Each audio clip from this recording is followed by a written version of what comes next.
Council, please come to order. Good morning, everybody.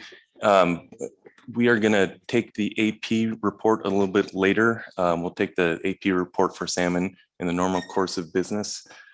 So we won't be taking that in full this morning. And we're going to start with a couple of testifiers on salmon bycatch who need to testify prior to going out to fish today.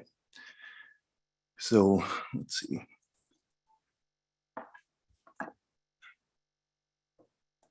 Oh, I apologize for their names. We'll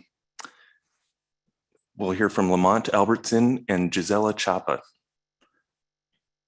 Mr. Albertson, are you with us?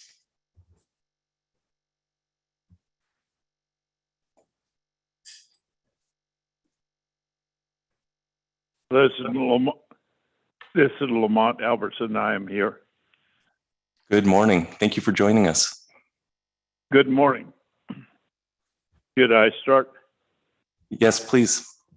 Whenever you're ready. Yeah, I came up in 1967 with a Ford Foundation grant and the State of Alaska grant. I taught school and have been a principal and have served in various educational functions since I've been out here. But I am here this morning to testify for the protein need of the students along the Kuskokwim River. That's the protein needs of all of our young people, but all of our people along the Kuskokwim, but primarily for the school children. We hear so much in recent years, at least I have, because I pay attention to the press, but we hear so much in recent years about the scores, the low scores of our children out here. And part of the reason the scores are somewhat low is because of the lack of protein or the lack of salmon that come up our rivers.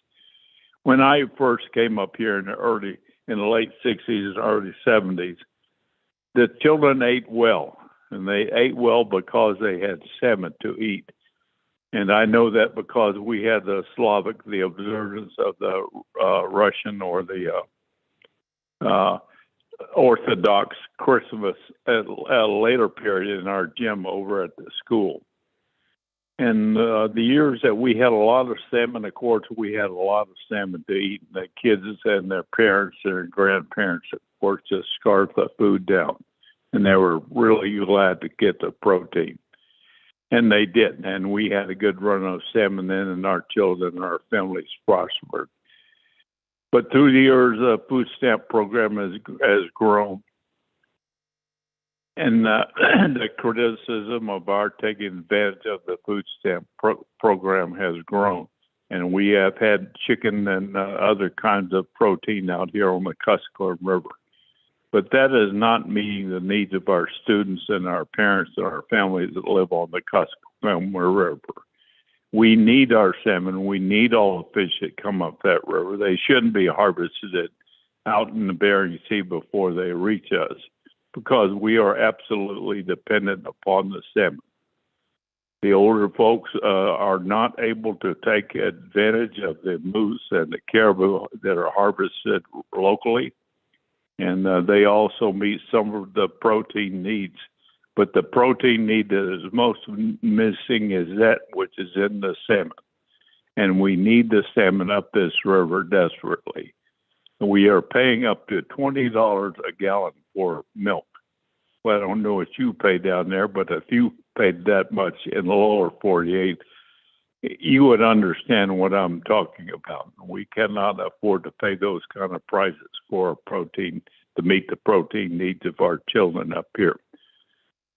So it's within your power, I think, to let more salmon come to the subsistence users on the Kuskokwim River. And I would appreciate it if you would use your power to make sure that we have the salmon that we need and that we have the protein that we need for our subsistence users. I think you are the only people who are defending our needs and can do something about this situation which is developed here on the Kuskokwim River. And please think about our subsistence needs. Please think about our children. Please think about all who depend upon protein here on the Kuskokwim River. Thank you so much. Thank you very much for joining us this morning, Mr. Albertson. We really appreciate your comments. Are there any questions for Mr. Albertson? All right, thank you again. Thank you, sir. Okay, next up is Gisela Chapa.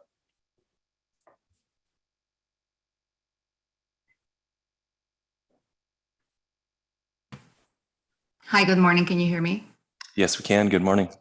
Good morning. My name is Gisela Chapa, and I serve as the Natural Resources Director for the Urut Chaghmut Traditional Native Council, hereby referred to as ONC, in Bethel, Alaska, located along the Kuskokwim River. ONC serves approximately 4,500 Alaska Native residents from all villages throughout the Yukon-Kuskokwim, or YK, Delta, over 3,800 of which are enrolled as tribal members. The mission of the ONC's Natural Resource Department is to preserve and enhance the integrity of regional fish, wildlife, or other populations and habitat to fully provide for subsistence use needs in perpetuity. In order to uphold this mission, we respectfully request that the Council considers actions to address bycatch for Chinook and chum. For 10 of the last 11 years, the below average returns of Chinook up the Kuskokwim have been unable to support the amount reasonably necessary for subsistence, or ANS, for our peoples. The low abundance of Chinook salmon has elevated the importance of chum in our region. Our people have compensated the loss of Chinook harvest with chum salmon in order to meet their subsistence needs. Prior to 2021, chum were the most abundant species of salmon on the Kuskokwim River.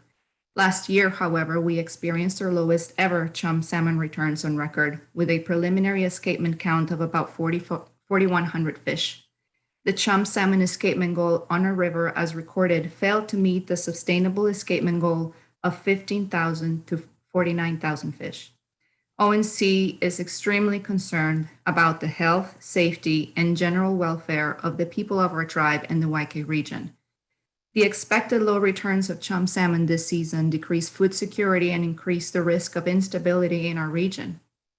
Anxiety, worry, stress, anger, and frustration.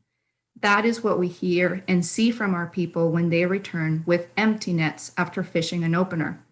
These feelings are amplified when we hear that bycatch of Western Alaska salmon is quote-unquote marginal. When we hear that over 1 million chum were caught at the state's intercept fishery. When we speak up about trawlers and our words have taken us nowhere. Our people are still the ones with the most restrictions. Many Kuskokwim River communities have experienced great hardships in the past 10 years as a result of not being able to meet their subsistence harvest goals for Chinook salmon, feed their families, and sustain their spiritual and cultural values and subsistence way of life. For the past decade, families have made sacrifices due to conservation concerns and restrictive measures in place in efforts to rebuild Chinook salmon populations and support subsistence livelihoods far into the future. But even with the subsistence harvest restrictions, Chinook salmon runs on the Kuskokwim River and elsewhere have continued to decline. And now we have to take into account declines in chum. Considering the salmon run declines and intensive restrictive measures in place along the Kuskokwim River and elsewhere, it is critical to reduce Chinook and chum mortality where it can be managed. So what do I ask on behalf of our people? I ask for three things. First, I ask for acknowledgement from the North Pacific Fisheries Management Council that we are in this together, that salmon in our nets is as important as salmon in the grocery stores in the lower 48. Thousands of Chinook and chum as bycatch is too much for our people. To give you some numbers for context, for Chinook alone, the current ANS on the Kuskokwim River is between 67,200 to 109,800 Chinook. The average Chinook subsistence harvest between 2011 and 2020 was 34,777, which is far below the current ANS. The 2020 Chinook bycatch, genetically traced back to coastal Western Alaska, was 16,796. Secondly, there is too much we don't know about what is happening to chum. We have failed to account for uncontrollable environmental factors that are stressing the population to a nosedive. One of the factors that we can control to minimize stress on the chum population is bycatch. Every user, every fisher, every individual harvesting fish from the headwaters to the waters of the Bering Sea has an impact. I asked the council to propagate and amplify the message that we need all hands on deck to allow the chum population to bounce back, and the same can be said for Chinook. Lastly, there is little collaboration with tribes to address the issue. I am not here just to complain about the hardships our tribal citizens have had to endure. I want two-way conversations to help find meaningful solutions for our people. I asked the council to help provide a platform where tribal voices can be part of the solution. In conclusion, failing to reduce bycatch and respond to the request of our tribal citizens will continue to pose threats to our subsistence way of life and to the resource across riverine and marine ecosystems. We sincerely hope you will consider our testimony and take action on this critical issue affecting the livelihoods of many fishing families. Thank you for your time and consideration. Thank you, Ms. Chapa, for your testimony this morning. Oh, and it looks like you've selected no questions, so we will consider that the conclusion of public comment for the morning. And thanks again for joining us.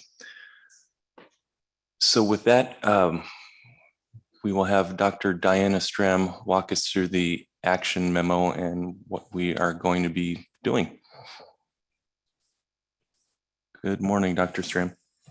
Good morning, Mr. Chairman, members of the council. We have a number of reports under this agenda item. I'm going to walk you through what those reports are in the context for why you're hearing all of them both at this time as well as the compilation of all of them. I also, based on conversations that we've had over the course of this week so far, have just a few slides to introduce this agenda item that walks through a little bit of the history of what we have taken up in terms of council actions, just to remind the council as well as the public as to what has happened in the past, how we've tried to manage salmon, the things that we've done, just for the context of any consideration you might take at the end of this agenda item.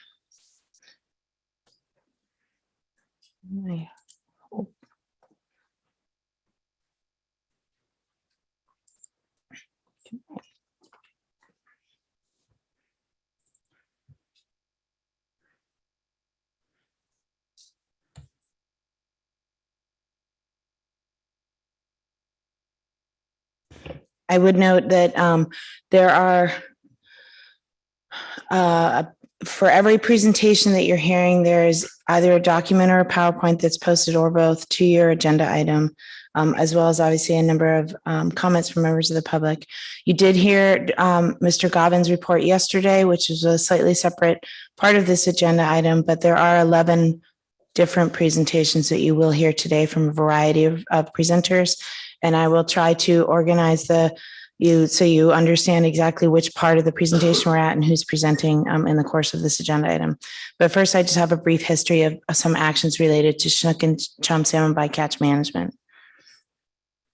This just gives you the trends from 91, since we had good observer data, through 2021. Just to orient you, the x-axis is years, the y-axis to the left side are numbers in relation to chum salmon. Again, it's called non-Chinook as an aggregate category, but it is always over 99% chum salmon. So we basically refer to it as chum. And on the right axis in red then are the number of Chinook salmon. And this just gives you a brief, just showing you in general the trends that we've had over time.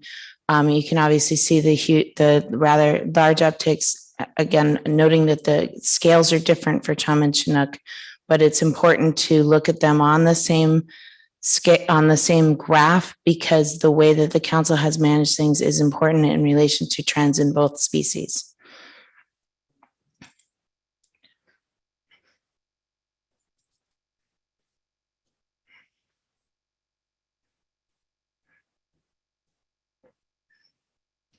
Okay, so just starting in terms of historically, throughout the 90s, and the council has always had management measures in place for bycatch of chum and Chinook salmon.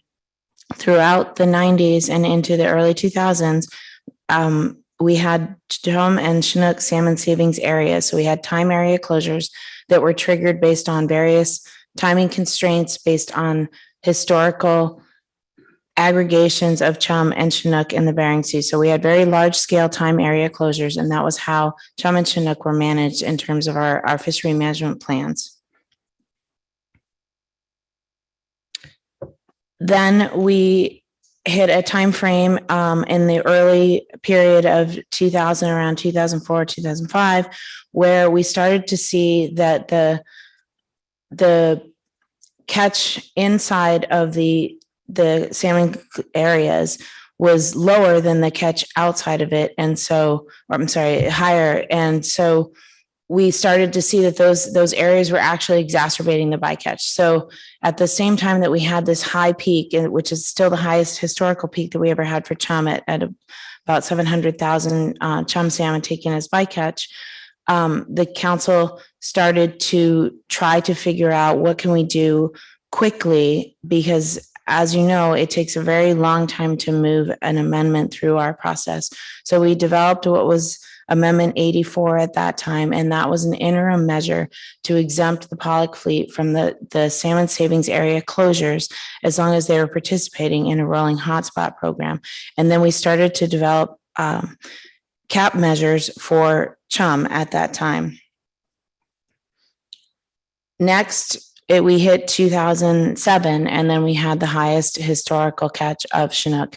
That shifted all the priorities at the council to focus completely on Chinook and leave chum as a lesser priority to Chinook. That has always been the case since that time, where Chinook has been the noted priority in terms of management measures.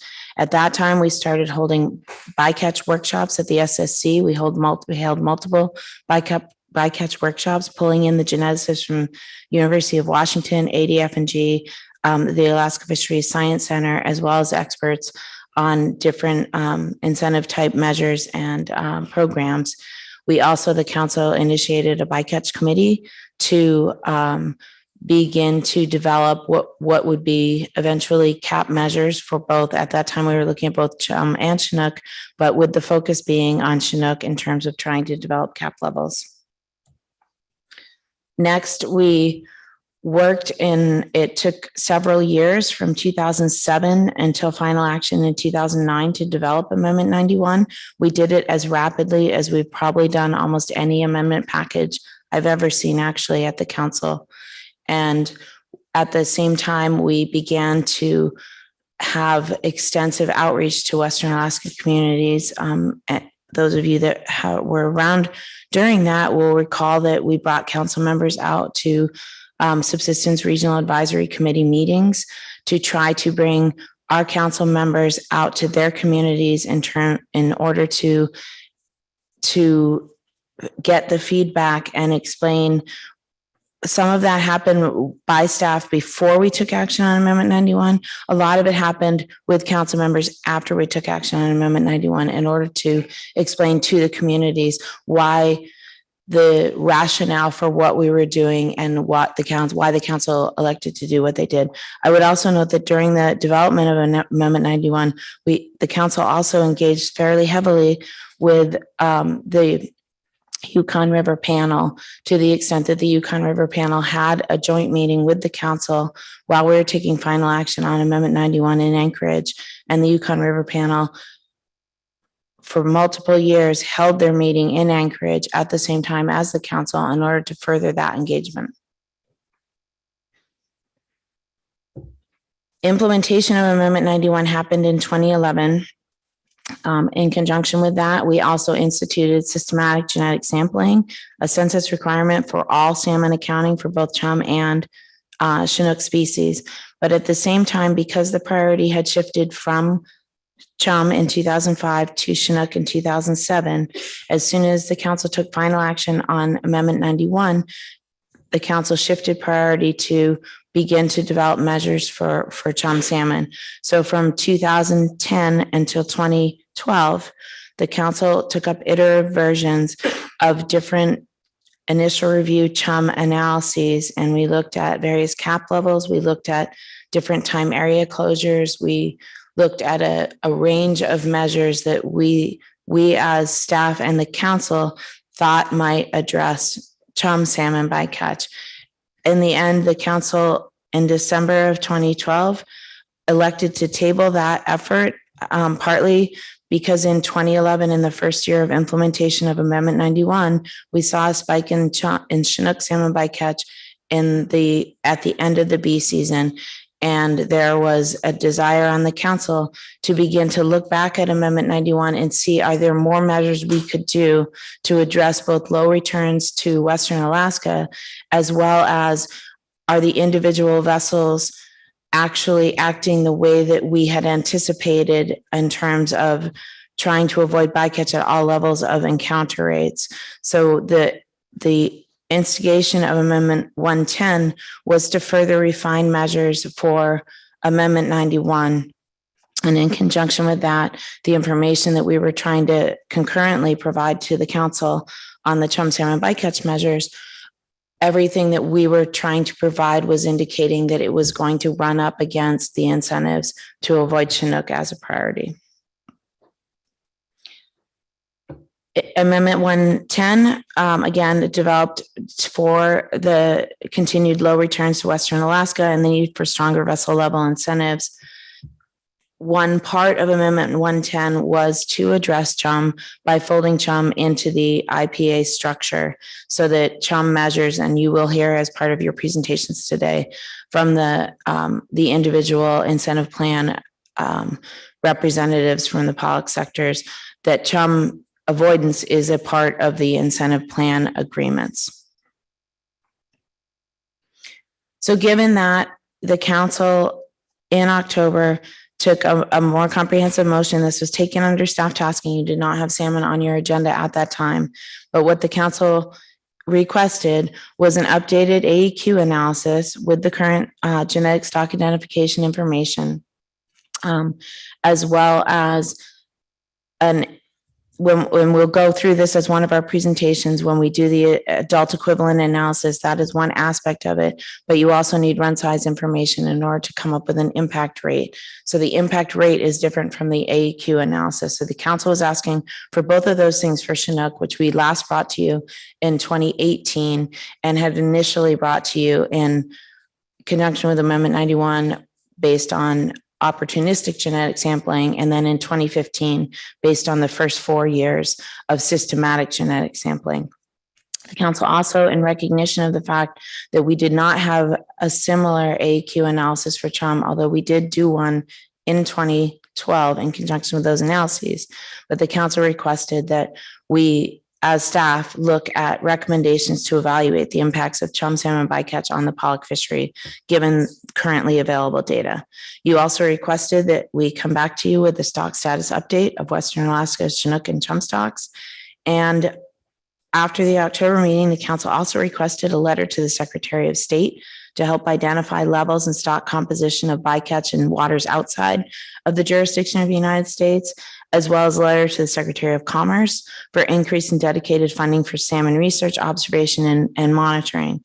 So some of the presentations that you will be hearing in conjunction with the agenda item are related to your request coming out of October.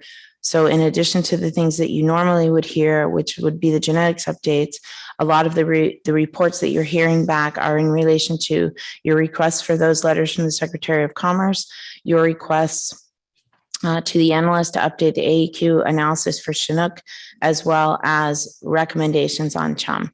So we have a grouping of a number of reports that you're going to hear under this agenda item. The first grouping of reports you will hear are first the stock status update for Western Alaska Chinook and chum, and then two presentations, one from the Alaska Fisheries Science Center on their research and management, and then one from the Alaska Department of Fish and Game on their research and management. And those are very closely aligned, which is why you're taking them up at the same time, because these are people that are all working in collaboration with each other. And you'll also hear under the Alaska Fisheries Science Report, the relative jurisdictions of all of the different mandates that are taken into consideration in addressing salmon management. The next grouping of reports that you'll hear are the ones that you are more familiar with hearing on an annual basis, the genetics reports from the Bering Sea chum and the Bering Sea Chinook. Genetics, the Bering Sea chum, the reason why we and we'll talk about this later, waited until June to bring this report to you was so that you could see the genetic reports from 2021 for chum. It's still an ongoing work to try to bring the Chinook genetics closer in time to when those samples are taken in the fishery. So you'll be hearing from the 2020 fishery in both the Bering Sea and the Gulf for Chinook, but you will also get an update from the genetics lab and the scientists there on their progress and plans and the ability to bring the data back sooner for Chinook from the fishery as well. We then have a report on the requested adult equivalency analysis and the impact rate, as well as staff recommendations on assessing chum impacts and the updated information in the adult equivalency analysis based on information that's been available since the last time that you took this up. Importantly, new and age length updates and maturity estimates. You took your salmon excluder report at the end of the day yesterday, so that report has already been taken. Once you've completed the staff reports, you will see reports from each of the different sectors of the IPAs on their progress during the 2021 fishery and how their programs are structured, any changes to which to address avoidance of both chum and Chinook salmon bycatch in the pollock fishery. And then finally, Mr. Jim Harmon is here to provide you an annual update on the Sea Share program, the food donation program, for which to the extent possible, salmon bycatch is provided to that program, as well as other bycatch and directed fishery donations from the fishery. So, Mr. Chairman, that's the organization of the reports. I'm happy to take questions on any of what you're hearing, as well as any of the actions that we have taken previously or are in action right now. Great. Thank you, Dr. Stram. Mr. Twite. Thanks, Mr. Chair, and good morning, Dr. Stram. Can you remind me what the status is on getting a response from Department of State to our letter? Through the chair, Mr. Twite, I actually am going to look to Mr. Witherall, maybe Mr. Moore would be better poised to answer that question. Mr. Moore. Thank you for the question through the chair. We received and of course took note of the October 29th, 2021 council letter. We have not written a response to the council. I can talk more, kind of where things stand in our efforts to pursue the information that was requested, but just in terms of that letter itself, that's where it stands. Excuse me. Thanks.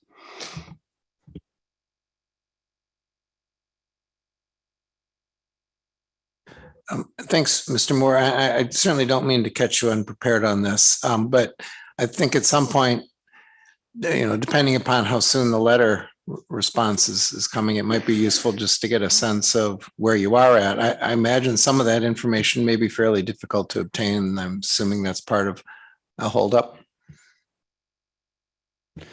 Yeah, and through the chair, thanks for that. I'll go ahead and just make a few comments. We were already pursuing, I would say, reinvigorating our engagement with Russia primarily in order to pursue that information about the fishing activities occurring on that side of the maritime boundary.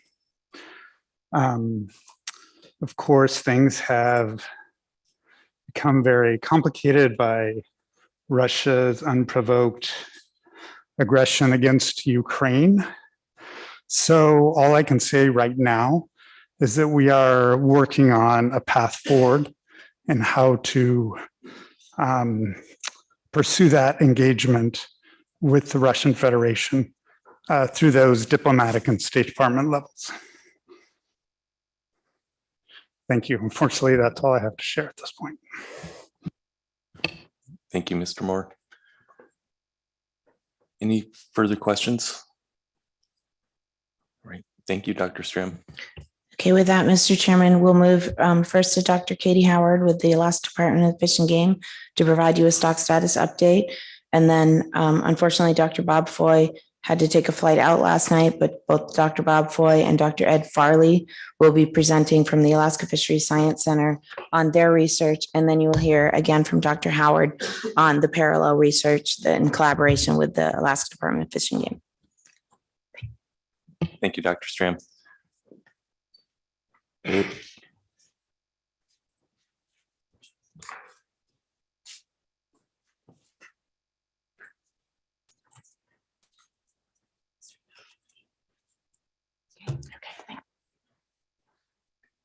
Good morning, Dr. Howard.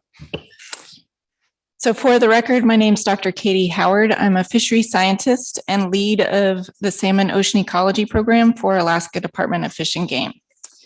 So this is going to be a really brief overview of stock status for Western Alaska Chinook and chum salmon. Oops. Excuse. It's very sensitive. Okay. So to provide some historical perspective of stock status for Western Alaska Chinook, this figure shows an index of Western Alaska Chinook abundance over time since 1981. So this isn't a total accounting, this is an index, but it's consistent and standardized over time. So what we saw through the 1980s and 90s was fairly good abundance of Chinook salmon throughout Western Alaska. In 2000, there was a historic low. The runs bounced back shortly after that, but over the past decade or so, we've seen chronic poor abundance throughout Western Alaska. In 2020 and 2021, those were new record low abundances based on this index. To take a step back and look at how this compares with stocks across the state, in 2021, we saw poor abundance, below average to poor abundance for Chinook salmon across the state. This is a continuation of a pattern we've seen since about the mid-2000s of below average abundance of Chinook salmon statewide. Mr. Twite. Thank you, Mr. Chair. Thank you, Dr. Howard. Could you take one more step backwards and give me a sense of how the statewide status of Alaska Chinook compares to, say, the province-wide abundance of Chinook as well, trends in BC, trends in the Salish Sea region, trends off, some of the big coastal rivers like the Sacramento and the Klamath. It's my impression, the reason I'm asking is because it's my impression at least that what you saw statewide in Alaska was actually mirrored throughout the Eastern North Pacific, but I may be wrong on that. I wanted to get your impression on that.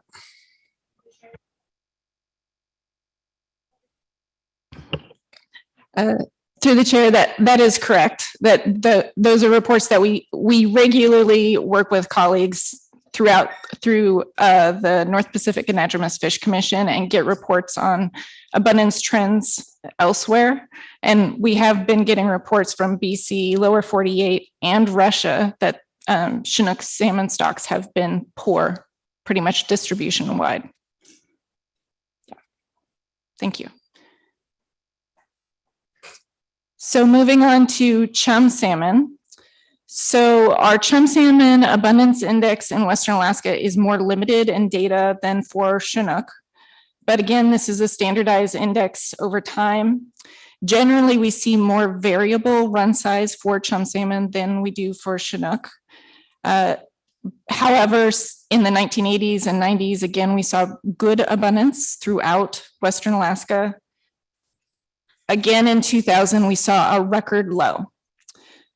those run abundances bounced back after that point in time. They rebounded.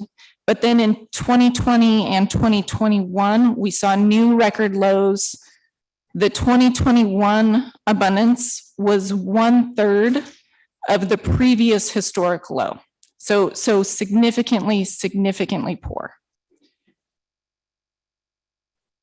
And again, stepping back statewide and as well as distribution wide throughout the Pacific, we saw in 2020 and 2021 poor abundance of chum salmon. The magnitude of the poor abundance was perhaps particularly strong in Western Alaska compared to some other places, but the general pattern of unexpected poor abundance was seen across the Pacific. So in addition to abundance patterns, we've also been collecting information on characteristics of the runs. So we're seeing smaller and or younger fish maturing and returning to the rivers. So for example, in these more northern river systems, we typically historically see older ages at maturity compared to lower latitude stocks for species like Chinook and chum salmon. So on the Kuskokwim River, for example, historically, those runs typically are predominantly age 5 and 6-year-old fish. And what we saw in 2021 were predominantly age 4 and 5-year-old fish, which are predominant run ages that we typically see in more north or more southern latitude river systems. Likewise, we saw record low weights in 2021 in Norton Sound for chum salmon and coho salmon. And in the Yukon River, we saw record low size at age for chum salmon. Another notable trend. Oh, sorry. Ms. Campbell has a question before we move on. Thank you, Mr. Chair. Dr. Howard, I was just wondering if you could note some of the factors that might cause salmon to mature and return to rivers earlier, or maybe you're getting to that. I just was hoping you could cover it for us. Yeah, through the chair. So there are several hypotheses that people have about why salmon are returning as smaller and younger fish. And it should be noted that this isn't exclusive to Western Alaska. It isn't exclusive to Alaska, and it really isn't exclusive to salmon. We're getting reports of marine fish maturing at younger or smaller sizes in a lot of our northern ocean systems, whether that's halibut or cod or forage fish. We're seeing that in the North Pacific. We're seeing that in the North Atlantic. So, you know, these hypotheses really range from changes in predator abundance to competition and food availability to physiological stresses caused by increased water temperatures. But there isn't really a consensus yet on which one of those hypotheses is most likely, given the fact that we're seeing this in multiple species. It's more likely to be more metabolic or physiological stresses. Mm-hmm. Ms. Kimball. Thank you. Thank you, Dr. Howard. Since we were asking questions, I didn't know if you were also going to talk about those record lows that you saw in 2000 for both Chinook and chum, and whether there were working hypotheses about that drastic decline in that particular year. Dr. Howard, your mic is off again. It shuts off after Okay. 20 seconds or so of not talking. Through the chair. So one of the hypotheses that has been put forward was that there was a very large coccolithophore bloom in the Eastern Bering Sea that they think may have really changed the food web structure. It could have caused a lot of ecosystem changes just because of that. So that would have been when those returning fish would have been in the ocean. not a lot of follow-up was done on that particular hypothesis. So there isn't much more I can say on that.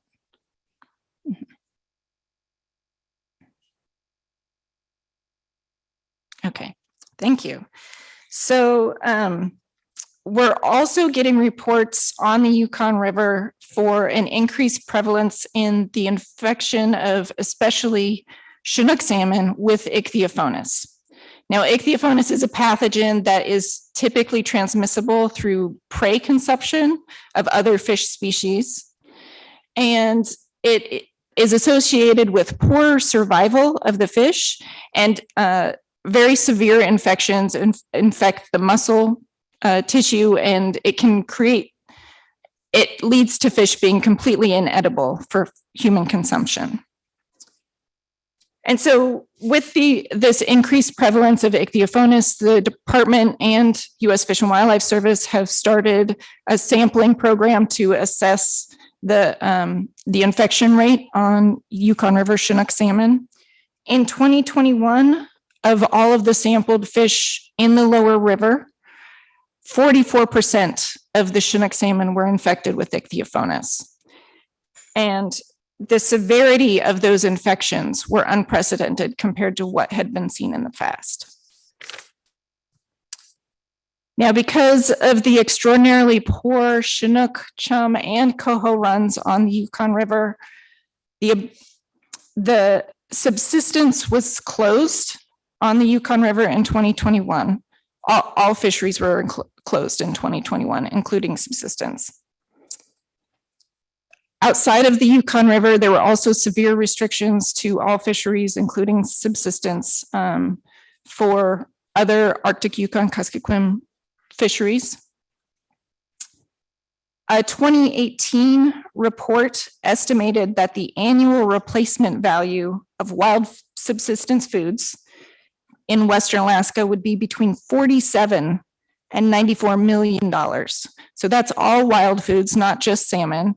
But to provide a little bit of perspective on the Yukon River alone, depending on community, normally 50 to 90% of their subsistence harvest annually is salmon. So that's a significant component.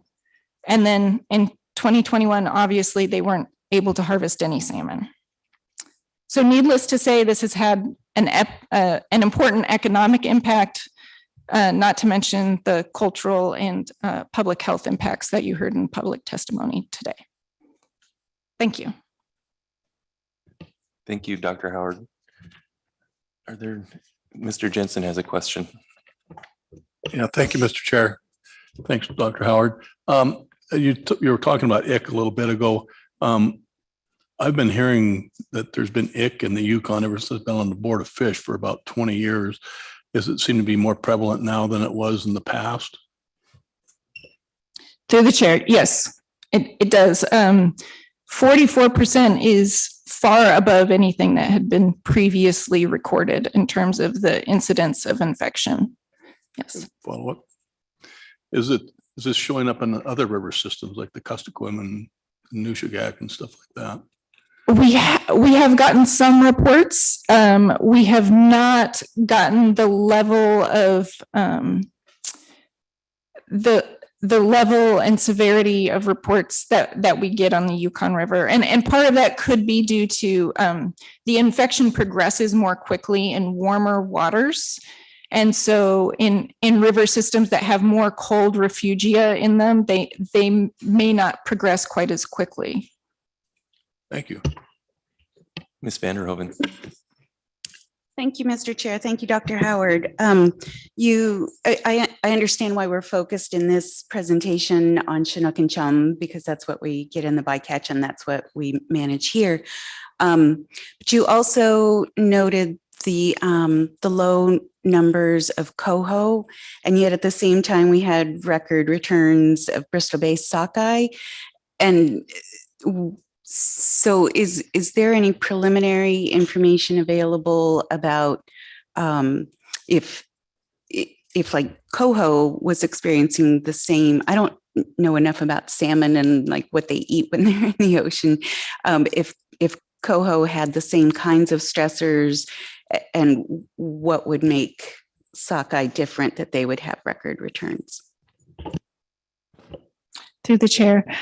I think we might get a little bit more into that particular question in the next couple of presentations between Dr. Farley and my presentation. And so maybe with that background, if we don't fully cover that question, that might be a good time to address it. Yeah. Any further questions for Dr. Howard? I was actually curious about on the previous slide, the younger age of maturity that the salmon stocks as well as other stocks are experiencing, and if there's any general implications for the stock once that occurs that we should be aware of. Mr. Chair, people are concerned that as salmon get smaller at age, there's typically a relationship between the size of a female and the number of eggs that they can produce. And so there is some concern that with smaller fish, the fecundity of the females that are returning may be lower. Now that there has been much less work on those kinds of relationships in Western Alaska. And so that is one of the things that we would be looking to investigate a little bit is those size fecundity relationships. Yeah. All right, thank you. Mr. Dwight. Thank you, Mr. Chair. Dr. Howard, following up on Mr. Kineen's question, at one point I was led to understand that there may also be a correlation between body size and the kinds of gravel and the characters of the spawning nest, the red that smaller fish can construct compared to larger fish. Is that correct, or was that just a surmise? Through the chair, that is another example of the ways in which scientists have documented that there can be an advantage to size, to larger fish. Yes. Okay, well, thank you, Dr. Howard. We'll see you again here shortly. Okay, so on the line, we should have Dr. Bob Foy and Dr. Ed Farley. Good morning. Good morning, Mr. Chairman. Sound check. Loud and clear. Good morning. Very good. Thank you, Mr. Chairman, members of the council. Let me start by apologizing for not being able to be there in person due to a scheduling conflict and some flight availability. But very happy to be here and give this presentation with my colleague, Dr. Ed Farley. He is the program manager for the Ecosystem Monitoring and Assessment Program in the Auk Bay Laboratories Division of the Alaska Fisheries Science Center. Our goal today is to walk through the various types of salmon research that we do at the Alaska Fisheries Science Center. And I'm going to start with the background on why we do this research. Given that it's a state managed fishery, what are our responsibilities and how does it dovetail with the responsibilities specific to the council and to other species in the both the Gulf of Alaska and the Bering Sea, but with focus on the Bering Sea. A number of staff from across our divisions have participated in this, putting this presentation together. And the reason I call that out is because we have multiple levels of expertise throughout our organization, and salmon is touched upon in all of them, although not something we regularly speak about within the council process.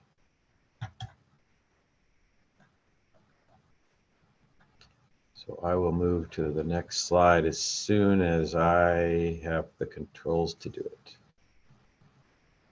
Back one, please.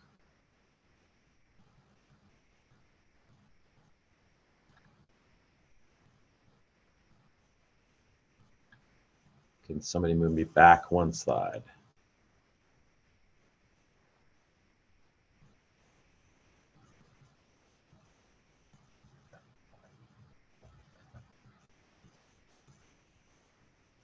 Apologies, Mr. Chairman. I don't seem to have control. We've been running into these issues all week. Certainly not The only victim. I tried to avoid the clicking too many times. We're about 2 slides forward of where we need to be.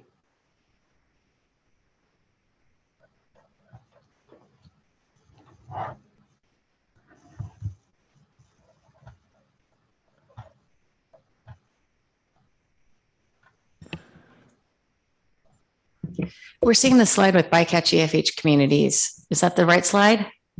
No, it's not. That's 2 slides after where we need to be. It's moved Can you forward, move the slide? and I don't seem to have control.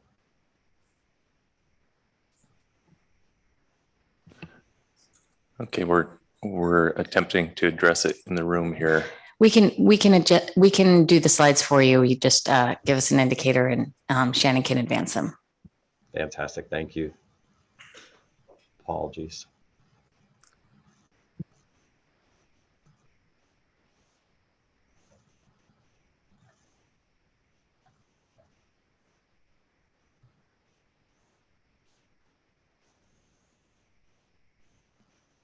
Terrific. Next slide, please. So again, the goal is to walk through the different salmon research that we do. This is in direct response to the Council's letter in November 2021, request to the Department of Commerce, Secretary Raimondo, and request for additional focus on salmon from the National Marine Fisheries Service. So again, we wanted to take a step back and make it clear what our responsibilities are and where we are working with salmon research. So I want to begin with walking through a number of the legislative authorities that we have that cause us to be working on salmon in particular. And again, this is from the research perspective. Obviously, the Magnuson-Stevens Act, we've got a number of on-ramps associated with salmon research. High Seas Drift Net Fisheries Enforcement Act. This was an act that provided funds to our program for a number of years in order to better understand the marine ecology of salmon in particular, to try to better understand the potential for intercept. Those we have since lost those funds, and we now focus elsewhere on our salmon research. The Pacific Salmon Treaty is what identifies the Pacific Salmon Commission, and we have a number of on-ramps in order to meet that treaty for the U.S. government. This is a treaty with Canada, and I'll go through some of that research. I separate out the Yukon River Salmon Act. This is the act that identifies the governance of the Yukon River Panel. While this is under the Pacific Salmon Treaty, it's separate governance from the Pacific Salmon Commission. So I just bring that up because it helps clarify the fact that there are numerous entities and responsibilities associated with salmon in the region. Next, the Convention for the Conservation of Anadromous Stocks in the North Pacific Ocean. This is the agreement that identifies governance under the North Pacific Anadromous Fish Commission. And you can think of this as a sister commission to Pisces, for instance, only focused on anadromous fish. And in fact, at one point they were joined. So our responsibilities with this agreement are mostly on research and collaborative research with our partner nations on at-sea survival, marine condition, etc. In addition to making sure that there's no at-sea or high seas illegal takes. Next, we have the Endangered Species Act, which we do not currently use in terms of focusing our needs for research in Alaska, and the Marine Mammal Protection Act, which we have some limited engagement with respect to some research in Southeast Alaska in particular, and otherwise is limited in Alaska. Next slide, please. So focusing on the Magnuson-Stevens Act. Focusing on bycatch, central fish habitat, and communities in particular. So we support the Alaska Regional Office as well as the Council with respect to the MSA. National Standard 9, as you know, to minimize bycatch. And of course, you're going to hear all of our efforts in that regard with all of our partners at the state, with the council, and elsewhere as well.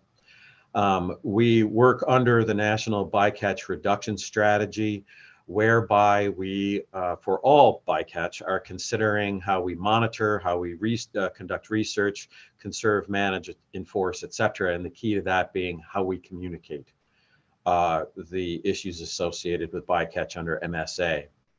National Standard 8 with respect to communities, and in particular with salmon. We have a number of foci associated with the Yukon River and a number of foci associated with better understanding how the decisions made through the Magnuson-Stevens Act affect communities, and in this particular topic with respect to salmon bycatch. Obviously, we provide analytical support for the fishery management plan.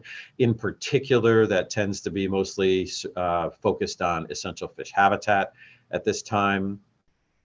And also under National Standard 1, I wanted to highlight the fact that in addition to optimal yield, our focus and your policy focus on ecosystem-based fisheries management means that salmon are part of that. Salmon are part of the ocean ecosystem, both as predators and prey, both as in terms of helping us understand as an indicator in the system, and as part of our general data collections.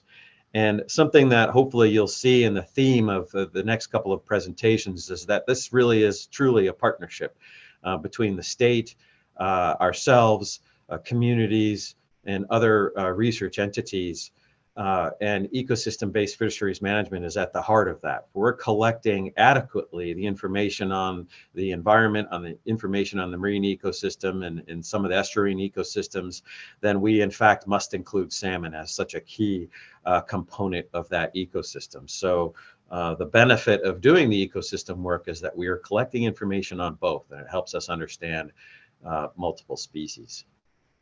Next slide, please. So to be a little more specific on the types of work we're doing, you're going to hear later about the adult equivalency work that we are doing.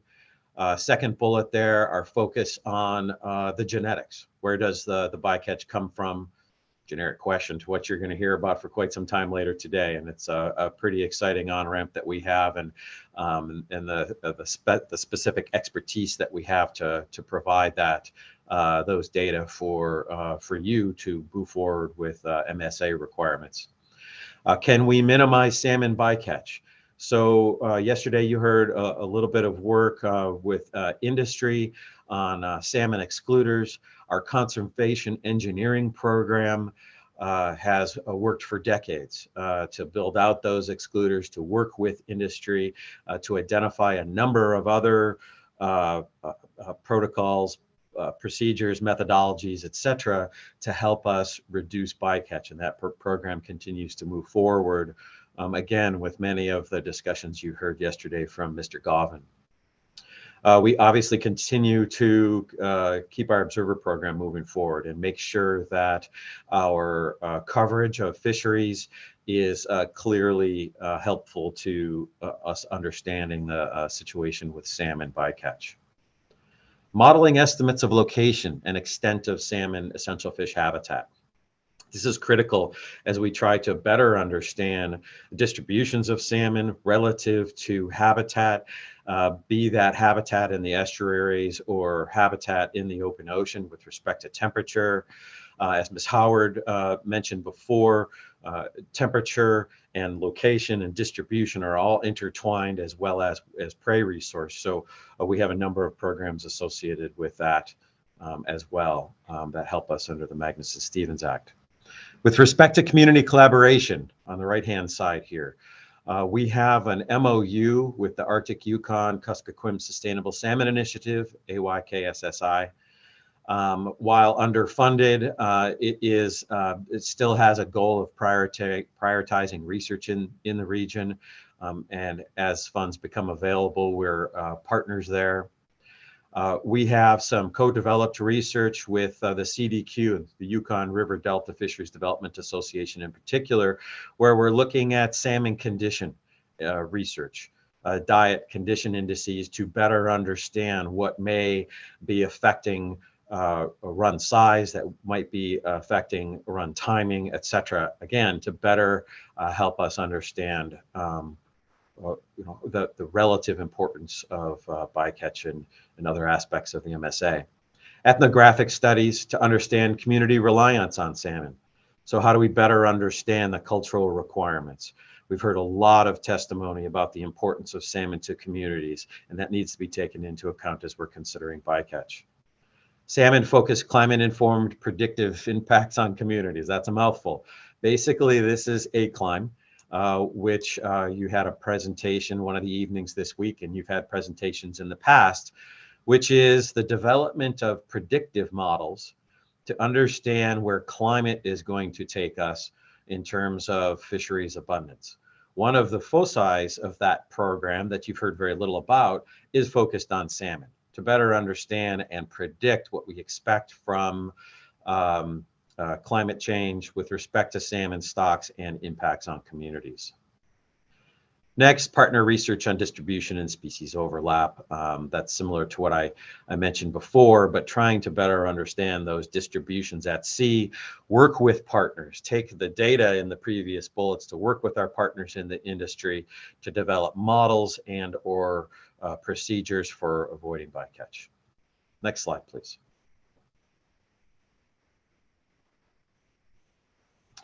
Pacific Salmon Treaty foci here. This is the US-Canada agreement. We have requirements for cooperation in management, research, and enhancement of Pacific stock. So this incorporates some of the hatchery research. Our genetic program provides data associated with this, in particular on sockeye salmon. We also provide salmon science expertise on the Northern Panel and the Transboundary Panel of the Pacific Salmon Treaty. And that's to help distribute funds, provide our expertise on what research needs to be done in order to work with partners at the state of Alaska and identifying, again, research associated with changes that we're seeing in the river system as well as the marine environment. Next slide, please. Also, Pacific Salmon Treaty here. We operate the Noah-Auk Creek Weir in Southeast Alaska. This is in partnership with the state, with the university, both UAS and UAF. And this is a multi-decade time series where we have looked at the assessments of coho, pink, and sockeye in particular. We've related the run strength and timing, the condition of the fish, the genetics of the fish to environmental conditions to better understand how changes in the environment are affecting these species. So this is in essence a WEIR program where we're identifying changes in a way that you can't necessarily do in some of the more remote or larger locations.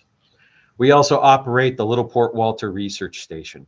And this is a very important research station in terms of its location as well as the research that we can do there.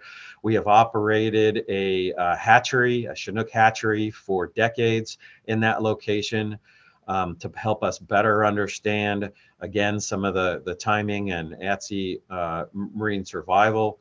That hatchery has become less important as some of the information from other hatcheries has become available. So that is being phased out, but that's being phased out so that we can conduct research that's more valuable to the communities, to the state of Alaska. Some of that will be to support hatchery specific operations and provide guidance to the hatcheries in Southeast. Next slide, please. Two surveys that we collaborate with the Alaska Department of Fish and Game on. And we have leadership on these surveys, depending on the decade. It's changed quite a bit. In essence, we basically work together to try to keep these funded.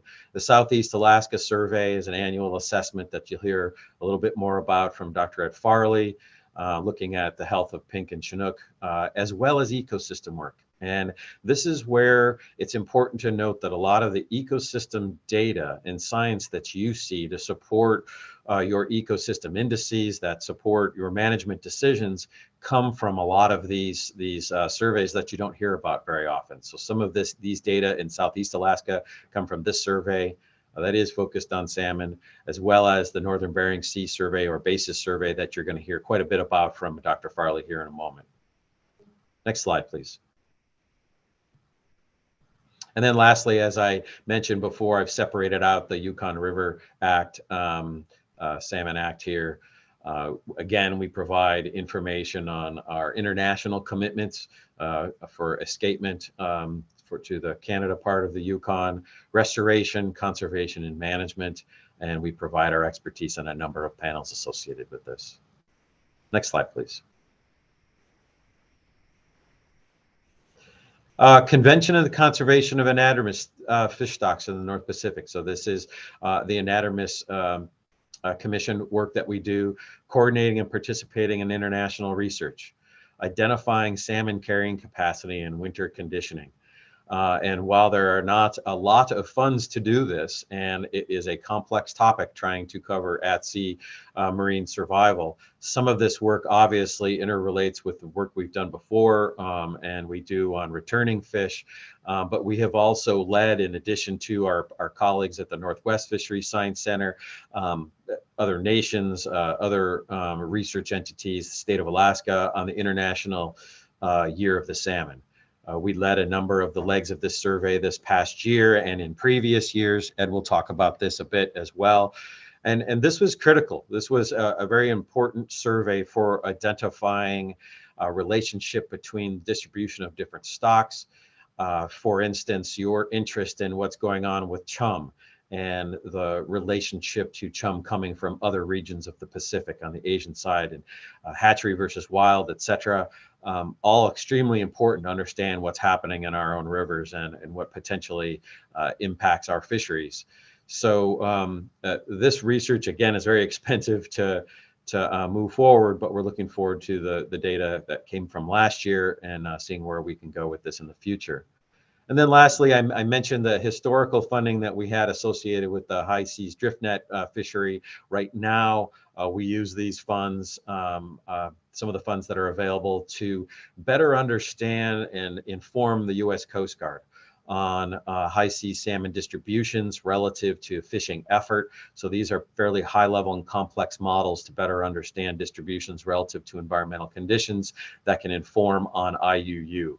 Ultimately, these same models will help us better understand distribution relative to our domestic fisheries and help with bycatch reduction. Next slide. My last slide in this presentation before handing it over to Ed to talk about the real science. Again, there's missing logos here to identify the importance of collaboration here. There is no one entity that can deal with the changes that we're seeing in our region. And as I've communicated before, we expect these climate-related conditions to continue to change. We expect extreme events to continue to come our way. And it's never been more important that we're working as a team, that we're working across state, federal, community, international boundaries, working with our academic partners, et cetera, in order to address these challenges. And that was my intent with this presentation, was just to provide a glimpse into the multiple responsibilities that we have. And hopefully that helps understand the research that we're doing in response to the council's letter. Thank you, Dr. Foy. Mr. Twite has a question. Thank you, Mr. Chair. And thank you, Dr. Foy. A comment and then a question.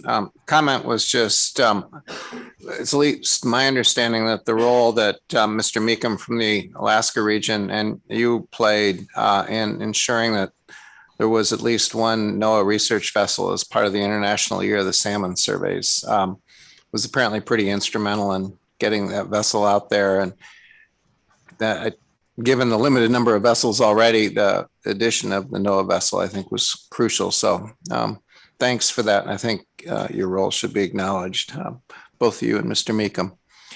The question is probably not that easy to answer, but as I was listening to the presentation, which I think is the most comprehensive presentation I've heard yet of the Asian agency's science efforts on salmon, I was wondering how these projects are fitting into the Science Center's current strategic plan, which I know is a document that's critical for how you allocate funds, at least funds that you have the ability to allocate, and what that sort of means then for some of these initiatives going into the future. And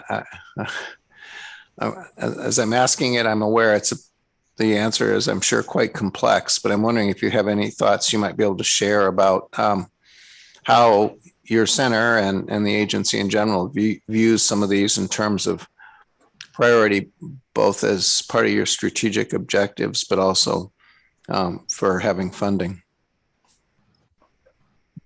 Through the chair, Mr. Twite, thank you for the question. If I was live, you'd see me smiling. This is a big question and critical, as you know, as I've communicated the status of the Alaska Fisheries Science Center, the increased complexity of our mission with climate change, and salmon research is very much a part of that. It has been important for us to take a step back, identify our responsibilities, and move forward. Salmon does continue to be at the center of our research foci.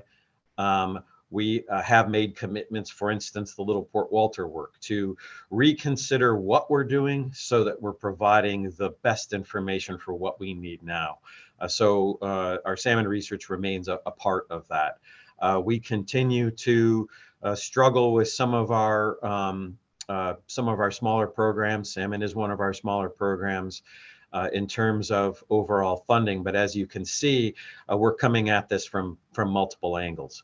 I think it's important that the council recognize that this salmon component is part of our portfolio, is important for the salmon, or for the council's work going forward with respect to groundfish and other species as well.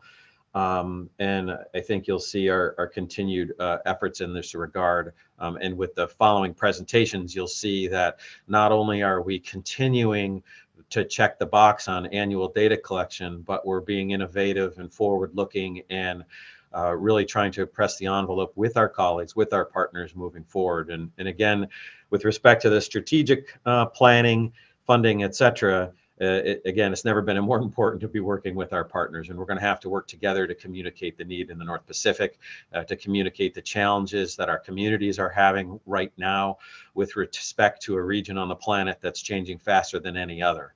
And we should not lose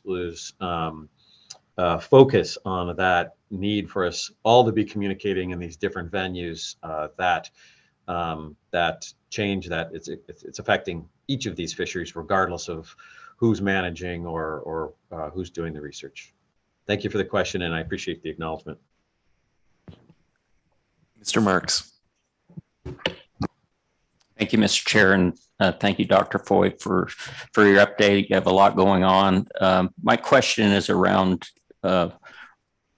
real-time stock identification and what the potential for that is. I understand there's that can be accomplished through real-time genetic sampling and analysis, albeit expensive. But I also, what is the potential for using scales or otoliths to even look at stock ID through a coarse scale, whether it be domestic or international or Asian chum or Chinook, hatchery wild. And I'm just wondering if there's potential there, it's just so we can have real-time interaction and information for the fleet. Thank you. Yeah, through the chair, Mr. Marks, thank you very much for the question. I am going to ask that you ask it again when the experts are sitting in front of you. Dr. Wes Larson and others will be in front of you soon from our genetics program, and they'll be able to give you the details associated with what can or can't be done. I will, however, say that the team has moved mountains to reduce the time it takes for us to provide data from the genetic perspective on what species, where they're from, et cetera. Incredibly, you cut the time in half, at least down to about 9 months. And the key moving forward, regardless of the answer, is what is the question? Why do we need the data faster than the scale that they're on right now? And what you would hear in terms of the value in doing that is that it would be limited given the speed at which some of these stocks are moving through our systems. And almost impossible to provide information that would allow a vessel to react on the order of a day or a week, that kind of thing. So again, I encourage you to think about what it is we need, and then let us know, and we'll continue to move forward and think about different ways and make sure that we communicate the potential uncertainty associated with the methods that are available. And discuss whether or not that's of interest. If a vessel needs information, but there is a lot of uncertainty in providing it in the short term, is it still valuable? It could be. It's worth the discussion. So again, please continue that discussion later today. Thank you. I don't see any additional questions. Thanks again, Dr. Foy. And good morning, Dr. Farley. Good morning, sound check. Loud and clear. All right, thank you, Mr. Chair, members of the council. For the record, I'm Ed Farley. I'm the program manager for the Ecosystem Monitoring and Assessment Program at Auk Bay Laboratory, part of the Alaska Fisheries Science Center. I was hoping that we could go ahead and advance to the next slide. There we go. So today I'm going to talk about the Alaska Fisheries Science Center's integrated ecosystem research that also contains salmon marine ecology objectives. And this, again, is a collaborative effort with the Alaska Department of Fish and Game and many others. But as Dr. Foy mentioned, what I'm showing here is the team from the Ecosystem Monitoring and Assessment Program, along with the team from ADF&G.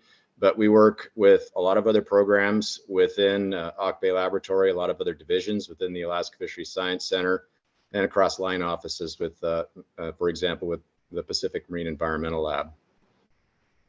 The next slide. So I'm going to really take you through a very quick, brief overview of some of the projects that we have with the integrated ecosystem surveys that have Pacific salmon marine ecology objectives. We have surveys in the northern and southern Bering Sea. We call these surveys BASIS. We have surveys that we've conducted in the Arctic and the Chukchi Sea on sporadic occasions. The reasons that we're up here is we're trying to understand the impact of loss of seasonal sea ice and warming on the food web and fish distribution, fitness, and survival in those areas, those large marine ecosystems. We have a project in Southeast Alaska called Southeast Coastal Monitoring. And here we're trying to understand climate variability impacts on similar food web distribution, fitness, and survival in the coastal regions of the Gulf of Alaska. And as Dr. Foy mentioned, we've worked with international efforts through the North Pacific Anonymous Fish Commission on trying to get a better understanding of salmon winter ecology. And we've been out there from 2019, 2020, and now again, finishing up in 2022. So we do have some information because we were out there in 2019 at the end of the last marine heat wave to try to see if we can see impacts of marine heat waves on salmon winter ecology. Next slide.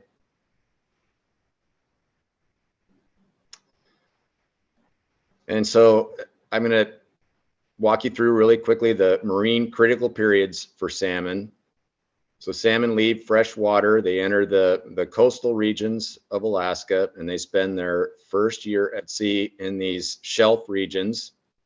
And during that first summer, survival is based on growth rate. So the quicker that you grow initially is believed to be able to help escape predation. They continue to stay on the shelf regions, feeding and growing all summer. And then in fall, they begin to move offshore into the winter habitats. but winter survival is based on the size they attain and the fat reserves they have attained during that first summer at sea. So just an example here, this is some small fish you see in the northern Bering Sea off the Yukon and the Norton Sound region. These would be considered juvenile fish. So for example, we find juvenile chum and juvenile Chinook salmon from the Yukon River in this area, feeding and growing during their first year at sea. These fish then move offshore during winter so for example, the Western Alaska Chinook salmon, their winter habitat is in the Bering Sea. But the Western Alaska chum salmon, their winter habitat is in the Gulf of Alaska. So next slide, please. So the surveys that we conduct are, when I say integrated ecosystem surveys, we're really trying to understand physics all the way up to fish and seabirds. So our surveys, we have instruments that we can collect physical oceanography. We're also getting information on the base of the food web, which is the algae production and the types of algae we're seeing out there. And then moving up to on the food web, we have a bongo net that we're using to collect zooplankton. And then we have trawl gear that we're fishing from surface down to about 20 meters. And that trawl catches fishes along with juvenile salmon.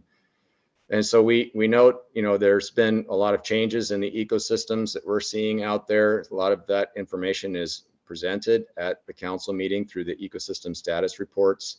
And so we're trying to understand, how prey quality and quantity and sea temperature is impacting growth and fat reserves of fishes during their first summer. Next slide. So I'm not going to provide a lot of detail because I'm going to focus quite a bit more on the information we're getting from the Northern Bering Sea, but this is our Southeast Coastal Monitoring Survey. I just want to give a perspective here. We've been conducting this survey for 25 years. So we have a long time series on this survey that we've been doing here in the Northern Southeast Alaska. You can see there are some blue and some red dots there on the map. These are stations that we occupy. And again, this is where we're collecting that integrated ecosystem information that I described on the earlier slide. And so we get the biophysical oceanography. We do collect forage fishes. But one of the main objectives from this survey is a juvenile pink salmon index. And over time, we have been able to take the juvenile pink salmon index. We've related that to adult returns of pink salmon in Southeast Alaska, and we find a very strong relationship. And so now the Alaska Department of Fish and Game uses that index to forecast pink salmon the next year. And we're working on similar indices for Chinook and also for chum. Next slide. Dr. Foy mentioned the Bering Sea surveys. I'm going to describe the Southern Bering Sea survey.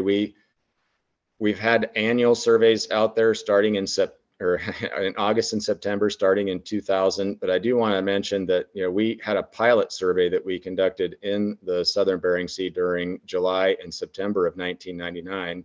And the reason that we went out and did that survey is because we just experienced 2 disaster declarations for Bristol Bay sockeye in 97 and 98. And so after those 2 disaster declarations, we were asked to go try to determine, what was happening with Bristol Bay sockeye. So we're again focusing on that marine critical periods. We started the survey next year in August, September with a gridded survey, and we conducted that grid from 2000 all the way up until 2016 on an annual basis, but now we've gone to biennial surveys beginning in 16.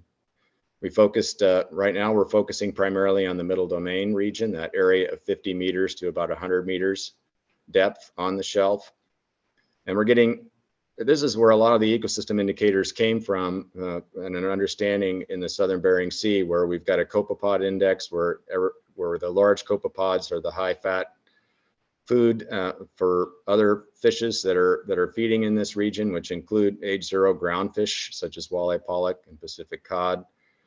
And we've been able to connect that copepod index to recruitment success of walleye pollock We've got a lot of information on forage fish indices. We collect age 0 pollock in our survey and we bring them back to the lab, and we've been able to look at the fitness and health of those, and we've connected their energy content to recruitment success. But initially we were focused on understanding juvenile Bristol Bay sockeye salmon and their early marine ecology. And we found that we've seen stanzas of warm and cold years out on the southern Bering Sea shelf. And we found in these warmer years that the juvenile Bristol Bay sockeye salmon were actually growing much faster, getting larger. And there were quite a few more of them out there in the warm years than in the cooler years. And so I think that, you know, the warming has been on the shelf, has been beneficial to their early marine growth and fitness. And, you know, now we're seeing record returns of Bristol Bay sockeye. Next slide. And Dr. Foy mentioned the International Year of the Salmon. And so I just want to mention one more time that we've had 3 winter surveys. There's a gray area there in the Central Gulf. And we've done the winter surveys during February. And the first year in 2019, that was the end of the second marine heat wave that occurred in the Gulf of Alaska. We went again out in 2020. And that was more of a normal temperature year from what we've discovered. And then in 2022, we expanded it to a 5-ship program and covered quite a bit of the North Pacific Ocean in February through early April. We've had the Russian research vessel Tinro out there. They were supposed to cover a pretty broad range of stations south of the Alaska or the Aleutian chain. However, the conflict with Ukraine, they were called back. They were able to do some of the stations, but they were called back. So we were very fortunate that the Northwest Explorer was available, and we had scientists from AFSC within 1 week jump on that vessel and go out and complete some of the stations in that region that the Tinro wasn't able to sample. So I also pointed out, you know, in an earlier slide that some of the Western Alaska chum salmon overwinter in the Gulf of Alaska. And so with our juvenile surveys and with this winter survey, we're going to be helping to connect, you know, the winter ecology for these Western Alaska chum salmon to the early marine ecology that we're getting from our surveys. And we're out here trying to understand winter fitness, you know, what the fat reserves are. So we're bringing fish back to the lab and we're looking at their diets. We did collect environmental DNA to get an understanding of potential predators.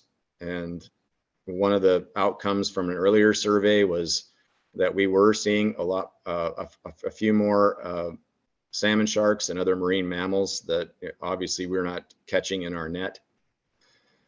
So this is really important to take a look at what potential predators are out there. We're trying to understand competition, because in winter, this is when all the different species and stocks begin to commingle from around the North Pacific. And so there's competition potentially for food. We need to understand the diet overlap to understand competition, and then get a handle on relative abundance.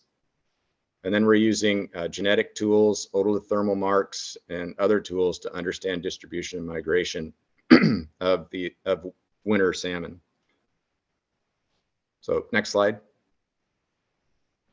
This is just a really small snippet of information that's coming out of the winter surveys. This is from the 2022 winter survey, and this is the immature chum salmon distribution in relation to sea temperature. And what we found this year is that chum salmon were distributed within temperatures between 5 and about 8 degrees Celsius.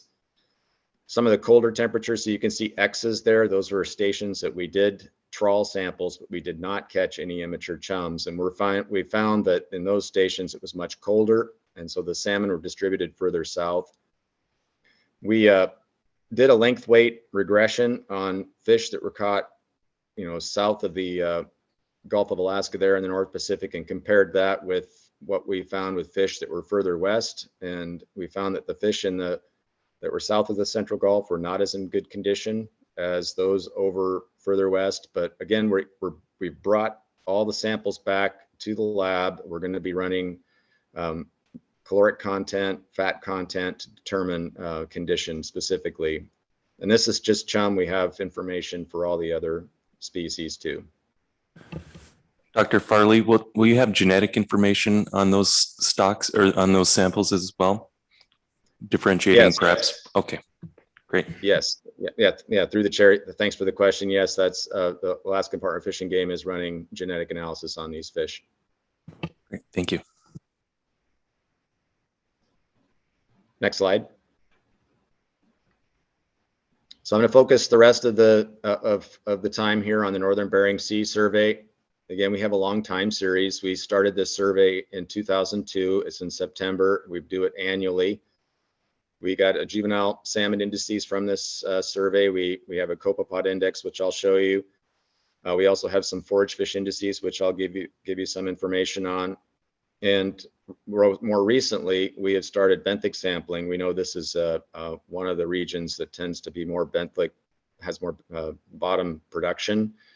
But we're trying to understand as it warms, this shift between the bottom versus the midwater, the pelagic in terms of production. And we've got a sampling design now that we're using in sampling the benthic environment. And we also have a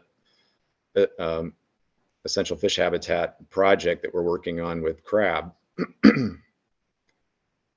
So next slide. This is the surface temperature from 0 to 10 meters in September. It's an average temperature for the survey we've written out there, and we saw, it was about almost 9 degrees Celsius on average over time. The take-home message here is that in 2016 and 2019, we saw very warm temperatures, way above what we've seen in the past. Next slide. This is the large copepod index that we have for the Northern Bering Sea, and in following with the warm and cool stanzas that we've identified in the Bering Sea, you can see that large copepods have been in lower abundance in some of the warmer stanzas, which was 2002 through 5. They increased in abundance in some of the cooler stanzas. And then as we started to get warm again on the Northern Bering Sea, you can see that the large copepods have dropped off. One of the things that I just want to make mention here are the black dots are the final assessment. That's the zooplankton that have gone through the lab, and they've done an assessment on the biomass for those. But we also have an onboard rapid zooplankton assessment that we took up back in 2018 to make sure that we could get some information on this extremely important prey item for the food web, that we could get that information after the survey to the ecosystem status report. And the blue triangles there are our assessments from on board. And then you can see in 2018 and 2019, they match quite well with the lab assessment. And so there's the 2021 that we see. We saw a little bit of an uptick in the copepod biomass. Next slide. And some of the important indices that we're getting on our juvenile salmon, I'm gonna give you, this is the juvenile Chinook salmon abundance. You can see that on average, we see about 3 million juvenile Chinook salmon in the Northern Bering Sea survey area. But the take-home message here is we've really seen a decline and below average numbers of these juvenile fish since 2017. Next slide. And again, remember, we're taking information on size, and the take-home message here is from about 2016 on average, the juvenile Chinook salmon have been below average size compared to the rest of the fish that we've caught within the last from 2003 on. Next slide. And we are seeing some shifts in the Chinook salmon diet. Chinook salmon primarily feed on other small fishes, which are very good prey for them. And one thing to note, and we're still trying to get a handle on, is that they were feeding on capelin. However, from 2014 on, we've seen a reduction in capelin and an increase in sand lance. And sand lance are still a very good prey item. But next slide, please. And one of the things that we are noting here is this is the capelin relative biomass from our survey. And again, the stanzas of warm and cold, you can see that in warmer years, which were earlier on in our survey time, we didn't see that many capelin in terms of relative biomass. When it got cooler in the Northern Bering Sea, we saw more capelin. And now from about 2017 on, we're seeing a decline. And one of the things that's interesting is we saw a decline in juvenile Chinook salmon capelin in their diets in 2014, yet we still found quite a few capelin in our survey area. And what's likely happening there is that capelin were distributed in regions of cooler areas of our survey, and the Chinook salmon were in different regions. And so they were not overlapping their prey. Next slide. This is a juvenile Chinook salmon stomach fullness index. This is based on the weight of the stomach and the weight of the fish. And one of the things to note is that we're seeing a decline in Chinook salmon stomach fullness as it warms. Next slide. And we were seeing this is the energy density. So this is the caloric kilojoules per gram dry mass anyway of the Chinook salmon in relation to the sea surface temperatures that we're seeing during the survey. And we found that their condition or energy density was increasing as temperatures warmed. It sort of plateaus down above 10 degrees Celsius. And then right there in 2019, we saw a decline again, and trying to understand, what that may have meant for winter survival for these fish. We're still trying to determine that. Next slide.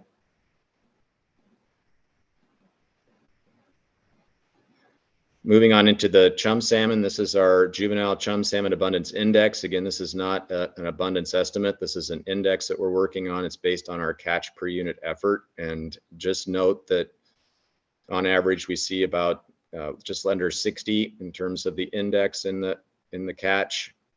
And yet, from about 2014, we've seen, or 13, we've seen above and some below, but we've had some pretty large catch per unit efforts in 2019 and 2021. Yet, as we all know, from 2019, this did not materialize into a strong return to the Yukon River or Norton Sound region. Dr. Farley, Mr. Dwight has a question. Thank you, Mr. Chair. Thank you, Dr. Farley. Do you know that the chum that you're measuring here are primarily of Western Alaska origin, or could they be from, could you be measuring chum abundance from many more regions? Yeah, through the chair, thank you for the question. We are looking at the genetic stock structure of these fish, and they are mostly from Norton Sound, Yukon.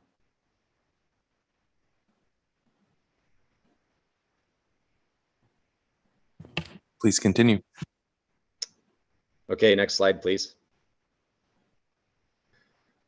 So this is the juvenile chum salmon link, similar to the Chinook that we looked at. We're finding that they are below average from about 2016 through 2019.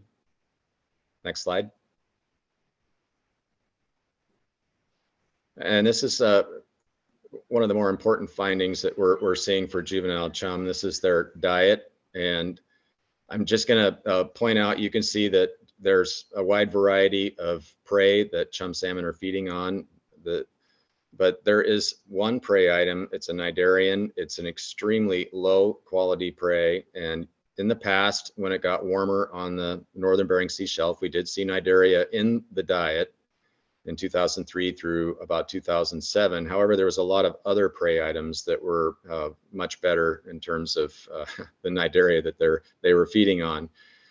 When it got cooler again, there was a shift in their diet. But now, just looking at 2016 and particularly 2019, remember those were two of the warmest years that we saw in our survey in terms of sea surface temperatures.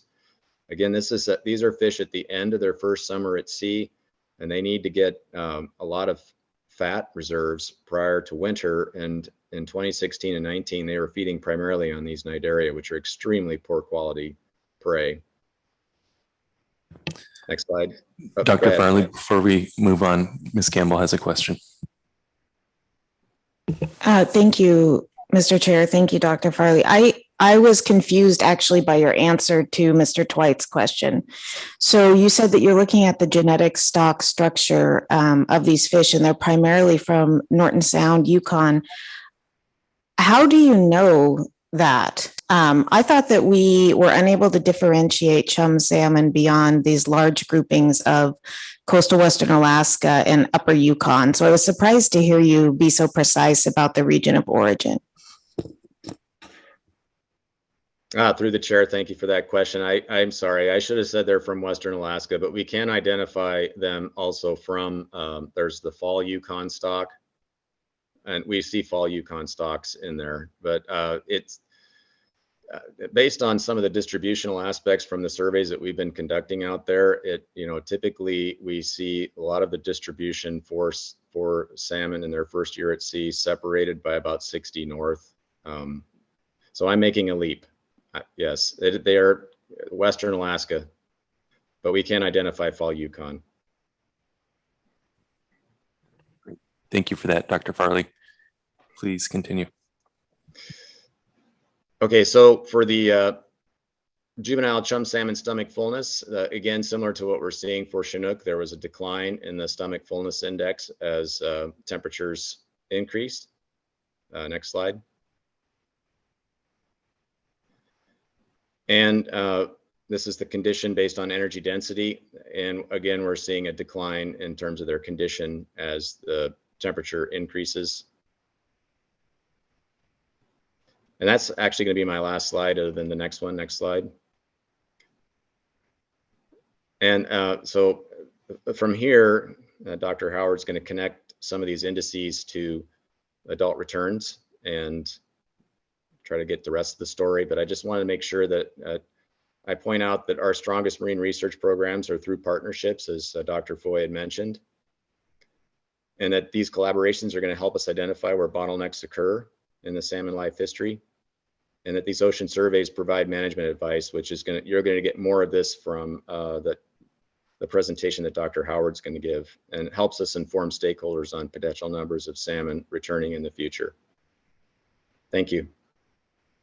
Great. Thank you very much, Dr. Farley. Let's see if there's any final questions. Ms. Kimball has one. Thank you, Dr. Farley. I'm trying to pick out some of the take-home messages from this presentation and the work you've been doing. And I get on the juvenile chum salmon diet, the poor quality of those prey. And I heard you say for Chinook, at least in the juvenile survey, there was a transition in warm years and certainly stress from warm temperatures, but the move to sand lance, and sand lance was still, I think you said, a good prey item. And I just wondered if you could discuss that a little bit further in terms of looking at the, I guess, nutrition content of what Chinook are preying on in warm temperatures versus chum. Yeah, through the chair, thank you for that question. So I think that the other take-home message there is their stomach fullness. So while they're feeding on sand lance, which are still a good prey item, there aren't as many out there. And so, it's at least based on their diets. We don't have a good index for sand lance. We have a better index for capelin. And so and as it warmed up, their stomach fullness is still declining. In 2019, it was one of the lowest stomach fullness indexes that we had. And so, while they're still feeding on high quality prey, there's what we're seeing, at least in terms of their stomach fullness, is there's just not as much out there for them. Does that make sense? Yes, it does. Thank you. Further questions for Dr. Farley? Ms. Campbell. Thank you, Mr. Chair. I have one. So the last few slides that you went over about juvenile chum salmon diet and stomach fullness and condition, can you clarify whether those are extreme, like the near shore, is that from your near shore work in the Bering Sea, or is that from older juveniles that were sampled during your work in the Gulf of Alaska? Yeah, through the chair, thank you for that question. All the information on the latter part of that presentation was from the Northern Bering Sea. So those are juvenile chum salmon collected from 60 north to 65 north. Okay, thank you, Mr. Chair. That's what I thought. I just wanted to make sure I was interpreting juvenile correctly in this context. So thank you. Good clarification. Thank you, Ms. Campbell. Anything further for Dr. Farley? Okay, thank you again, Dr. Farley. Really appreciate it. Let's go ahead and take a morning break and then we'll come back and hear from Dr. Howard again. Let's come back at 10:30.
Council, please come back to order.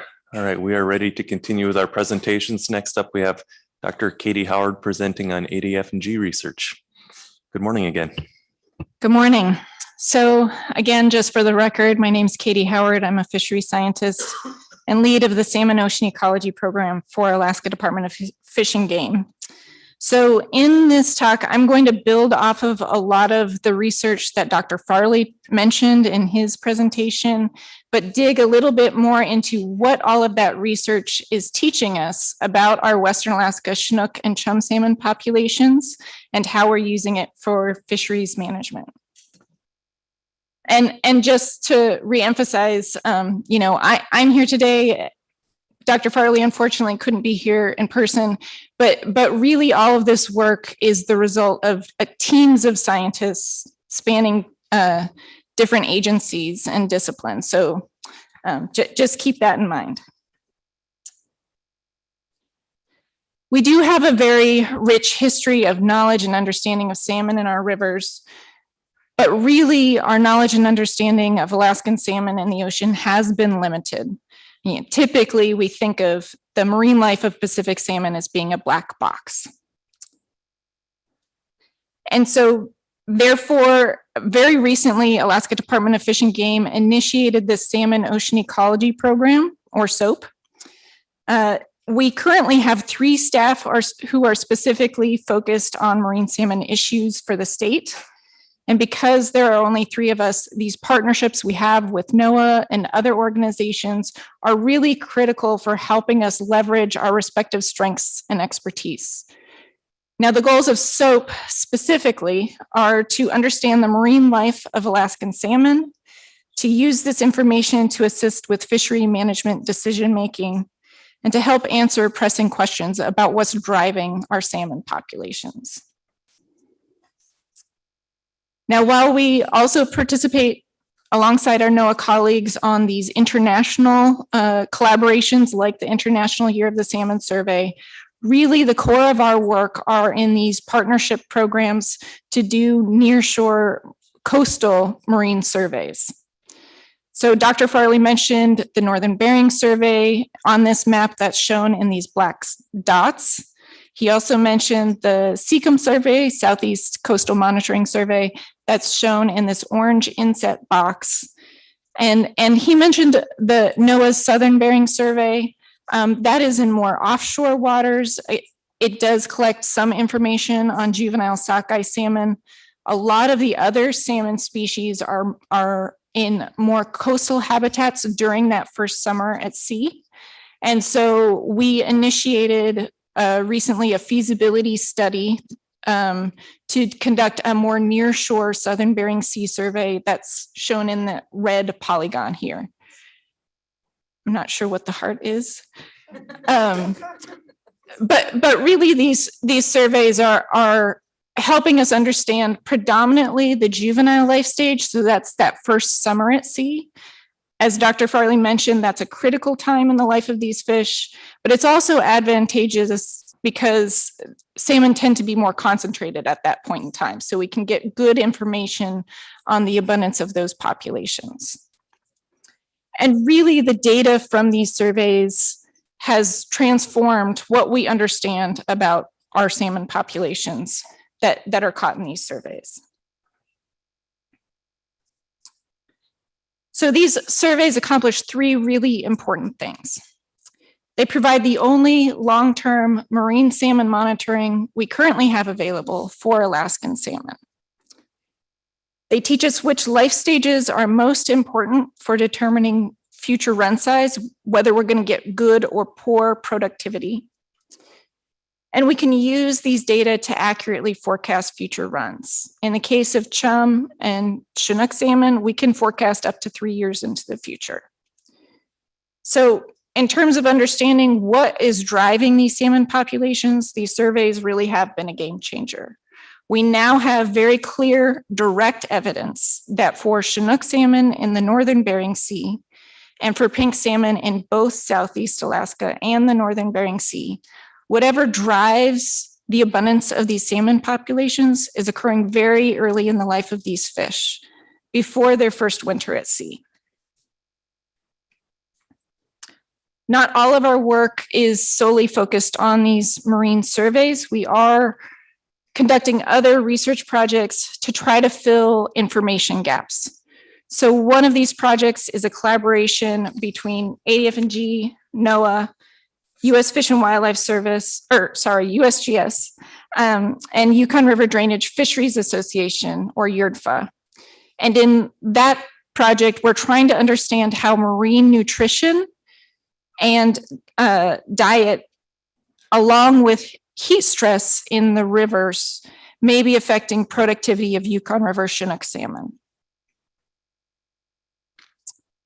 One of our team, Sabrina Garcia, is currently pursuing her PhD, and her dissertation project partners with NOAA and university researchers to use all the available information we have on Chinook salmon behavior and marine conditions to try to create daily predictive maps of Chinook salmon hotspots so that marine fisheries can use this information in real time to avoid areas of higher concentration of Chinook.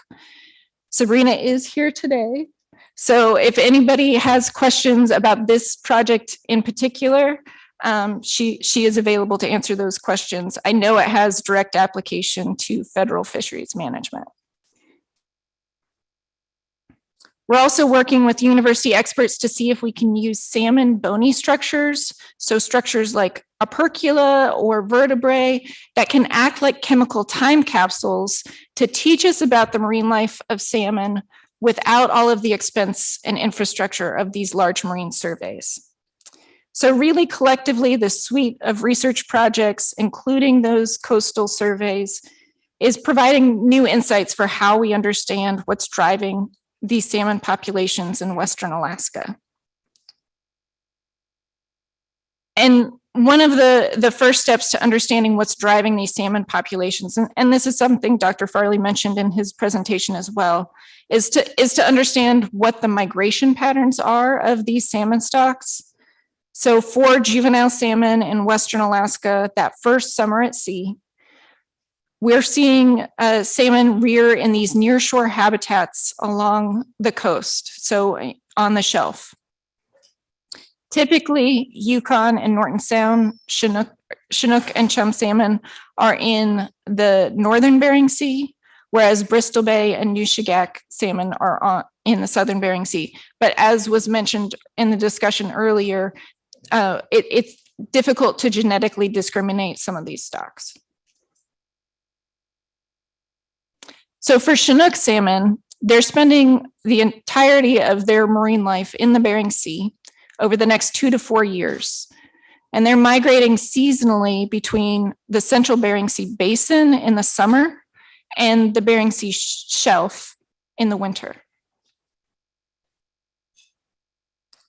For Western Alaska chum salmon, they're spending the next 3 to 4 years migrating seasonally between the southeastern Bering Sea and the Gulf of Alaska, North Pacific Ocean, as Dr. Farley mentioned in his presentation. Dr. Howard, Mr. Yes. Twite has a question. Thank you, Dr. Howard. For chum, so each year the chum essentially then return into the Bering Sea for the summer. So come through those passes and the Aleutians and through that huge exchange through the Aleutians each year. Is that correct? And is that also, to the best of our knowledge, true of how chum from Asia use the eastern Bering Sea as well? Or is this picture of annual movement mostly true for North American chum stocks? Through the chair. So this picture is essentially for Western Alaska Chinook and chum stocks. However, after the initial summer at sea, Asian chum salmon are believed to have a pretty similar migration pattern. Their distribution across sort of the central North Pacific and Gulf of Alaska may be slightly different, but the current understanding is that there's a general seasonal migration between the southern Bering Sea and the Gulf of Alaska, North Pacific Ocean until they mature and return to their rivers. Yeah. Ms. Kimball.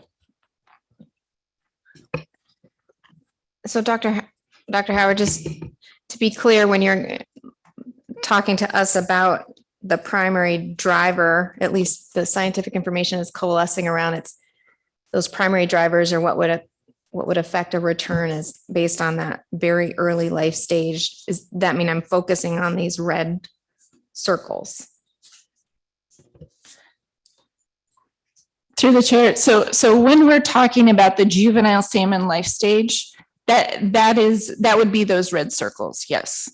I'm going to get a little bit into specifically for Western Alaska Chinook and chum salmon, what we think the drivers are in each of those cases. Yeah. Thank you. I'll wait. Ms. Baker. Thank you, Mr. Chair. Thank you, Dr. Howard. And please tell me if I'm getting ahead of you in the presentation, but I wanted to follow up on a question that Mr. Twite had that I think was discussed a little bit in your presentation to the SSC. My question is Western Alaska chum with respect to Asian chum and life history and distribution. My recollection is you having perhaps a discussion with the SSC that at the juvenile salmon stage in red shown here on this graph, the Western Alaska chum salmon were not intermixed with salmon of other origins, Asian salmon, for example. But when you move on to the immature and maturing chum life stages in the blue and green that you have here, that is where is with the information you have, you start to see I'm probably using the wrong terms, but the mixing of Western Alaska chum salmon stocks with other genetic stocks of other genetic origins. Am I remembering that correctly? Through the chair, that is correct. So at those early life stages, juvenile salmon are really staying fairly close to their natal rivers. When we get up to sort of the Bering Strait area, you do see a little bit more mixing with some Asian stocks, Russian stocks that are also juveniles. But that is just around the Bering Strait area. Otherwise, we're really talking about Western Alaska chum salmon from rivers that are originating in rivers close by to where they're rearing. Yes. Please continue. So I mentioned before that, but just to reemphasize, the information we have from these surveys are teaching us that the future run size of Yukon River Chinook salmon is determined very early in the life of these fish. So this is sometime between when we measure the spawners on the spawning grounds and when we measure their offspring in September of their first year in the ocean. Now, this means that later marine mortality drivers, whether that's competition, predation, bycatch, or other factors, are not predominantly driving these populations. It also means that we have a very good leading indicator of how many Yukon River Chinook salmon there are in the ocean at any given time. So what we see is that for a given cohort of juvenile Chinook salmon, whether that's Canadian origin fish, which you see on the left-hand figure, or all Yukon fish, which you see on the right-hand figure, we see a very strong relationship with the number of adults that return from that exact same cohort of fish in future years. So when we see more juveniles, more adults return from those juvenile years. So this also means that consequently, all of the abundance in the ocean between that juvenile stage and the adult stage is also very predictable. So this may be helpful information for bycatch management. For salmon fisheries, this means that we can forecast future run size to help aid with fishery management. So this figure is showing total Yukon River Chinook run size. The actual run abundance are those gray bars.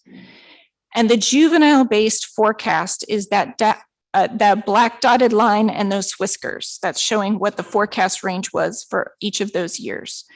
In general, the forecast has done pretty well for anticipating what the future run size will be. In 2022, we are expecting another poor run, very similar to last year.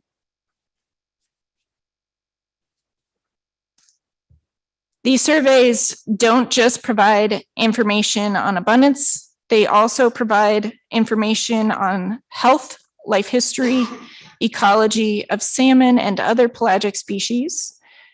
And just as an example, in the stock status presentation, I talked a little bit about the spike we've seen in ichthyophonus infections on Yukon River Chinook salmon. We can use these survey platforms to assess ichthyophonus and other pathogens on the marine life stage of these salmon stocks. And so in 2021, we did use the Northern Bering Sea survey to assess juvenile and immature Chinook salmon. And again, those juveniles are likely Yukon River Chinook. Certainly a lot of them are. The immatures are from Western Alaska. And so what we found in 2021 was that no juvenile Chinook salmon were infected with ichthyophonus, but about half of the immature Chinook salmon were infected with ichthyophonus. So what that's teaching us is that the infection is occurring in more offshore waters and in later life stages. So we are still developing, as Dr. Farley mentioned, our understanding of Yukon River fall chum salmon from these survey data. We have been focused on fall chum salmon because we have the ability to genetically discriminate that particular stock group. We also have good information on adult abundance for that stock. What we've seen is for most of the data set, a pretty similar relationship than what we saw with Chinook salmon, that their abundance seems to be driven by factors in early marine life through much of the data set up until 2016. So in 2016, something very different happened, and we started to see mortality in later marine life after that juvenile stage, becoming more important for driving abundance of those runs. And if you think back to Dr. Farley's presentation, and he presented the juvenile abundance index, and there were really high abundances after 2016. This is part of the reason why there was a shift in how that abundance relates to future adult returns. And we do know that something dramatically different did happen starting in 2016. So 2016 marked the beginning of a major multi-year marine heat wave in the Bering Sea. And on this map, the red colors are depicting anomalously warm sea surface temperatures that built over time in 2019. And just like the blob in the Gulf of Alaska, this Bering Sea marine heat wave was unprecedented in magnitude, scale, and duration. And just again, to remind you, these juvenile chum salmon, they're using the Bering Sea habitats in their first summer at sea, and then migrating to the Gulf of Alaska for their first winter at sea. So starting in 2016, they were experiencing marine heat waves in both of their marine habitats. Since the marine heat wave started, the base of the food web in the Bering Sea and the Gulf of Alaska changed radically.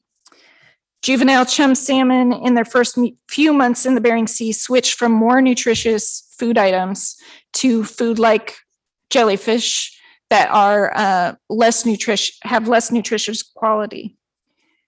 More Bering Sea juvenile chum salmon now have empty stomachs, as Dr. Farley mentioned, a result of both poor food resources and higher metabolisms caused by warmer temperatures.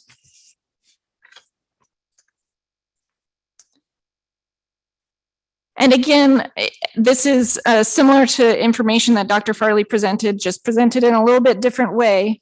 From these Northern Bering Sea surveys, we have been monitoring the energy density of juvenile salmon, and energy density is just the stored energy that these fish have in their bodies, often in the form of fat, to help them make it through times of poor food availability.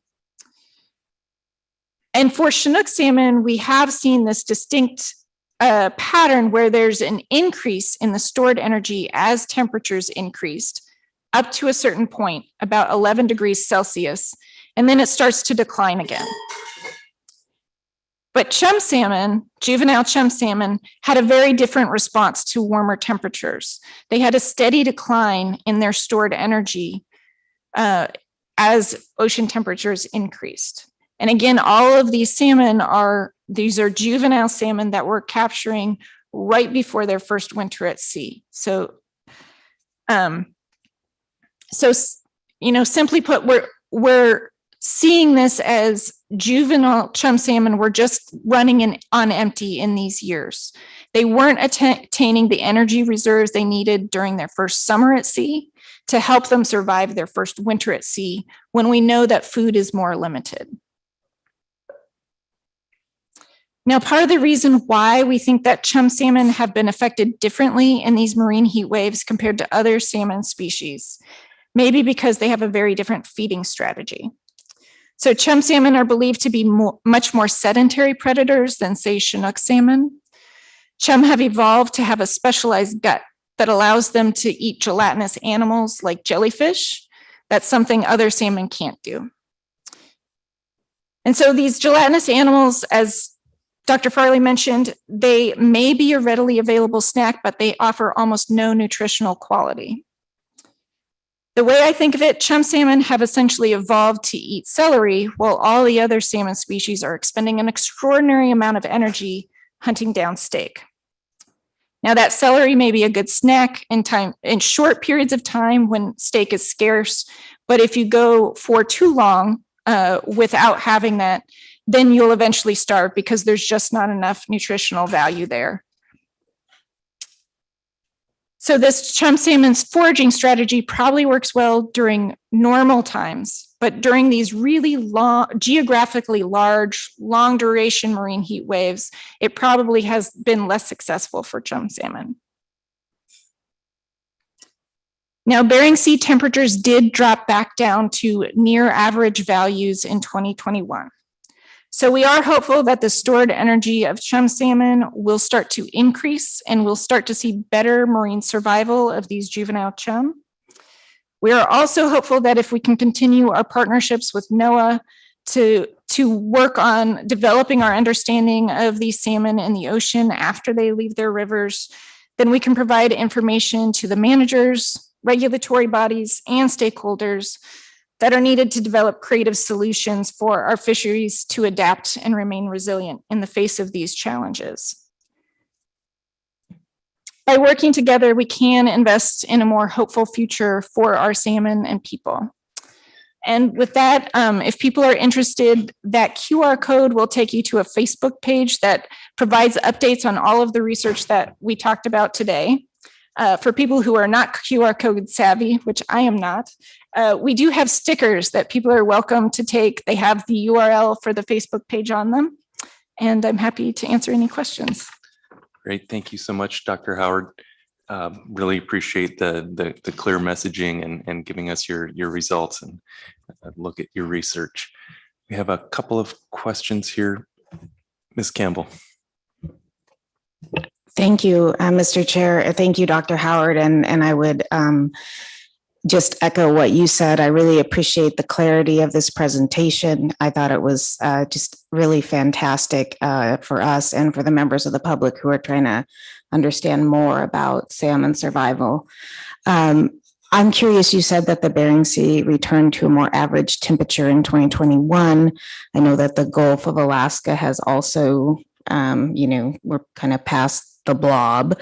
So did you do your nearshore work in 2021? Do you have a feel for how the salmon, the chum salmon specifically that outmigrated in 2021 fared. Can you help us with that?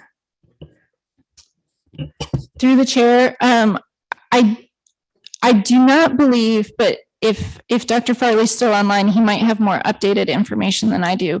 I do not believe we have the lab results back yet for what the stored energy for those juvenile chum were to see if they match that decrease in temperature. I can say that what we've seen in both the Gulf of Alaska and the Bering Sea is that just because the heat wave stopped, the ecosystem itself hasn't completely gotten back on track to what it was before marine heat wave happened. And so there could be some lag effect that we can expect. Thank you, Ms. Campbell. Ms. Kimball. Thank you. I think my question is too similar, but I'm going to ask anyway, because I was feeling maybe more optimistic based on our ecosystem status reports we get every December and I was very much focused on the existence of a cold pool and having more sea ice in a more normal way. But then when I look back at that presentation, what stands out to me now after your presentation is the extremely warm bottom waters on the northern inner shelf, and that those still remain very abnormally warm. So are you tracking all of those things in conjunction with the same scientists in NOAA that provide us these presentations? I just don't understand how that all works together. Through the chair, yeah, we have a lot of conversations with our colleagues at NOAA because they have more of the ecosystem information at their disposal. And so we're constantly having these conversations where we're trying to piece together what it means. Particularly, we have a pretty big emphasis right now on Western Alaska chum salmon because the runs have been so poor. And so we are talking about that. And I think, yeah, I think my answer would be pretty similar to the one I previously gave, that while we're hopeful that we're going to go in a more positive direction, there might be a bit of a lag because it is taking longer for the ecosystem as a whole to kind of bounce back to pre-marine heat wave status. Different topic, but maybe more to you, Mr. Chair, that Dr. Howard offered an ability to talk to Sabrina about her work on these daily predictive maps for Chinook hotspots. And given our long list of presentations, is that something you'd rather us do on the side or on the record? Just to understand what that purpose of that work is and the timeline. Yeah, either way. I'm not sure if the offer was for at the table or in the hallway. If you'd like, Ms. Kimball, I think that would be appropriate. Maybe just briefly, if you could provide what it is you're doing, it sounded very applicable to our work. For the record, my name is Sabrina Garcia, and I'm a biologist at the Alaska Department of Fish and Game. So for this project, what I'm going to be doing is integrating both fishery dependent, so data from the pollock fleet, as well as fishery independent data, so primarily data from satellite tagged Chinook salmon. And the purpose is to build a predictive model for where Chinook salmon will be in the Bering Sea.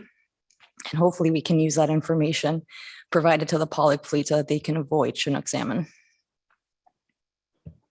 Ms. Kimball. And targeted on the coastal Western Alaska or upper Yukon Chinook salmon that we're most concerned with, I assume.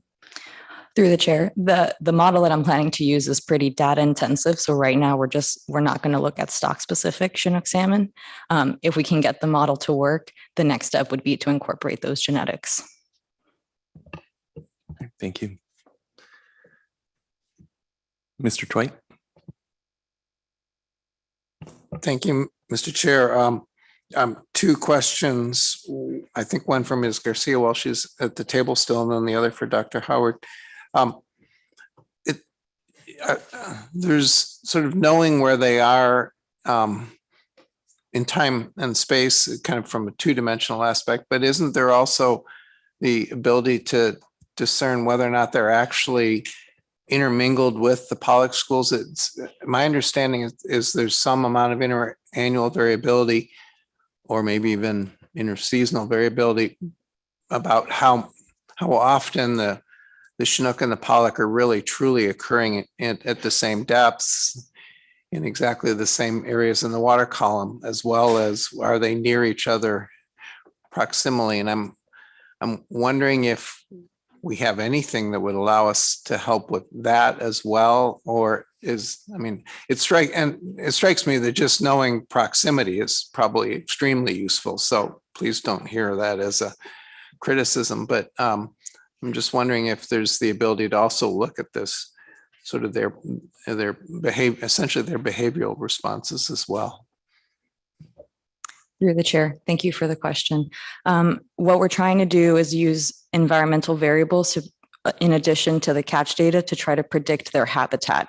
And we know that Chinook and Pollock are intermingling because that's why they're being caught incidentally in the Pollock fleet. So the goal is to predict where they are based on their habitat preferences, and to use that information to predict where they will be so that the fleet can avoid them before catching them. So right now, the rolling hotspot closures, they're enacted after Chinook salmon are caught. So the goal of this model is to predict where they will be based both on catch data from the Pollock fishery, but also data from satellite tag Chinook salmon, which will let us know, can we predict based on their habitat preferences and provide that information to the fleet.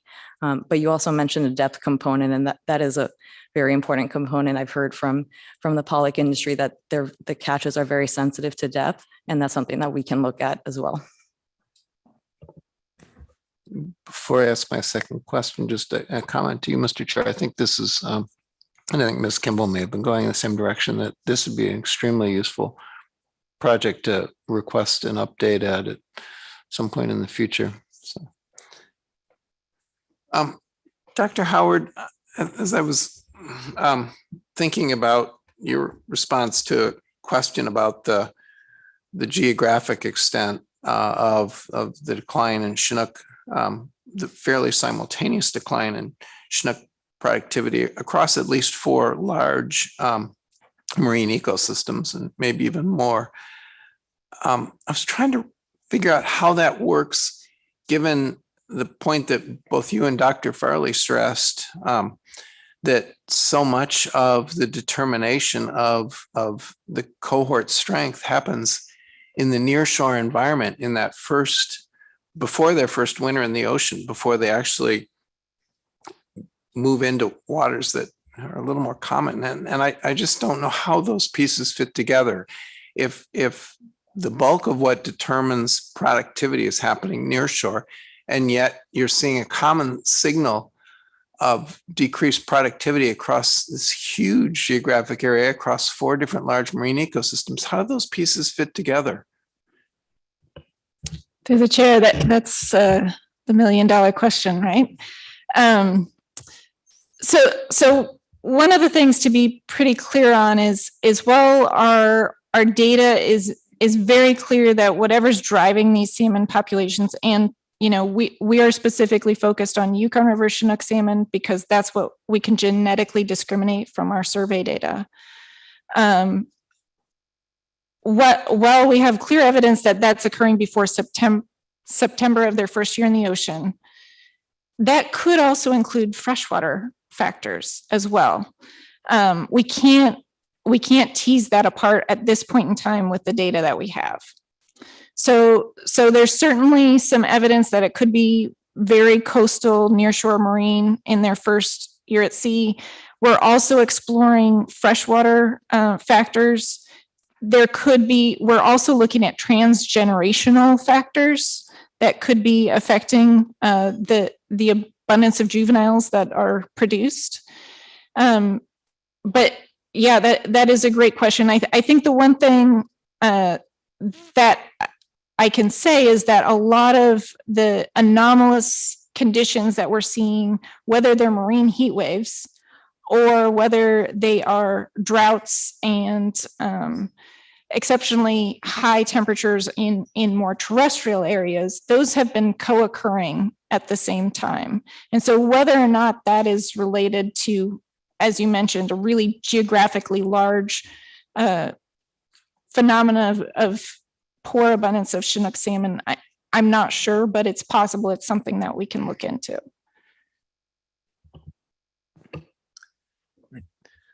Go to a question from Ms. Vanderhoven. I apologize for skipping over you earlier. That's okay. My question's been answered. Thank you. All right, I don't see any additional questions. So thank you again very much, Dr. Howard, and soon to be Dr. Garcia. Right, I believe that will bring us to our genetics reports.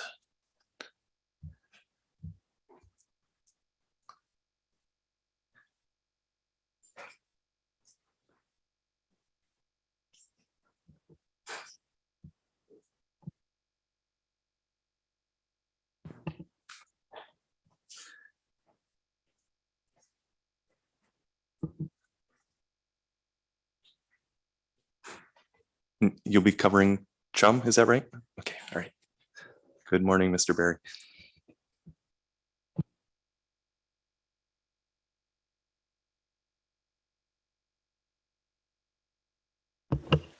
Good morning, members of the council. For the record, my name is Patrick Berry, and I am a postdoctoral researcher working with the genetics program at the Alaska Fisheries Science Center. Today, I'll be presenting the genetic stock composition analysis of chum salmon from the 2020 and 2021 Bering Sea walleye pollock trawl fishery.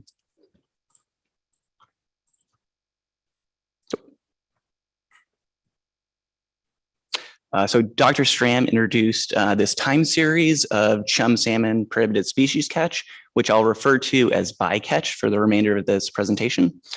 And so I've actually broken this out by the A and B season to kind of highlight the fact that over 99% of the chum salmon bycatch occurs in the B season. And so you can see that early in the time series, there were two peaks, kind of this lower peak here, and then the highest peak occurred in 2005 with just over 710,000 chum salmon taken. Since about 2012, the bycatch has been increasing with just over 343,000 taken in 2020 and just over 546,000 in 2021. And both of these 2 years were larger than the long-term historic average here as a dotted line, which was 170,000. So the timing of the bycatch can influence the stocks that are taken. So here we've plotted the bycatch through time for the B season. On the left is the number of chum salmon taken each statistical week. And then on the right is the cumulative proportion of the bycatch. So we've plotted the 2020 data in orange and the 2021 data in red. The prior 7 years are in gray, just to give some historical context. So you can see here on the left panel that the bycatch doesn't start occurring until July, which is about statistical week 30, and then extends past October. Whereas in 2021, there are two distinct peaks. This first peak occurring in statistical week 29, and then this larger peak occurring in week 32. So in the cumulative proportion, this kind of accentuates the fact that the 2020 year was much later than all other years. So you can see here, it starts in statistical week 30 and about 50% of the bycatch is taken by statistical week 35. Whereas in 2021, about 50% of the bycatch is taken by statistical week 30. So that's it's just over a month that things occurred between the two different years. So the spatial distribution of the bycatch also can affect which of the stocks are being taken as bycatch. So here I've plotted the 2020 bycatch for each of the ADF&G statistical areas. And so each of those points represent the total bycatch in that ADF&G statistical area scaled by size. And what you can see is that the bycatch occurs throughout the shelf with quite a bit of bycatch occurring in the northwest of eastern Bering Sea. This is much different than the pattern we observe in the 2021 data, where the bycatch is much more concentrated along the the Alaska Peninsula.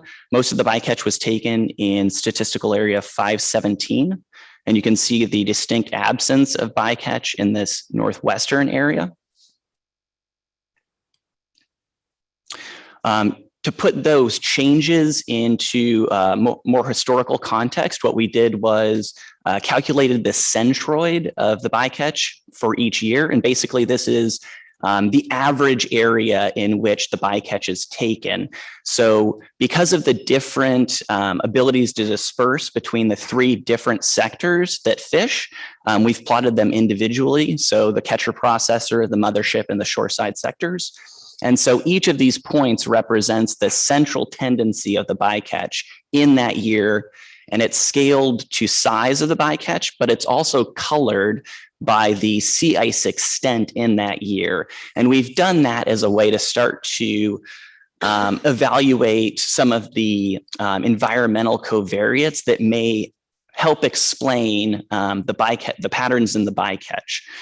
So there are a couple trends to point out here. The first of which is in 2020, you can see that for the catcher processor, the mothership, and the shoreside sector, that centroid is kind of the farthest northwest point. So everything is occurring much farther to the west.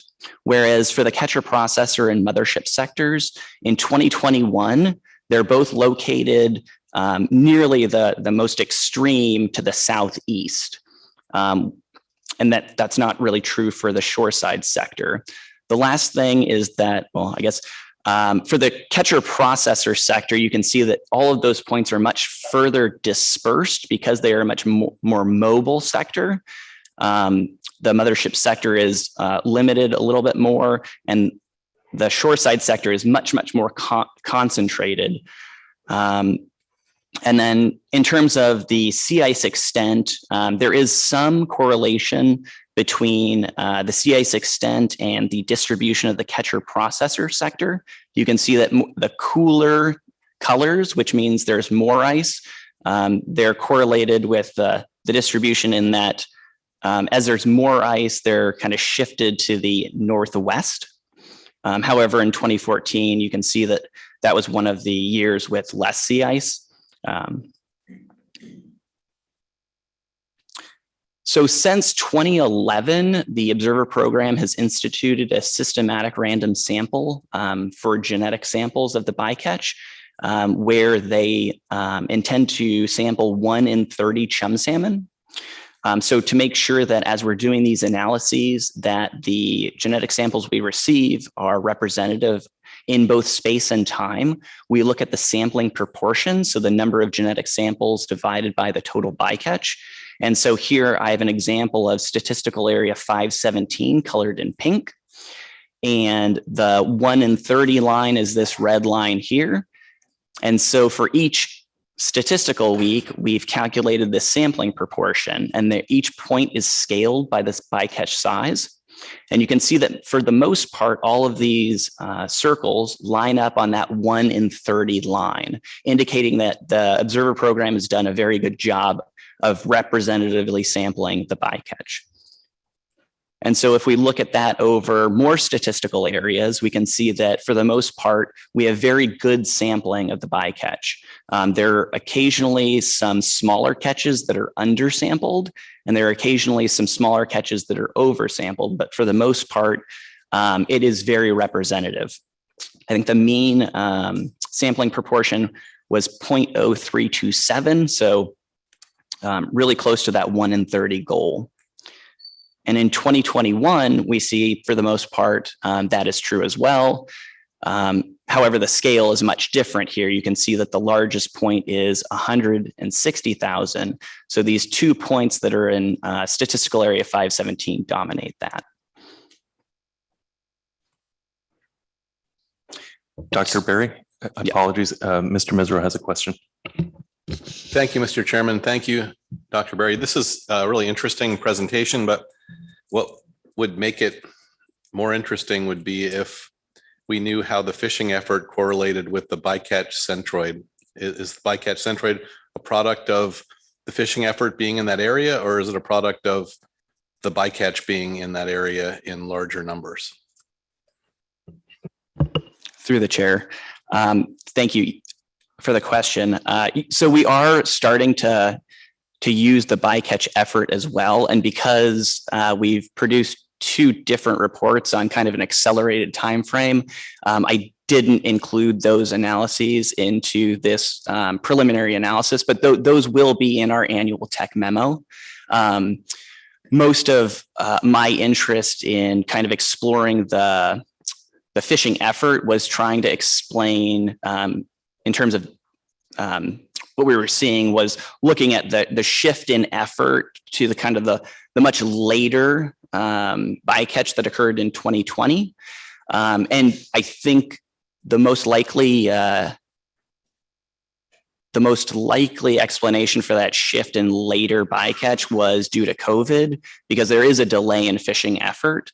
But I agree that we will be exploring more the centroid with the pollock effort.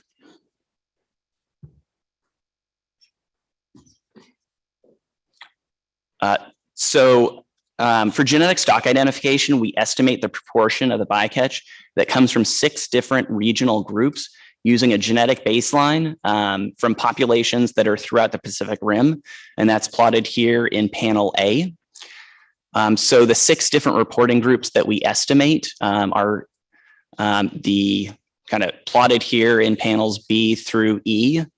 So the first reporting group is the Southeast Asia reporting group, which you can think of as all of the hatchery Japanese chum salmon. The Northeast Asia reporting group, you can think of as a mixture of both wild and hatchery produced Russian fish.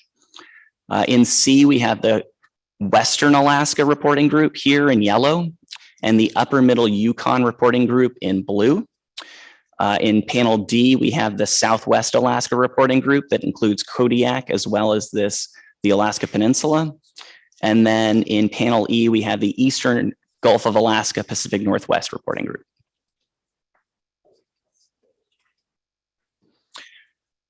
So for the 2020 B season, we estimated the stock composition, and we find that the 2 Asia reporting groups, so Southeast Asia and Northeast Asia, comprise about 45% of the bycatch, with Southeast Asia comprising 13% and Northeast Asia 32%. The Alaska stocks, including Western Alaska, the Upper Middle Yukon, and Southwest, combined they comprise 13%, with Western Alaska at 8%, the Upper Middle Yukon at 1%, and Southwest Alaska at 4%. The Eastern Gulf of Alaska Pacific Northwest reporting group was the largest, comprising 42%. So for 2021, I've just added them to the prior plot. And so 2021 is plotted with the polka dot pattern, and 2020 is plotted with the crosshatch. And the major change here is that in the Northeast Asia reporting group, it's increased from just over 30% to about 55%, whereas the Northeast or the Eastern Gulf of Alaska Pacific Northwest reporting group has decreased in abundance from just over 40% to about 20%. Notably, the Western Alaska and Upper Middle Yukon stocks are pretty consistent for both of these 2 years. So putting this in. Sure. Ms. Kimball. And maybe I apologize, maybe you're going to answer this, but we did just receive a report on the very poor stock status for the Coastal Western Alaska group and Upper Middle Yukon group from the state. And so what do we know about these big changes or these contributions in terms of, I guess I wouldn't say stock status, but hatchery contributions to the system from Southeast Asia and Northeast Asia? Do we have any information, or possibly Dr. Howard does, on the level or contribution or increase or maintenance of those hatchery contributions? Not just to the bycatch, but to the system? Through the chair. That's really the $1 million question is, are these stock proportions fluctuating as a result of changes in abundance or, and that's that. It is one thing that I have started to look at with the Russia component. The Anadromous Fish Commission has some data about the wild and hatchery Russian stocks. However, that ends in around 2016. So we don't have a complete look at both the escape and the wild escapement, but there is some data to suggest that the wild escapement in Russia has been increasing. If Dr. Howard wants to speak as well.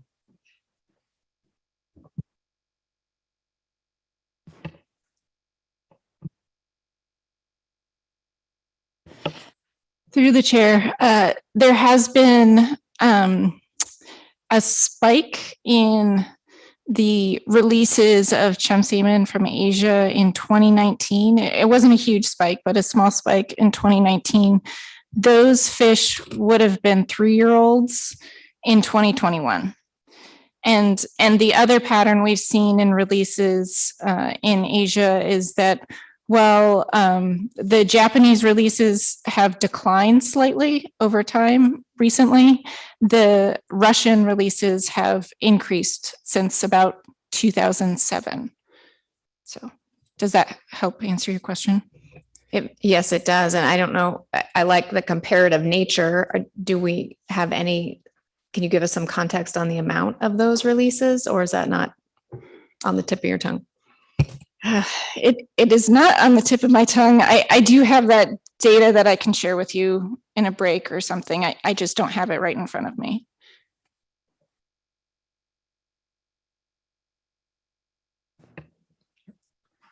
Thank you, Dr. Howard. Please continue, Dr. Berry. So we can start to look at some of these stock proportional changes through time. Here, I've plotted the Eastern Gulf of Alaska, Pacific Northwest, and both of the Asia reporting groups on the left, and the Southwest, Upper Middle Yukon, and Western Alaska populations on the right. And highlighting a couple of the trends, you can see that the Southeast Asia reporting group has been pretty consistent in their contribution from 2011 to 2021 at just under 20%, whereas the Eastern Gulf of Alaska, Pacific Northwest, and Northeast Asia seem to fluctuate between 20% and 60%, and they're negatively correlated. So as one goes up, the other goes down. The coastal Western Alaska, plotted here in yellow, it averaged about 16% from 2011 to 2019, but has dropped in the last 2 years to about 9%. The Upper Middle Yukon from 2011 to 2018 averaged 5%, but in the last 3 years, it's averaged 1%. And the Southwest Alaska reporting group has increased through time. So we can multiply these proportions by the total PSC and actually look at the number of fish that are harvested. And so here we've plotted the estimated chum bycatch in total number of fish. And you can see that overall, because the PSC has been increasing within this time frame, the Northeast Asia reporting group has increased to a peak in the last year of just over 300,000 Northeast Asia fish. The Eastern Gulf of Alaska is just over 100,000 fish for the 2021. And the Southeast Asia reporting group was just over 50,000. We can expand the axis of the Southwest, Upper Middle Yukon, and Western Alaska to kind of accentuate the patterns. And what you can see is that between 2012 and 2017, the number of Western Alaska fish was increasing, but since then has dropped. So in 2021, there were 48,656 as a mean estimate of Western Alaska chum salmon taken in the bycatch. In 2021, there were 2,854 Upper Middle Yukon fish, And for the Southwest Alaska, it was 13,175. You can see that the Western Alaska has increased over time. And recently, from the peak in 2017, the upper middle Yukon has dropped substantially. So as we start to analyze these data at smaller temporal and spatial scales, looking at the temporal variation, we break the bycatch into 3 different strata. So the early, middle, and late, with the divisions being statistical weeks 32. And I can't remember the middle one.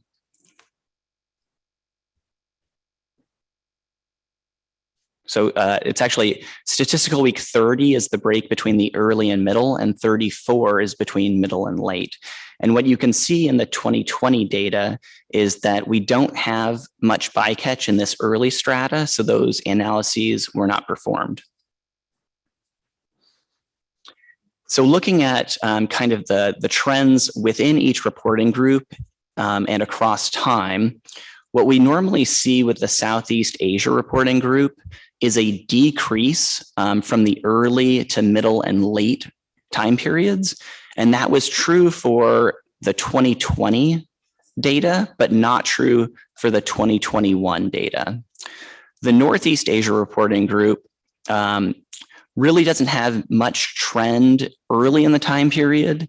However, later in the time period, it tends to peak in the middle strata. For the Western Alaska and Upper Middle Yukon reporting groups, historically, we see a larger contribution to the early strata, which declines through time. So early in the bee season, we typically see a higher proportion of bycatch that is of Western Alaska and Upper Middle Yukon origin. And for the Eastern Gulf of Alaska Pacific Northwest, we typically see the opposite pattern with a higher proportion of that reporting group in the late strata. And that was true for both the 2020 and 2021. So trying to incorporate a spatial component as well, we often break up the Eastern Bering Sea into 4 different clusters seen here in this map, with the cluster 1 closest to the Alaska Peninsula. And we divide each of these clusters based on the timing of the bycatch, so the early period and late period. And so that dividing line is statistical week 32. And so again, looking at the trends in each reporting group between the early and late time period, what we typically see with the Southeast Asia reporting group is that they contribute much more to the clusters that are in the Northwest Eastern Bering Sea, so clusters 4 and 3. So here in the early time period, we have a larger mean estimate, and it drops when we look at the clusters 1 and 2. However, that break changes between the early and late time period.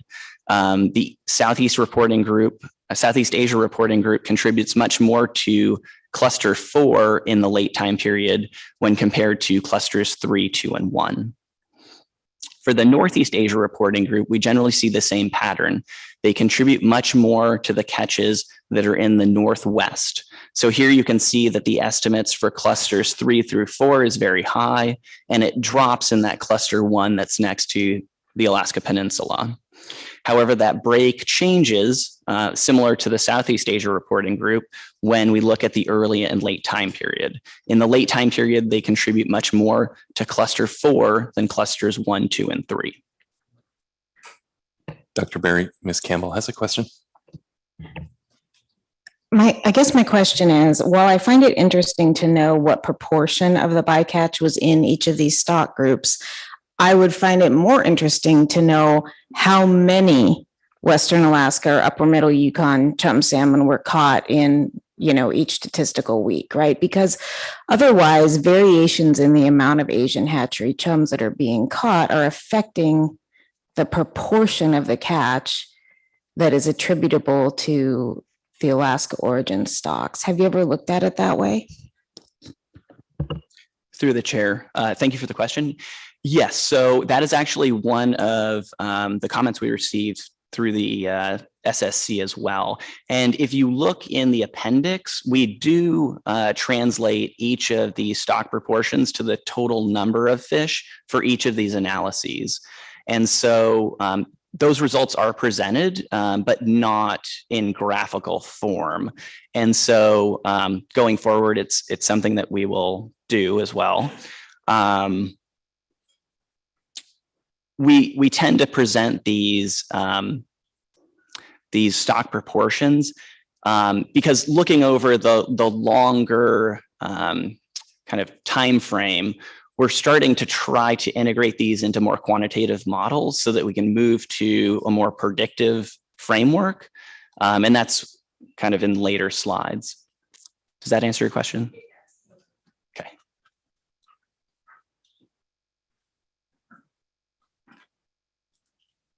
So I think I'm here. So for the Western Alaska, Upper Middle Yukon, and Southwest Alaska reporting groups, we typically see an increase in the proportion of those fish as we move towards the Alaska Peninsula. That was not seen in the early period for Western Alaska, but it is seen in the later time period. We really didn't see much change in the stock composition for the Upper Middle Yukon across either time period or cluster. And there's a small uptick in the Southwest Alaska reporting group in the in cluster 1 in the early time period. Looking at the Eastern Gulf of Alaska Pacific Northwest, typically we see a larger contribution of that reporting group close to the Alaska Peninsula, so in cluster 1, and you can see that in the early time period.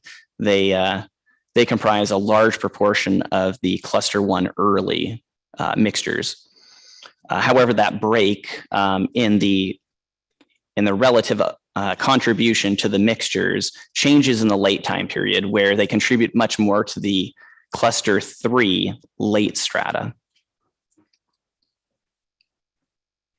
So we did these analyses for 2021, and I think it's important to note that, remember in this map that there was not much bycatch taken from the cluster 4. So those analyses were not done. So we're looking at clusters 1 through 3 for each of these reporting groups. And so I think the main take home from this is that for the Southeast Alaska reporting group, we do see a small drop, which is consistent with historical trends.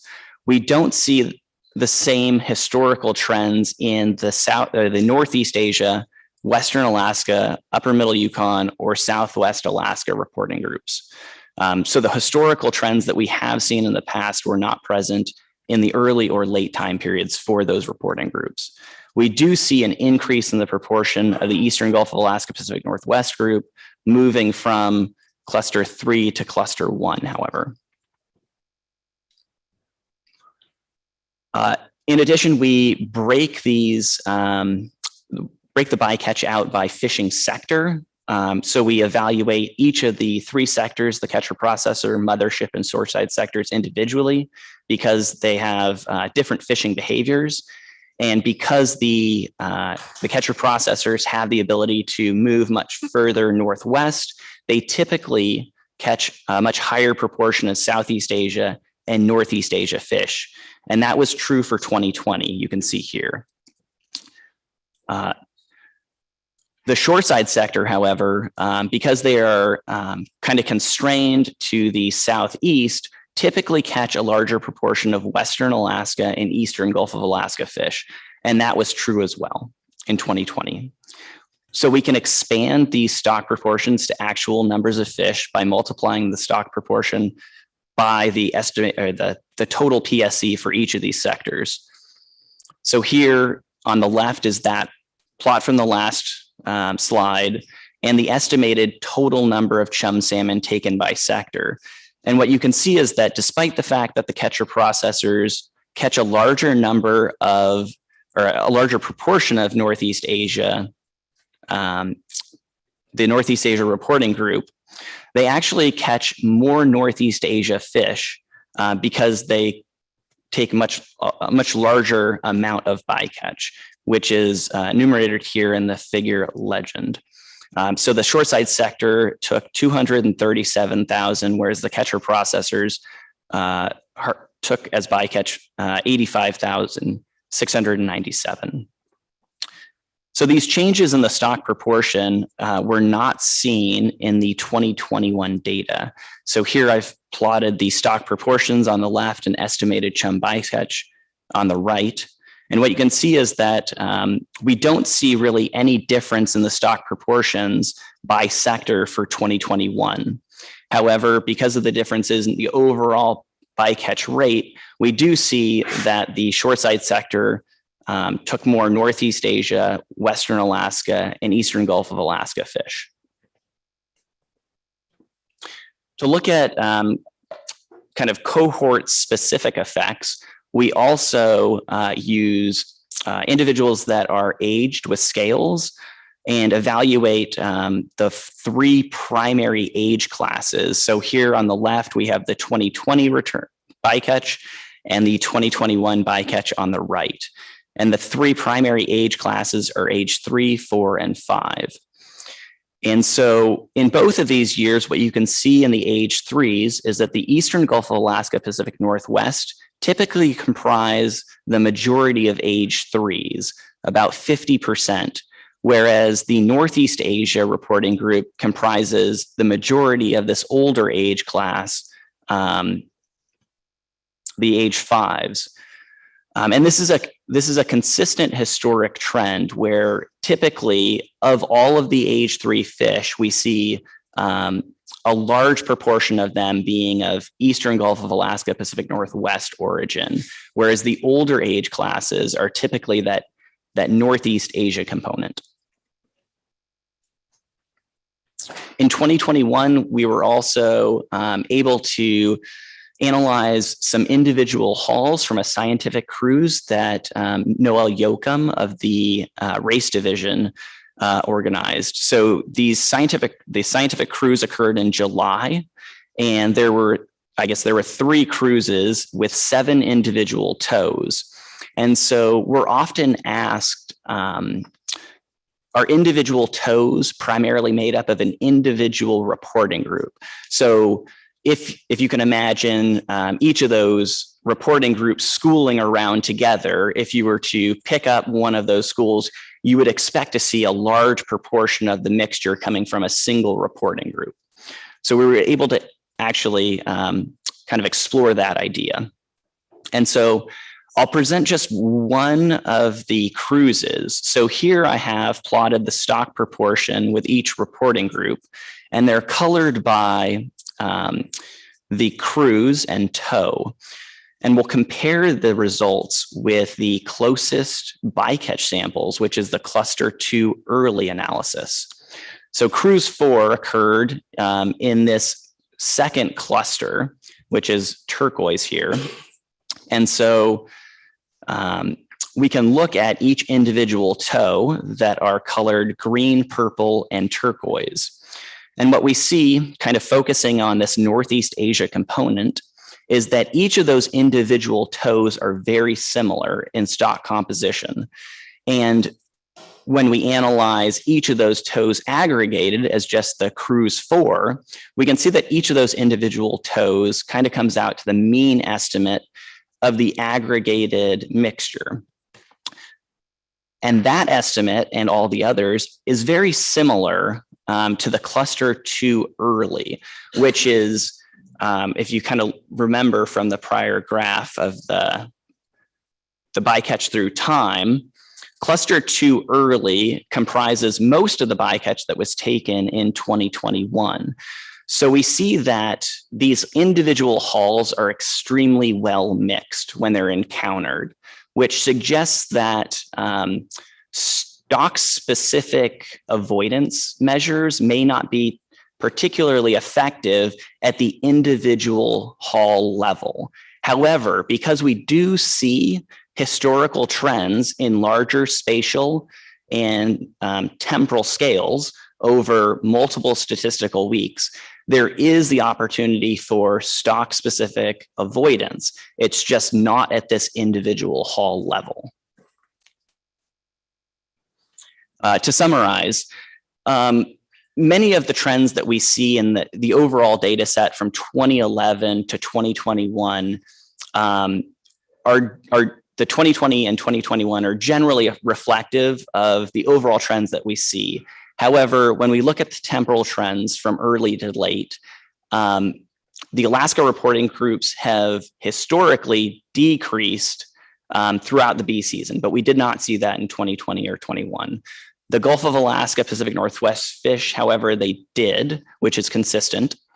The spatial trends from east to west, typically we see a higher proportion of Asian fish in the Northwest. That was consistent. And the Eastern Gulf of Alaska Pacific Northwest historically have decreased, and that is consistent. Alaska reporting groups historically have decreased, moving from east to west. So they comprise a much larger proportion close to the Alaska Peninsula. That wasn't really true in 2020 or 21. The age trends, typically the Eastern Gulf of Alaska Pacific Northwest fish comprise a higher proportion of younger fish. That was consistent. And the Northeast Asia fish typically comprise a higher proportion of the older fish. Looking at the Western Alaska and Upper Middle Yukon reporting groups in particular, because they are the ones that we're mostly concerned with. So here is a plot of both of those reporting groups. And so when we look at both of them combined, in 2020 and 2021, there was a lower contribution. Combined, they were 9% of the bycatch. The historical average is about 20%. When we look at the mean bycatch through the entire time series from 2011 to 2019, the average bycatch of these reporting groups has been 51,168. In 2020, the number of fish from these two combined reporting groups, the mean estimate was 30,908. So below that average level. In 2021, despite the fact that the stock composition has decreased because the total PSC has increased, the mean estimate of the number of fish that were bycaught from these two reporting groups was in line with that mean between 2011 and 2019. So in 2021, 51,510 was the mean estimate of the number of fish from Western Alaska and the Upper Middle Yukon. A little bit about the future work that we'll be pursuing. We've had some discussions with Sea State, and in our discussions, we have talked about the spatial and temporal strata that we typically analyze. And so they suggested that we might refine these strata to more reflect the fishing grounds. So here in this map, I've shown the 6 different fishing grounds that they have identified. And so we're hoping to work with them on actually kind of analyzing the spatial and historical trends in the context of these fishing grounds to be more useful when they're considering their closures. And we have we've also applied for funding to do some stock specific distribution modeling, and the program director, Wes Larson, will discuss that a little bit further in his talk. And so I'd like to end with kind of an acknowledgement of this being a large collaborative research program. The Alaska Fisheries Science Center is a big part of that, but we also work with ACFIN for a lot of our database needs, as well as the Alaska Department of Fish and Game, both their gene conservation lab, as well as their mark, tag, and age lab. My funding through my postdoc was through the Pollock Conservation Cooperative Research Center. We also are funded through NOAA. And as I said, we're pursuing additional funding specifically through AYK SSI. And so with that, I'll take any questions. Great. Thank you, Dr. Berry. Ms. Baker has a question. Thank you, Mr. Chair. Thank you, Dr. Berry, for your presentation. I want to go back to your discussion of the information from the research cruises. And I'm very interested in your statement in terms of what you you could learn from that in terms of the individual halls. I think you described them as being well mixed with the genetic reporting groups, and that stock-specific avoidance measures at a hall level may not be effective with this information. And so I think that's really important for this council to know in terms of potential bycatch management measures. So is information available, or am I getting ahead of work that's ongoing, perhaps that you described at the end of your presentation, to help us? Because with that statement, you also did say, because we now have a longer time period of data, it may be possible to develop more effective stock-specific avoidance measures. And so do you have a sense of whether that longer time period might be days, weeks, a full year, or is that some of the work that's being considered right now? Through the chair, thank you for the question.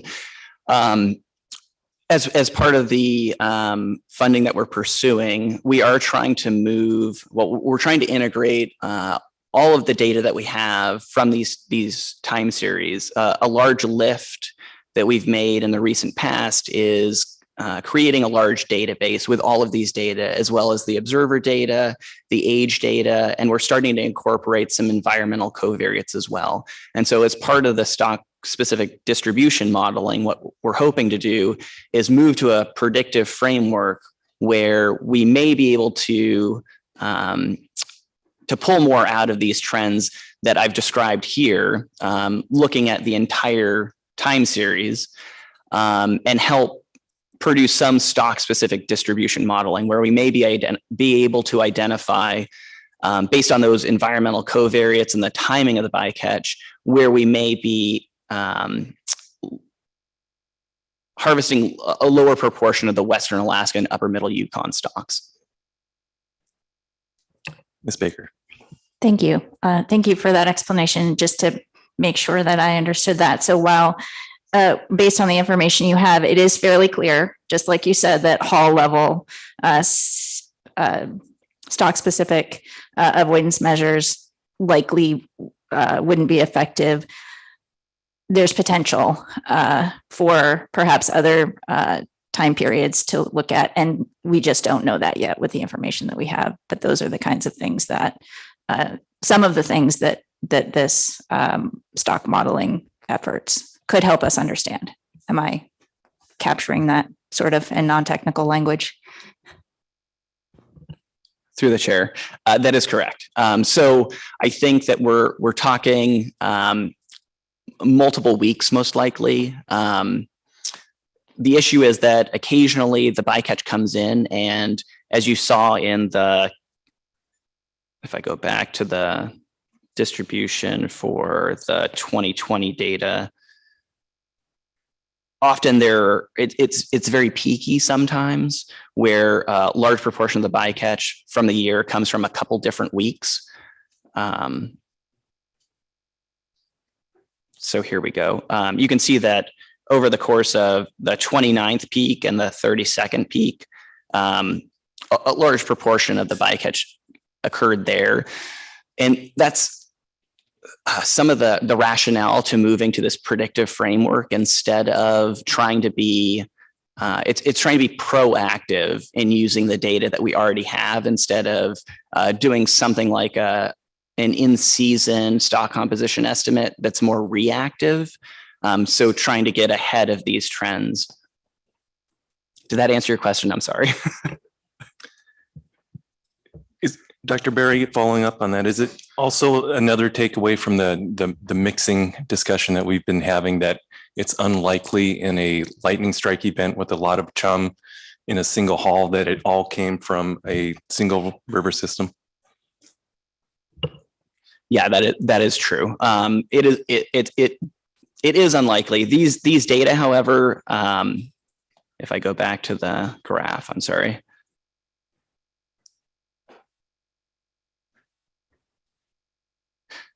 So to be very clear, the data that we have available to actually explore this individual hall level analysis comes from, I believe, cluster 2 as well as cluster 3.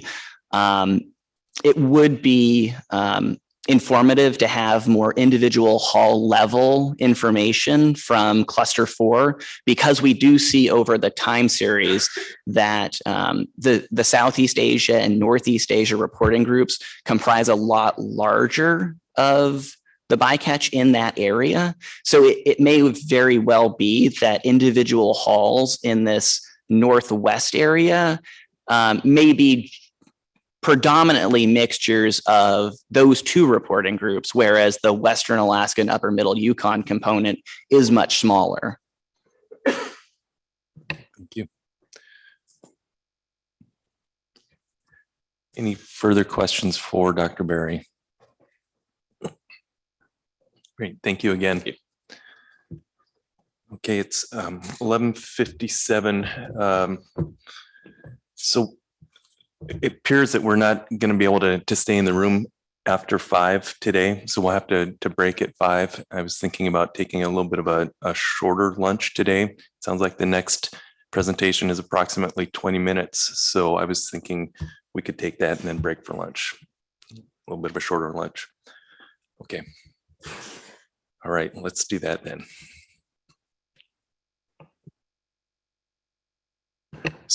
So to be clear, we're taking another presentation and then we're going to break for lunch. Sorry if I was confusing there.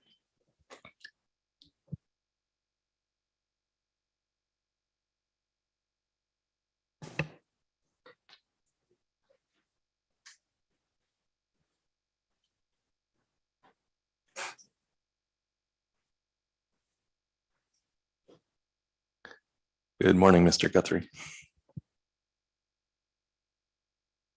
Good morning. Through the chair and for the record, I'm Chuck Guthrie. I work at the Alaska Fisheries Science Center, Auk Bay Laboratories, and I'm a fisheries biologist. So we're going to, I have 2 reports to present. One is on the Chinook salmon bycatch from the 2020 Bering Sea pollock fisheries. And I also have a report on the Gulf of Alaska trawl fisheries.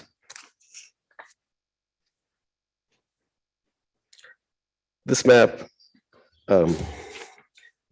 is of the 172 current baseline populations developed by the Alaska Department of Fish and Game Gene Conservation Laboratory for a 37 GTC SNP markers. This baseline was used in both the Bering Sea and Gulf of Alaska analyses. This map highlights the 11 regional stock or reporting groups for which stock composition data is developed.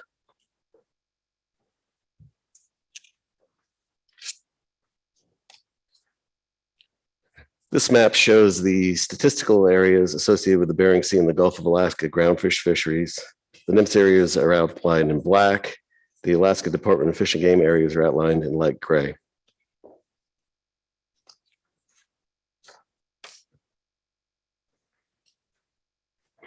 In 2020, an estimated 32,294 Chinook salmon were taken in the bycatch of the Bering Sea Aleutian Island pollock trawl fisheries, which is 6% below the historical average of 34,589 between 1991 and 2019, and far below the highest overall bycatch in 2007, when an estimated 122,195 fish were taken. The incidental harvest between 1991 and 2010 averaged 40,000, about 41,000, and after the implementation of the Amendment 91 between 2011 and 2019, the average dropped to about 19,000. And the pre-Amendment 91 is indicated, average is indicated by the yellow dashed line, and the post average is indicated by the purple line. Of the total 2020 bycatch, 18,369 were from the trawl A fishery, and 13,925 were from the B season.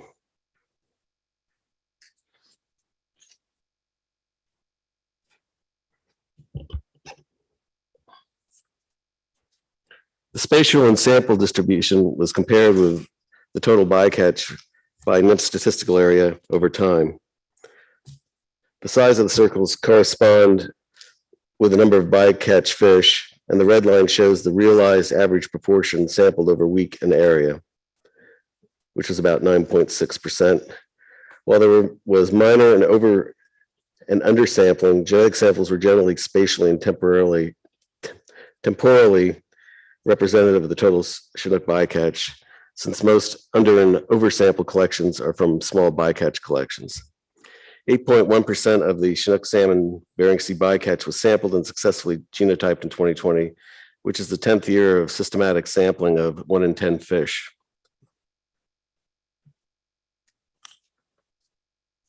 This map shows the location and the amount of the Chinook salmon bycatch. The circles represent the amount of the total bycatch in those centrums.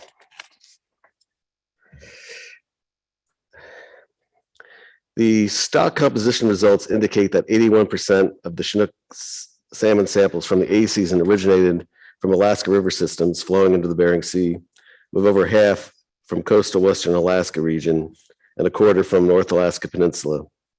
The remaining 19% were from regions southeast of the Alaska Peninsula, with British Columbia contributing 12%, the most, followed by the smaller amount from the West Coast US. In the B season, 58% of the B season samples originated from Alaskan Bering Sea river systems, with over half from coastal Western Alaska, while about a third were from outside the Bering Sea, most from British Columbia and to a lesser extent, West Coast US and Northwest Gulf of Alaska.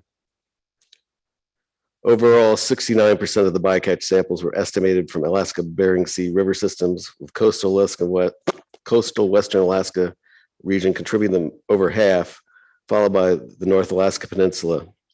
31% of all the samples were from southeast of the Bering Sea, with British Columbia region contributing the most, and smaller contributions from the West Coast US and the Northwest Gulf of Alaska regions.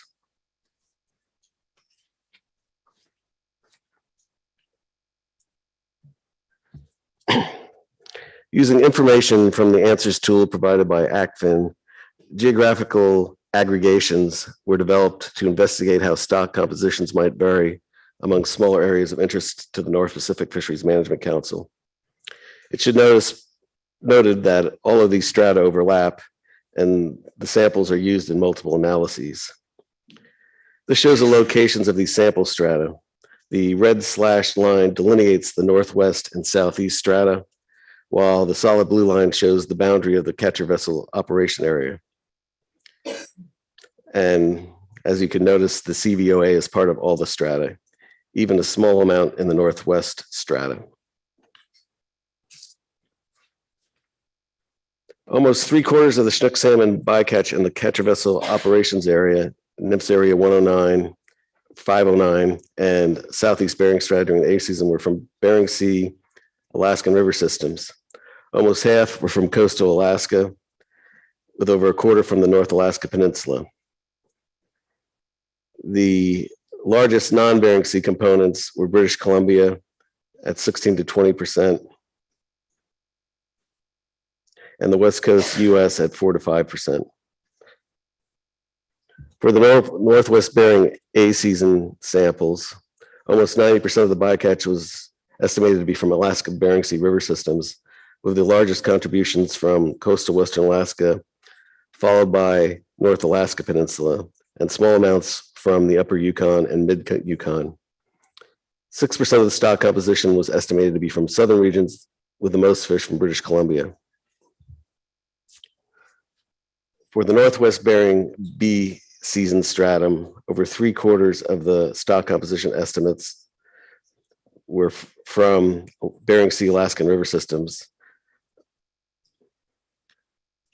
23% of the stock composition was estimated to be from southern regions, 11% from British Columbia, and 5% each from Northwest Gulf of Alaska and the West Coast US.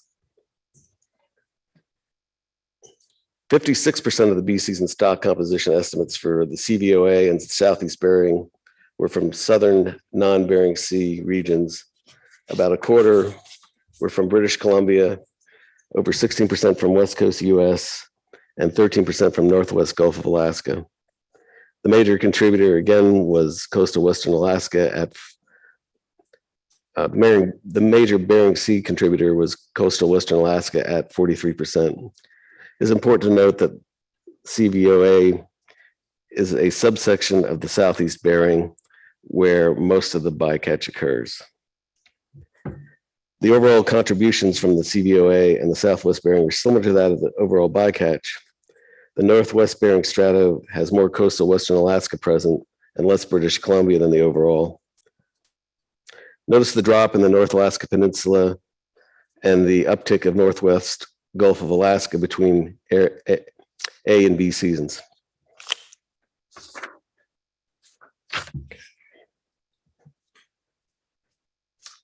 This is a comparison of the Bering Sea A season and B season Chinook salmon bycatch genetic stock composition estimates for 2011 to 2020. As in most previous years, with the exception of 2017, stock compositions from the analysis of the 2020 A season salmon bycatch showed that the majority of the fish originated from river systems flowing into the Bering Sea. The coastal Western Alaska region was the largest contributor in 2020 A season, consistent to every year except 2017. The 2020 B season stock composition estimates from coastal Western Alaska was higher than 2018 and 2019, and substantially more than 2016 and 17. Contrastingly, the higher levels of southern and eastern stock groups contributions observed from 2015 to 2018 are continuing to decrease. The estimated relative contributions from these more southern and eastern regions in the B season previously increased from a low of 20% in 2011 to a high of 86% in 2017, declining to 41% in 2020. You can see the seasonal decline in the North Alaska Peninsula fish from A to B.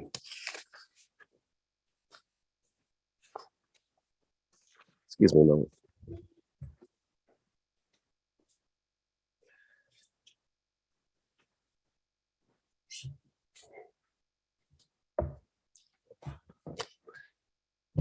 This shows the annual stock composition estimates on the top and catch estimates on the bottom from 2011 to 2020.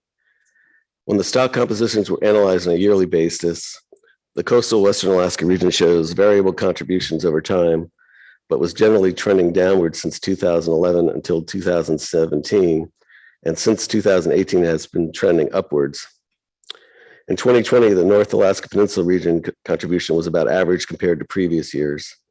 The upper and middle Yukon, Northwest Gulf of Alaska, and coastal Southeast Alaska contributions continue to be low in 2020, while contributions from British Columbia and West Coast US regions have generally decreased from 2017 to 2020. The estimated numbers of Chinook salmon caught as bycatch from coastal Western stocks has varied from a high of about 17,000 in 2011 to a low of less than 5,000 in 2018. Total catches of coastal Western Alaska stocks groups were relatively stable from 2012 to 2018 and were consistently below 8,000 fish. In 2019, the catch increased slightly to near 10,000. Then in 2020, they increased further to nearly 17,000, close to the high in 2011 on this graph. Catches from the North Alaska Peninsula stock group have been relatively consistent over the last decade, ranging from about 2,500 to 5,000 fish. Catches from the southern and eastern British Columbia regions, or catches from the southern and eastern regions, British Columbia and the US West Coast peaked in 2017 at approximately 15,000 fish total, but generally ranged between 5,000 and 10,000 fish. Catches from these two regions in 2020 were the lowest since 2015.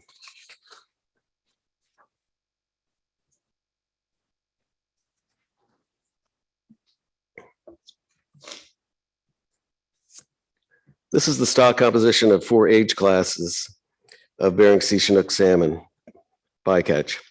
60% of the pressed scales were successfully aged by the Alaska Department of Fish and Game Mark and Tag Lab. The number of aged samples is below the respective bars. The most common freshwater and saltwater zone error codes were inverted and wrong species. Of the 3, 4, and 5-year-old fish caught, the majority were from coastal Western Alaska. Middle and upper Yukon groups contributed a relatively small amount. The North Alaska Peninsula stock groups comprise the largest proportion of the oldest age class of fish, 6-year-olds, with progressively declining contributions at younger ages.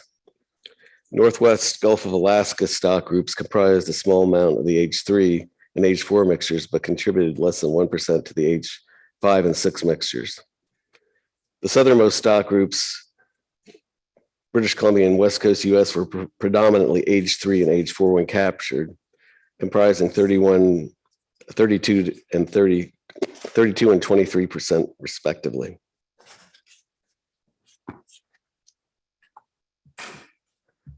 So that's the end of the Bering Sea report, and I'll move on to the Gulf of Alaska report. I don't see any questions. Okay. Oh, sorry, Ms. Kimball does. This is a very quick one. I'm just realizing we don't have 2021 and we did for Chum. I was wondering if you could comment on that. The reason why we haven't done the 2021 is the lab was pushing to get the Chum were deemed to be a greater priority in the lab. And between COVID stuff and supply chain problems, the 2021 Chinook was put on the back burner. So we would see that this time next year, or what would be the schedule for that? That's the hope. We could definitely, as the through the chair, as the Chinook sort of the data related to the Chinook samples comes in later to a certain extent. And but we could definitely, I mean, we've actually presented the A season before a couple of years. Actually, the last time we were Sitka, we gave the A season of the previous year. But they definitely could have the A season report and probably some preliminary B season data.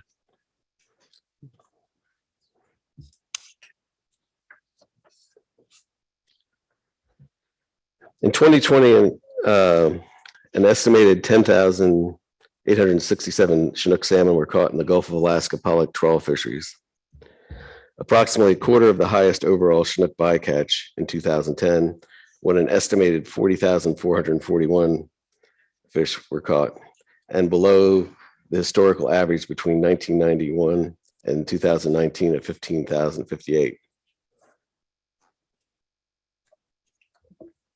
The genotype genetic set for the 2020 Chinook salmon bycatch in the Gulf of Alaska was 2,669 fish, a sampling rate of about 25% of the estimated catch of the pollock trawl fishery.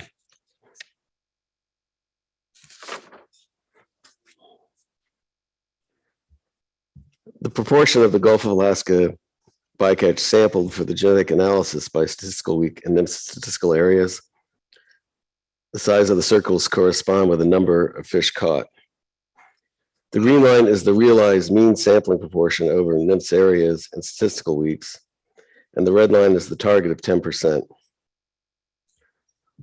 The sampling rate was variable, but mostly over 10%, with a mean realized sampling proportion of 14%.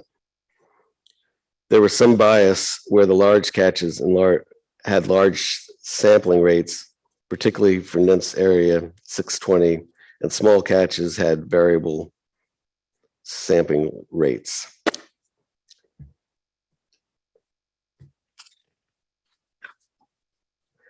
This map shows the location and the amount of the Gulf of Alaska Chinook salmon bycatch.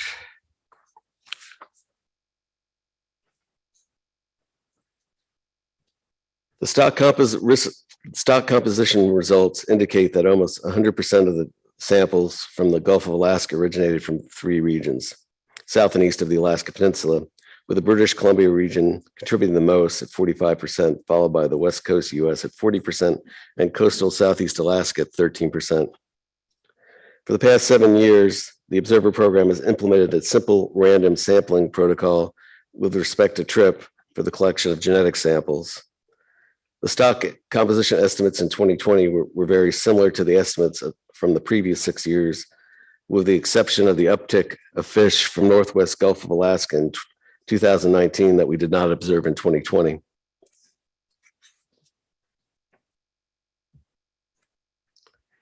Here we show geographical aggregations of Alaska Department of Fish and Game statistical areas developed using the answers tool provided by ACFIN to provide greater spatial precision than existing NIMS statistical areas.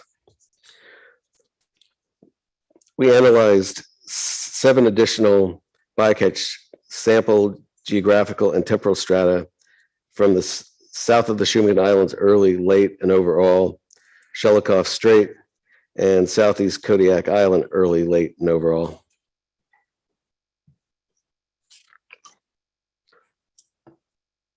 The largest regional contributions for southeast Kodiak and Shumagon strata were from British Columbia, and to a lesser extent, West Coast US and Southeast Alaska. This differed in Shelikof Strait, where West Coast US was the largest contributor, then British Columbia and Southeast Alaska.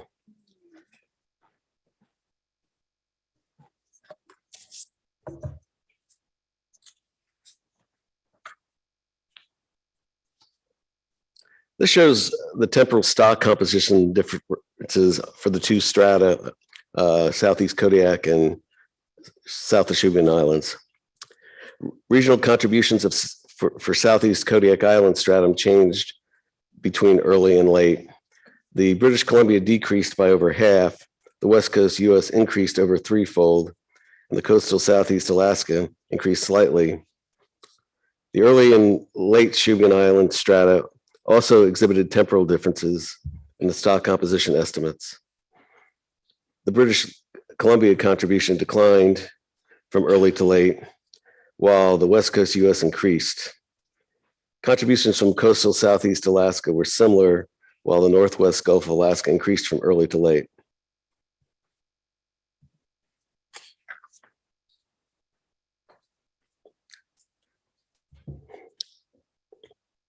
Stock composition estimates from strata where there was available data were compared across years. For the Shumagon Lake stratum, it showed an interesting pattern alternating years. British Columbia was most prevalent in 2015 and 17, and slightly over half in both 2019 and 2020. While in 2016 and 18, British Columbia and the 2018 West Coast US had similar proportions, while over half were from West Coast US in 2016. Northwest Gulf of Alaska has ticked up over time.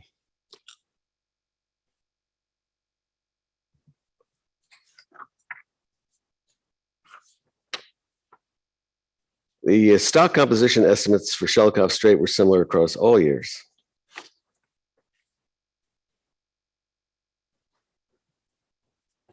The Southeast Kodiak strata were also similar across all years, with an uptick of BC fish in 2020.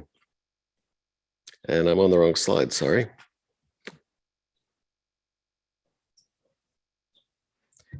And this is the Southeast Kodiak strata.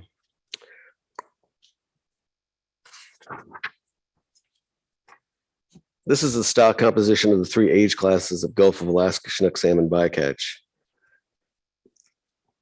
The most common error bars were inverted scales and scales from the wrong species. Error codes, excuse me. The southernmost stock groups of British Columbia and West Coast US comprised over 76% of each age mixtures.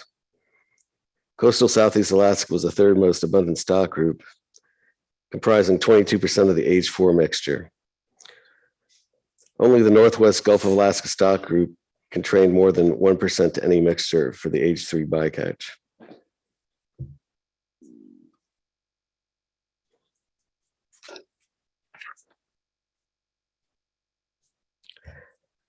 Samples were collected from all the Chinook salmon bycatch of the 2020 Gulf of Alaska catcher vessel rockfish trawl fishery by the Alaska Groundfish Data Bank.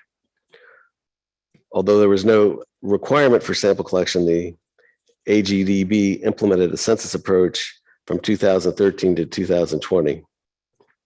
The stock composition results that indicate almost all of the Chinook salmon samples from the bycatch of the 2020 GOA rockfish CV trawl fishery originated from 3 regions, and almost 3/4 were from the West Coast US, with lower amounts from British Columbia and coastal Southeast Alaska. When comparing stock groups estimates across all years from 2013 to 2020, these 3 stock groups consistently accounted for over 91% of the bycatch.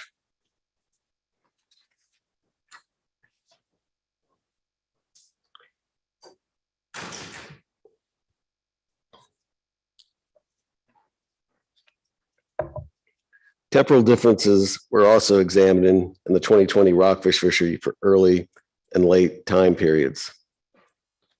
When comparing early and late, the West Coast US made up a higher proportion of the early mixtures, while British Columbia increased later in the season. This pattern of a greater proportion of West Coast US fish early in the season and an increase of British Columbia fish late in the season holds true for the previous 7 years.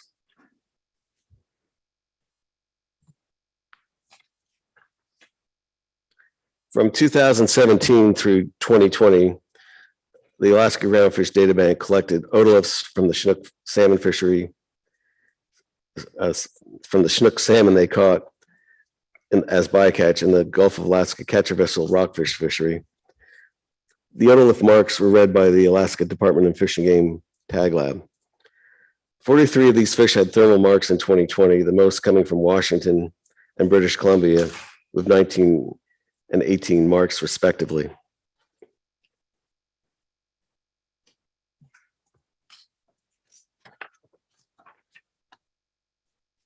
From 2017 to 2020, all the Chinook salmon from the bycatch of the rockfish catcher vessel trawl fishery were scanned for coded wire tags. For 2020, 186 of the 186 adipose clipped fish, 70 had coded wire tags, in addition to 11 coded wire tags found in non-clipped fish.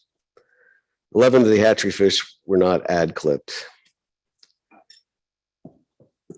Washington had the most coded wire tags.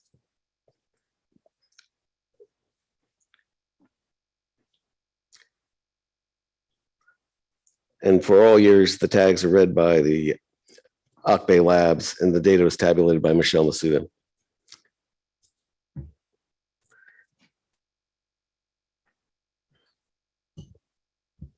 And here's the acknowledgements, and there's a lot of people who helped out on all these projects, and I'll take questions. All right, thank you, Mr. Guthrie. Let's see if there are any.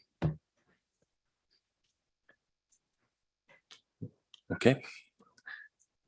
Don't see any. Thank you again for your presentation. Thanks.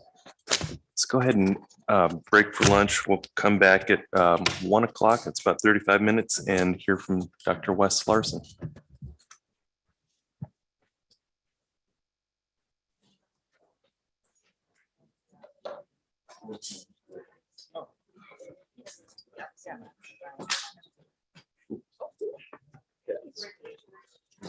Okay.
Council, please come back to order. All right, next we are going to hear from Dr. Wes Larson about what's next. All right, thank you, Mr. Chair and members of the council. For the record, my name is Dr. Wes Larson. I'm the program manager of the genetics program at NOAA Ock Laboratories.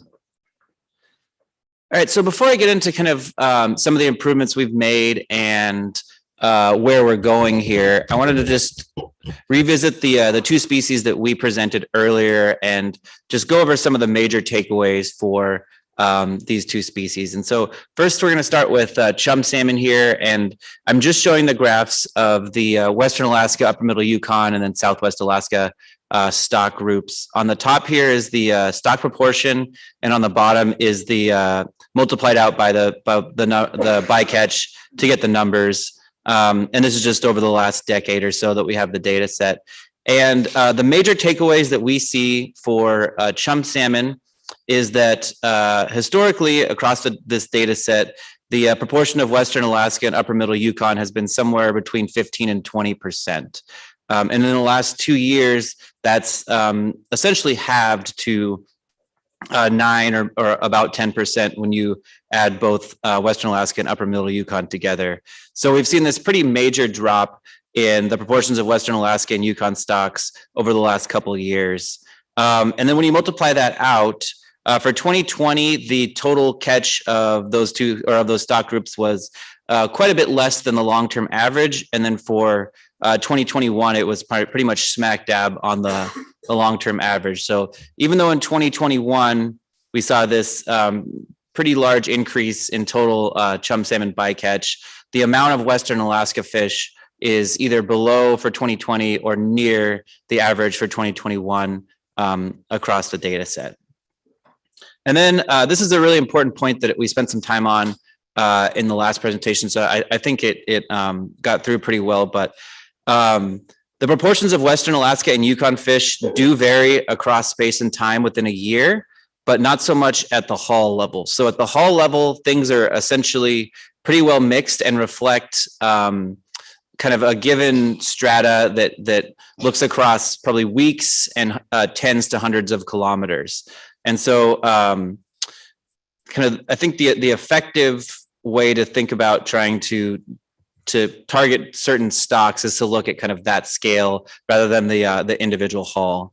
And then we talked about this a little bit too, but we're planning to investigate these patterns further with the goal of informing stock-specific avoidance. So using this large data set that we've accumulated over the last decade and trying to bring in a bunch of different factors to see if we can do a better job of kind of predicting where different stocks might be.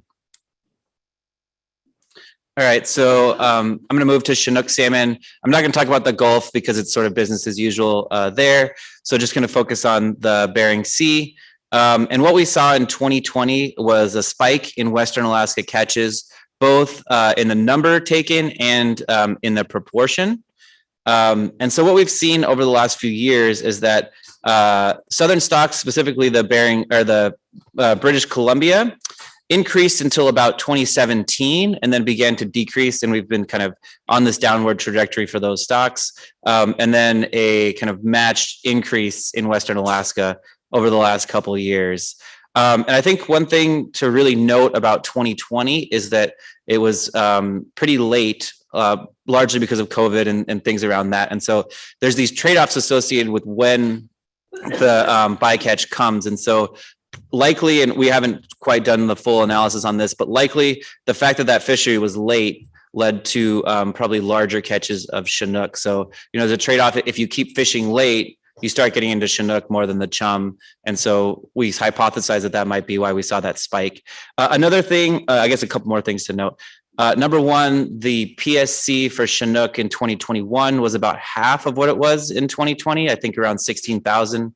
We haven't done the genetics on that yet, but either way, given what we have seen in the past, this bar is going to be smaller in 2021, probably somewhere around here. And then lastly, I'll mention this again later, but we talked with our FMA counterparts, and we think we're going to be able to do the Chinook salmon kind of on the year in the same way as the chum salmon. So we're looking towards going forward, trying to present Chinook and chum salmon with the like 8 or 9 month lag, like we have done for chum salmon this year. So yeah, we're going to try and get that done. All right. Questions yet? Perfect. Okay, so now we're going to move towards kind of where we're going, or like what we've done over the last couple of years to kind of try and be more, I guess, try and modernize the program, and then what we're going to be doing kind of into the future. And so I took a comment from the SSC from 2021, and we don't need to read the full text, but essentially what it says is that the data set that's been kind of accumulated on this topic is really impressive. And there's a lot of opportunities to kind of try and use that in a management context, but that hasn't all been put together yet.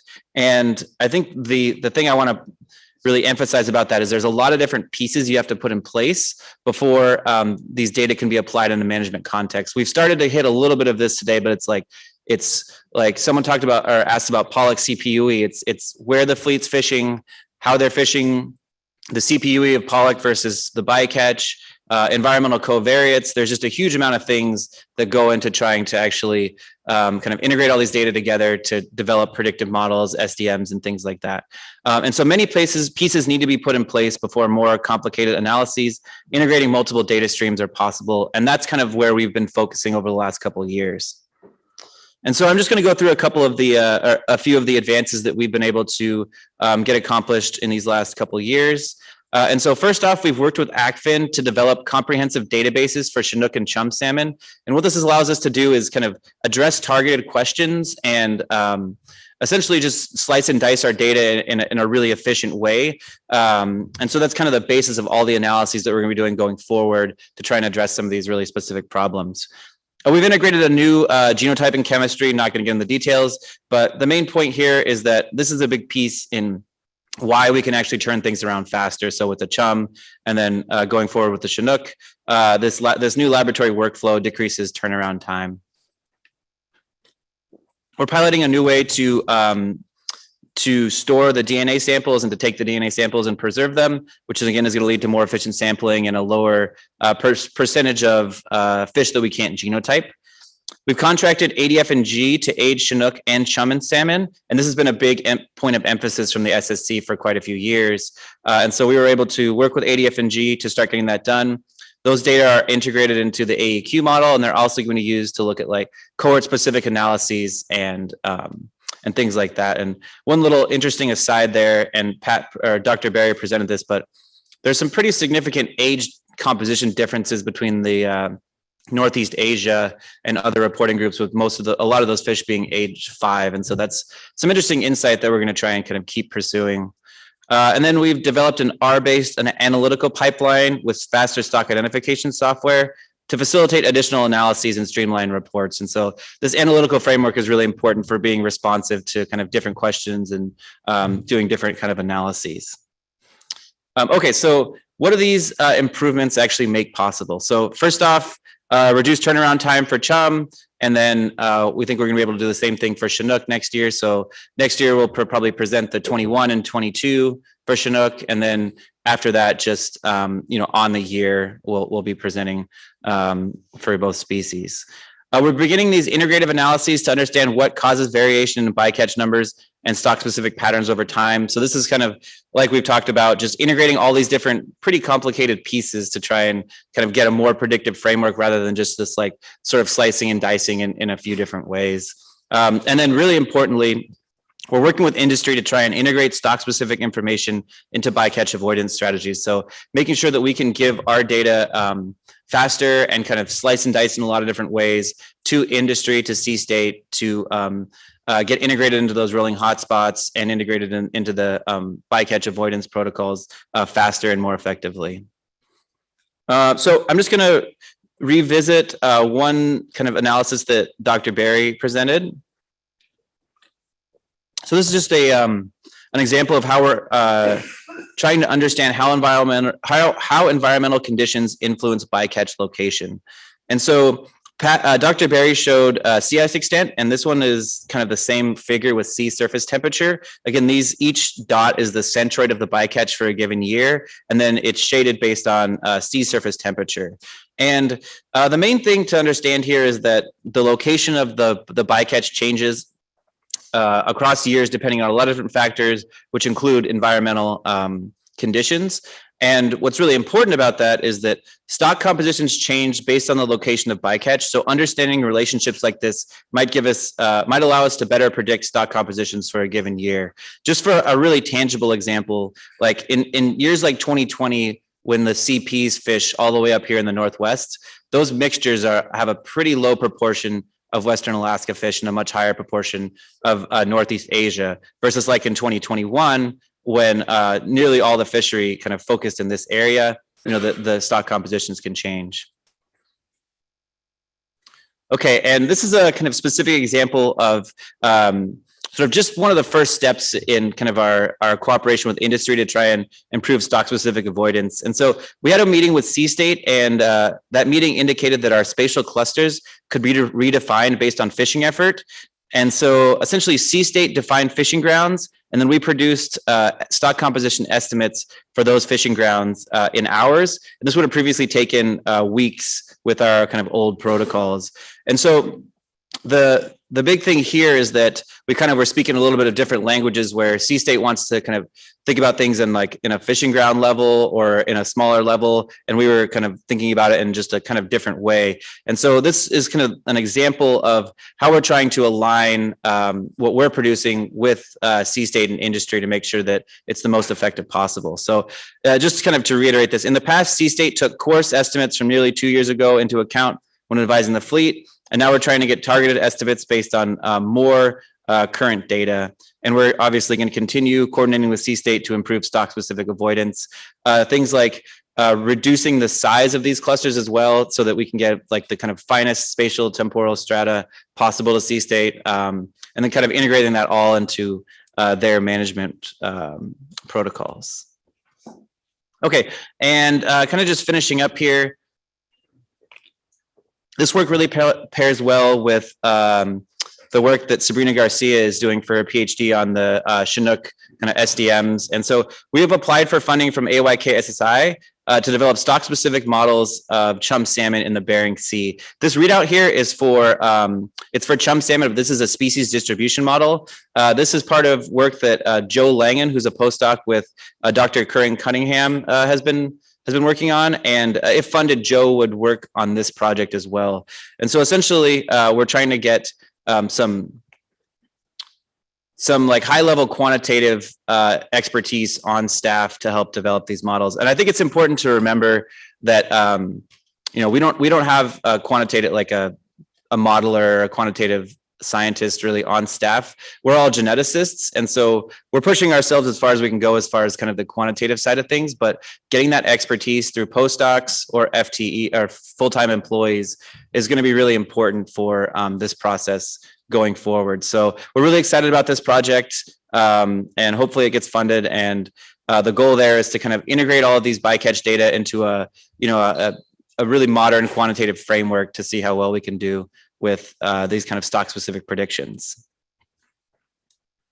All right, so just kind of summarizing here, we've undertaken a major effort to modernize the workflow in our laboratory, and we've been able to reduce turnaround time and kind of get a lot more nimble as far as reporting and different analyses we're able to do. And more quantitative and integrative analyses are coming. We will continue to work closely with academic partners and industry to improve utility of estimates for stock-specific avoidance. And also, we're really interested in hearing, having dialogues like this and hearing about suggestions for new and better ways to use the data. We've worked a lot to, first make this 10-year data set, and second, give us the tools necessary to really analyze it effectively. And now we're kind of at the point where we're trying to figure out the best ways to apply what we have with all the other kind of variables externally to do the best job we can to kind of improve stock-specific avoidance. So that's all I got, and happy to take questions. Great. Thank you, Dr. Larson. Thanks for going through your program and where you're going. It sounds like exciting stuff. Ms. Kimball. Thank you, Mr. Chair. Thank you, Dr. Larson, on the slide about, I guess, slide 8, when it's saying we used to get that kind of had a 2-year lag between the genetic data and then what industry might be able to use that data for to advise fleet operations. And it says now targeted estimates based on more current data possible. Is that really just referencing, your efforts to reduce that lag time, or is there something else embedded in that statement that I'm not catching? Yeah, through the chair. Thanks for the question. Yeah, it's just, it's mainly referencing the reduced lag time. So from a year to, 9 months rather than anything more current.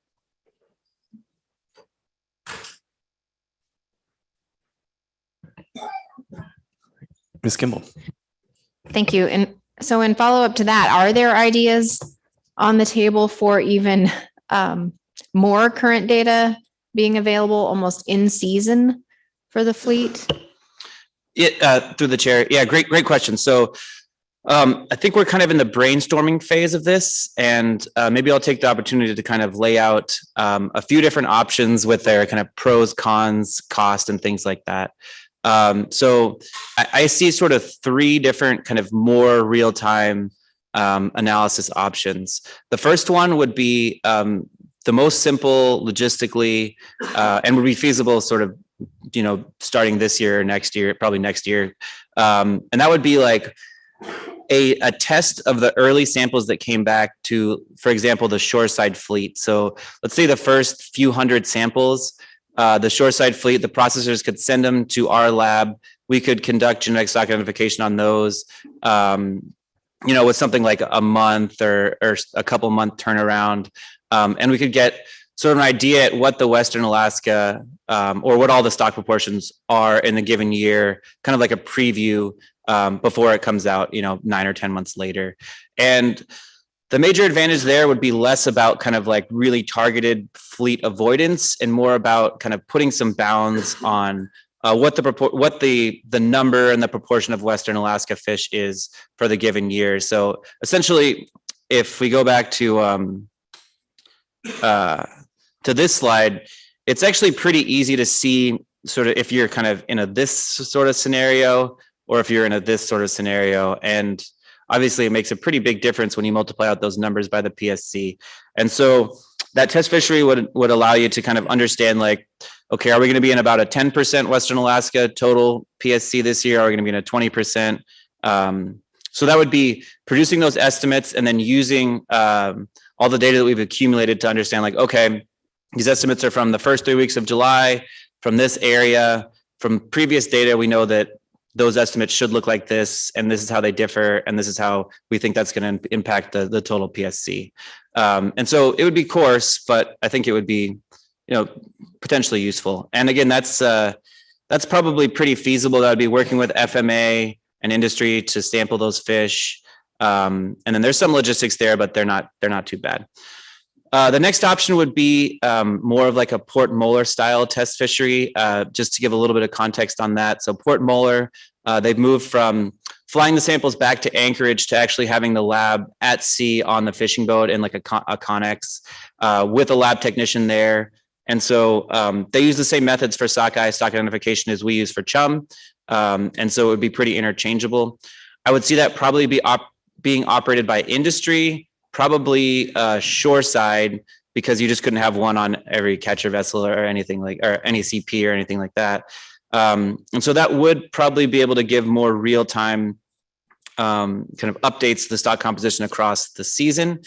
The problem is that, as Dr. Berry showed, the bycatch often comes in these really big spikes. And so even if you're getting like a 7-day turnaround from like when the shoreside boat catches the fish to when you have the data, it'd be hard to really influence things, I think. And then the third option would be like having a technology where you could really easily identify Western Alaska fish like on a given boat, and where like an observer could do that. And there's been some development on what's called nanopore technology kind of going this direction. And I would suggest that like, if there's opportunities to fund more of that, that could be worth it. But I think we're quite a few years away from that being sort of an implementable technology. So those to me are kind of the three options that I see kind of arranged from like, most feasible to sort of most far out, and maybe most, or, least informative to most informative, with obviously the most informative being like someone's testing fish on a boat. They're saying there's a lot of Western Alaska and they're moving the fleet around. So hopefully that helps. Any further questions for Dr. Larson? All right, thank you so much. Thank you. Right, next, that will bring us to the AEQ report from Dr. Iannelli. Good afternoon. Is it sound check? Loud and clear. Good afternoon. Sweet.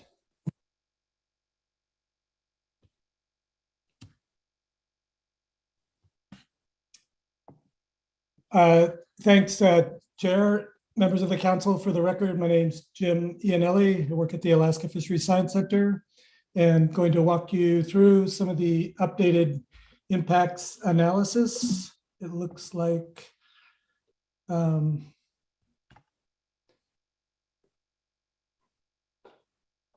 sorry, blank screen.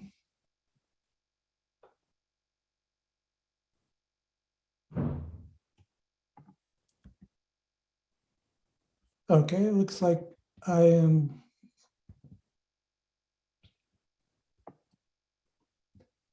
Yep. Thanks. Just doing the usual check on the screen control. It looks okay for now. Yeah. So this analysis requires a number of components, almost all of which you've already seen very detailed and excellent presentations on in the last day and a half. And my goal here is to try to use these data to the best I can to provide impact analyses and show the relative uncertainty of these. And this is all for Chinook salmon. At the end, Dr. Strand will present a little bit on the update of where things are with chum analysis. So apologies if I don't have Chinook on every slide I'm talking, but if I'm talking, it'll be all about Chinook salmon. And yeah, so these are the components of the analysis. Just quickly, the steps that we take. Obviously, measures of the total bycatch is critically important. And thanks to the state of Alaska and the team for getting age composition data. That's very new. I think this is the third or fourth time we've used data, and this was by far the most data we've had on the age composition. In 2018, we still were using quite old data, and we did some sensitivities on the age data back then. But we still always use the length composition collected by observers that help estimate the catch at age from the bycatch. And then really important for this analysis is what we see in the river. And thanks to the state again for giving run size estimates, but importantly, the age composition in the river. So not all salmon go back on the same age, and there's a distribution of ages that they see in the river, and this reflects the relative age composition in the ocean and maturity rate in the ocean and what the probability of returning is. So you'll see in a couple of slides reference to oceanic maturity at age. It's just what's the probability, say, of a 4 or 5 year old Chinook salmon returning to spawn that year. And it does vary, and we have to estimate a schedule for that. That's important. And then we have season-specific genetics information that we use. Earlier on, we actually incorporated some of those fine-scale spatial details that Dr. Larson and Dr. Berry were presenting, and those can be done further and could help this. And just on that last discussion point, some of the benefits of doing near real time can be resolved to some degree by doing finer spatial strata. But as you go finer, the information content decreases. And then the AEQ analysis is basically just saying when you catch a fish, there's not all of the ones that are taken as bycatch end up spawning that year. And all I'm presenting is how that discount occurs, that some of them will spend more time at sea and suffer other natural mortality causes and the like. This slide is Dr. Stram showed at the very beginning. It's just the total, in this case, just the Chinook bycatch by season, showing the peak in 2007. And this is the total PSC catch, and another peak here in recent years in 2020, and it's come back down last year a bit. This slide is zoomed in. It's the Bering Sea. I just wanted to show the gray land masses, but here's the distribution of the fishery in 1997. And then here's the full time series of where the age data arrived from, sampled by observers, and even showing the samples that were collected already this year for the A season in the reddish color. But you do see some variability across years. And as Dr. Larson and Barry shows, where and when the bycatch occurs can have a significant impact on the stock composition. So those are important components of that. And we'll see more of that for the adult equivalent figures. Back to the 2018 analysis, right when we started that update, a paper came out showing that there was significant changes in the mean size at age of Chinook salmon pretty much throughout the North Pacific. And so we did a sensitivity, but we didn't have the new data. And so now this slide is meant to talk briefly about the new data with a quick explanation here. The column of the figures are females and males on the left and right. And the colors represent two age groups. And the rows represent the A season and the B season. And the horizontal colored lines are the mean for the whole period. And yeah, just to talk about, focus in the A season, the average size for 5-year-olds doesn't seem to have changed much for the A season, but certainly for the B season, two things to note: that the average is bigger, which is encouraging. You expect them to grow as the year progresses between those two seasons, meaning the average is well above 70 and the 5-year-olds in the top row are below 70. But also this B season pattern for the last 4 or 5 years here is well below the average, especially for the 5-year-olds. And so that's an indication that confirms what others have found. And how does it affect this analysis? Well, fortunately, we have those data. And so our estimates of age is now updated to accurately reflect this shift in mean length at age in recent years. So all of these data are actually used in the analysis, and it's less of a concern. We're not taking length fish and saying, oh, a 70-centimeter fish is always going to be age 5 or whatnot. It's corrected for actual data. And how it's corrected is, well, part of the correction is using the length composition. This is the A and B season length frequency data that we get from the observer program. And the numbers just represent the sample sizes of those fish.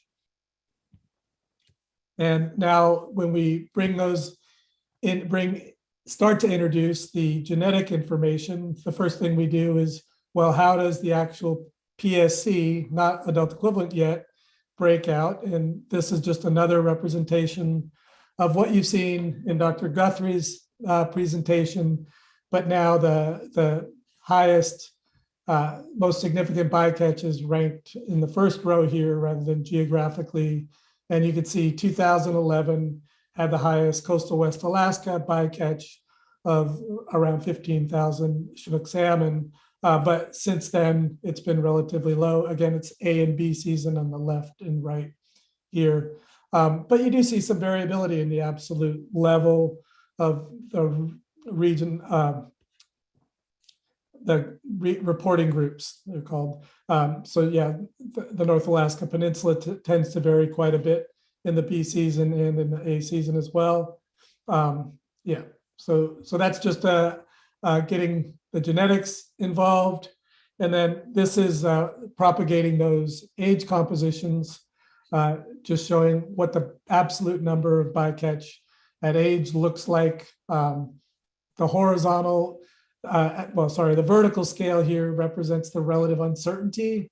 And mostly when you see a very broad, like the 6-year-olds in 2020, it just means that we didn't get many 6-year-olds in 2020. Therefore, the absolute value of the bycatch of 6-year-olds is somewhat lower.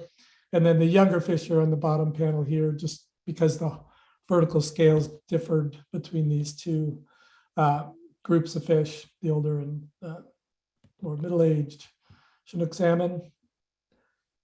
So this table is part of one of the key aspects of the adult equivalent analysis. Turns out it's not hugely sensitive, as you'll see in a minute, but since our study is focused on Western Alaska stocks in the upper Yukon, we focused on those in river age compositions. And at the beginning, I mentioned we need to convert those in river age composition data into the oceanic maturity. And the bottom 3 rows of the bottom table part just shows how they've changed relative in this study. For 5-year-olds, or 75% chance that a 5-year-old Chinook salmon in the bycatch in this analysis would return to spawn that year.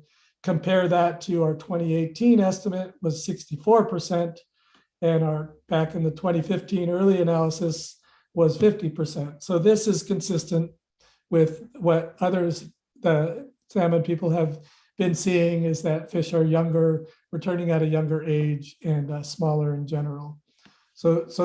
And how we arrive at these estimates is basically a weighted mean of the run size for the last 10 years. So this maturity schedule might not apply to the lower 48 or other adult equivalent. And we feel that that's okay, because we're not actually doing impact rates for places other than Western Alaska and the upper Yukon. Just as a measure of how the new results with all these new data compared, we plot our early 2015 published results, and we see that some of the PSC impacts in terms of adult equivalency now, not impact rates yet, sorry, are pretty close to the same, a bit lower in some years, but the peak in 2007 is still there. Note that it's no longer that 120,000 fish PSC that we hit, but it's the spread out version of that. So a lot of that 120,000 fish would have returned in subsequent years. And if you match this up with the actual PSC by year, you could see that these values will be, in some cases, greater than the PSC. So the impact in a given year can extend over a number of years. And importantly, we also take into account the genetics for that as well. So there's an adjustment to prorate the stock composition, the reporting group estimates in a given year to future years as well.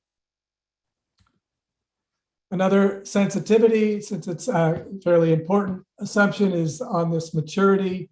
As I showed, the 2015 matured much later in age, or tended to be older, compared to this analysis, which I call the base case, which is shown in the greenish color.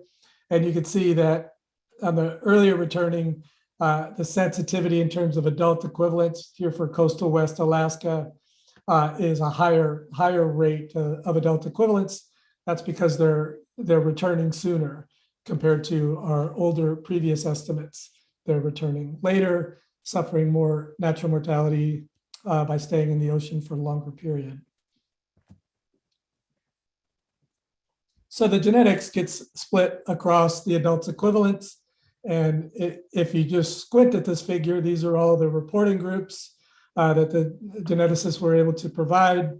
And they all tend to have the same pattern. But as you noted in both Dr. Guthrie and Wes Larson's slides, there are some unique features that in the warmer years, for example, that we tended to see more British Columbia and lower 48 Western US fish in that like 2016, 17 period, which you didn't really see a peak in that period for coastal West Alaska as much, or for the middle Yukon and other areas. So that's one thing that the genetics, yes, it does change.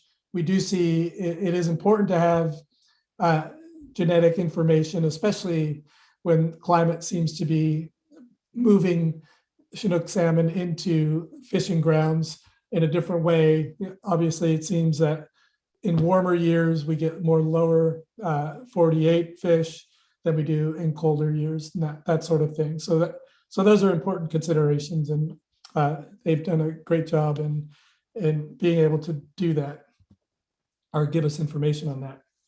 So the last bit I'm going to talk about here is how we bring in run sizes. And just a quick note, the term combined West Alaska stocks is slightly different than coastal West Alaska, because the reporting groups we see for coastal West Alaska don't include the middle Yukon, which is the screen color in the left. When I say combined, we're adding in the middle Yukon and coastal West Alaska together. And that's the way the run strengths are. And that's what you're seeing here in the red. And the upper Yukon is completely separate, and that's shown run strength on the bottom. So this is going to be part of our denominator. And when we just plot out the actual run strengths for the combined West Alaska stocks, the blue line represents kind of fit through historical data, and this red is kind of recent, since 2011. Adult equivalently impacts on combined West Alaska. And so you can see that it's been fairly flat in recent years in terms of comparing run strengths and the relative impact of the pollock fishery on that in terms of AQ mortality. If you now switch to the upper Yukon, all the scales change to much smaller numbers, and it seems to be flat as well, but more of a bit more of a relationship between those two. So combined in upper Yukon. Now, if we take the adult equivalent mortality for these two groups and divide it by the run size plus the adult equivalents, which is what how the impact rates are computed, you see the percent impact to those run strengths. And on average, it's just slightly over 2%. And there was a peak in 2020. As we know, the fishing, because of COVID, extended later in the season. And part of the reason the PSC catch went up was, we think, more pollock fishing occurred later in the year, which is a general trend that when that happens, we tend to get more Chinook salmon.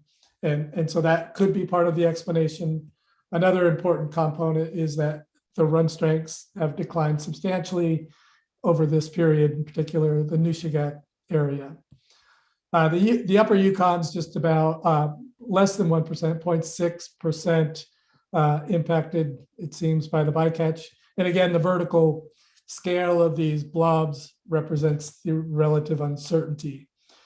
Just a quick note on uncertainty, we take into account that the ADF&G data that they provided us was known, their point estimates, but plus or minus 10%, which is a pretty accurate estimate. They might be considerably less certain than that, but that's the level of uncertainty that are propagated into this, in addition to all the other uncertainties that go into the integrated AEQ analysis, including uncertainty in the genetics, uncertainty in age composition, and survival rates, as well as maturity. As part of the motion from the council, there was a request to look at PSC scenarios that what if, and this is my interpretation of how to treat those. I simply did an artificial specification that instead of what actually occurred for the bycatch, which are the impact rates you see here that are not shaded, these are the actual estimates I was just talking about for combined and upper Yukon. What if the actual PSC catch, the bycatch, was at the cap? The current cap is 45,000 fish. I did it for all the other caps as well, but they're basically just multipliers of these rates. So you could figure that out if you needed. And for both of those, and you can see that they're in both cases, if we had somehow magically been able to catch the full cap, which I think management wise is improbable, but at the same kind of, I had to use the same age compositions and everything else. So no change there.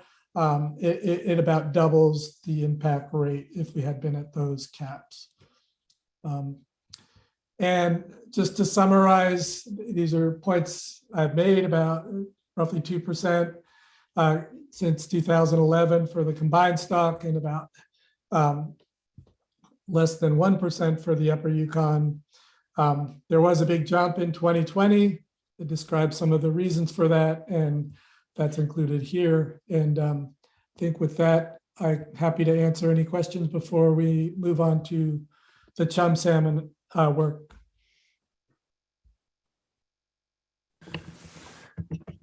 All right, I don't see any questions. Oh, Mr. Twite. Oh, sorry. Ms. Kimball. Thank you, Mr. Chair. Dr. Iannelli, I was not getting your conclusion or what I should be learning from slide 16 and that relationship. And I think that should be obvious, but I don't have it. I can see the years prior to the program being in place with that straight line relationship. And then what else am I learning from the more recent years?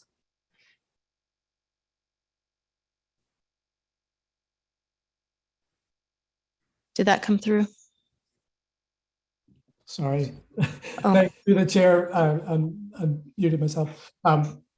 Yes, the interpretation is, I mean, to my way of thinking, it's consistent with the impact rates, and it's something that we've traditionally shown, mostly to say that what drives bycatch, how much of it is due to the run strengths.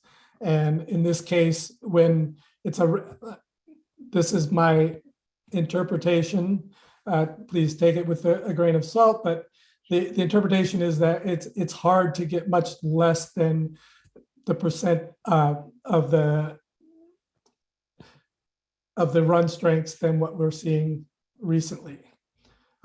It could also be relative uncertainty. These are point estimates. Again, it could be the relative uncertainty in the run strengths themselves that, and the genetics for that matter. The 2020 peak there, as I mentioned, is driving the flatness or the lack of a relationship here. Well, we know the behavior in 2020 of the pollock fleet differed. And so they had to make some trade-offs of trying to get their quota in a pandemic year. And therefore they moved probably more later into the season than they would have preferred. So that, I mean, you could do that for almost every dot, is to explain why is that one low, why is that one high, what is the anomaly here? But I don't know if that's helpful, but yes, thank you. Mr. Twite.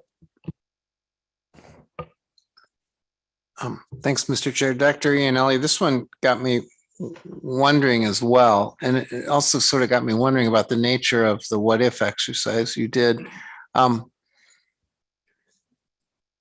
Clearly, before the program was put in place, bycatch had sort of a, at least during that set of years, and I don't, maybe it was just an unusual set of years too, but the fishery seemed to take a fairly consistent, well, the consistent pattern was larger run sizes led to larger amounts of bycatch and AEQ mortality. The council amendment sort of broke that, but didn't it also,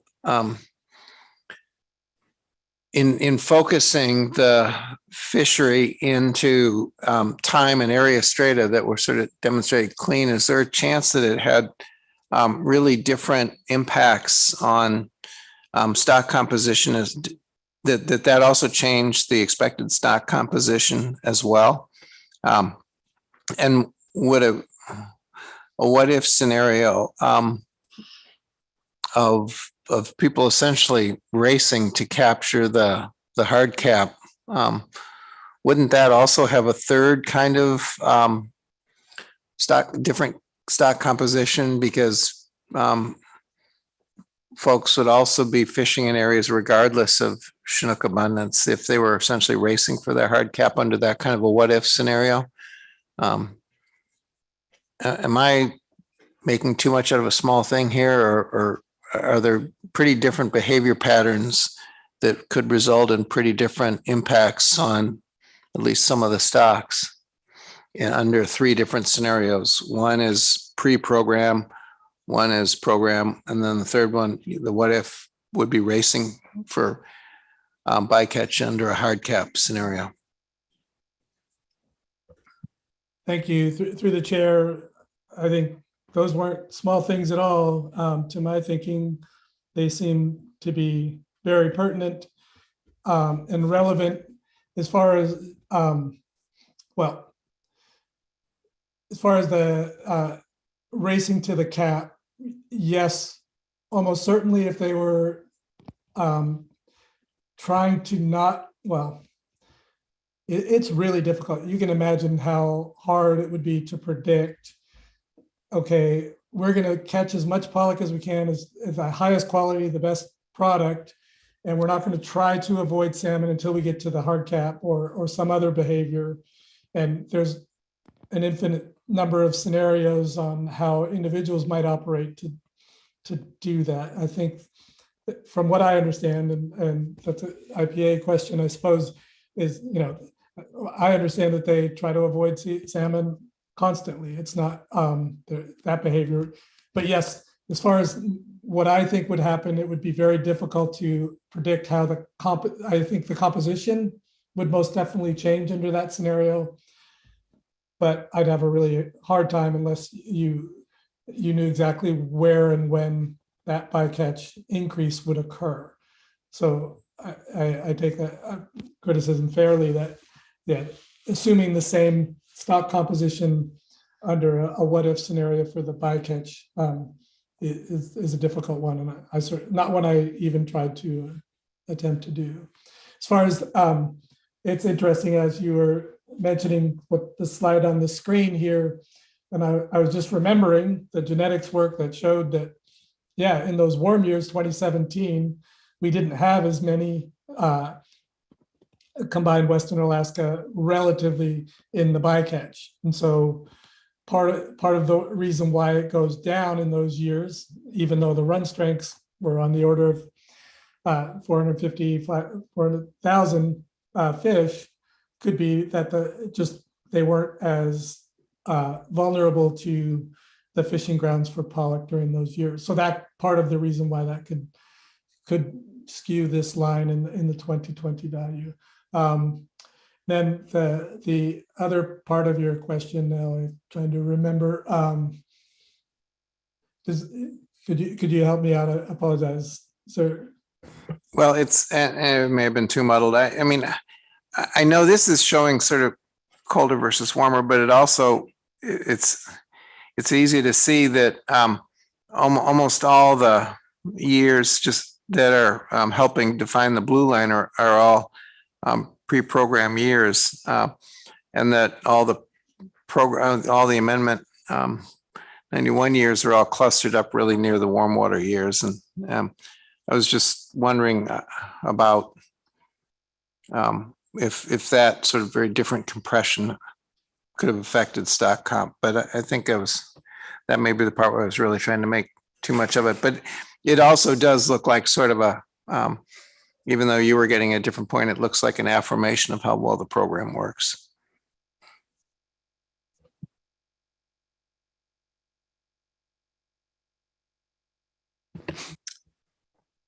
Okay, anything further? I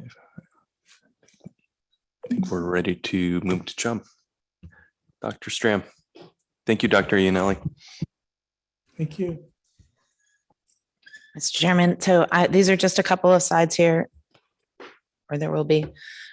going over the council's request to the analyst from your October motion, requesting that in addition to updating the AEQ analysis, as Dr. Iannelli just walked through, that we have a discussion and provide you some recommendations from staff. So this is, I think I'm missing one slide, but that's okay. It's just a recap, and you've already heard a lot about where we are with CHUM right now. So I'm just going to go straight to the recommendations that we have for CHUM. But I just want to be clear that this is coming from a meeting amongst council staff, ADF&G staff, and staff of the Alaska Fisheries Science Center. So this is our combined discussions, but it's important that this was in conjunction with a number of staff from ADF&G as well. So basically, and I think I noted this morning, we did do an AEQ for CHUM back in 2012.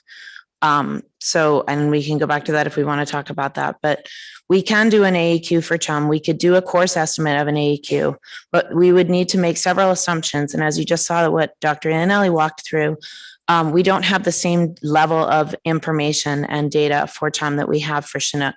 So the assumptions that we would need to make for maturity and for natural mortality would be of a more coarse nature and with a considerably more uncertainty, but we could do that. We could come up with some assumptions. We just have a little bit less, there'd be a higher variability there on a higher uncertainty. That would get you to breaking CHUM down from the overall number of CHUM back down to what Dr. Iannelli was showing in those frames that just give you what the discounted essentially impact is, but it would not give you to an impact rate. And the reason for that is that it's more difficult to provide the combined run reconstruction for the whole coastal West Alaska CHUM stock.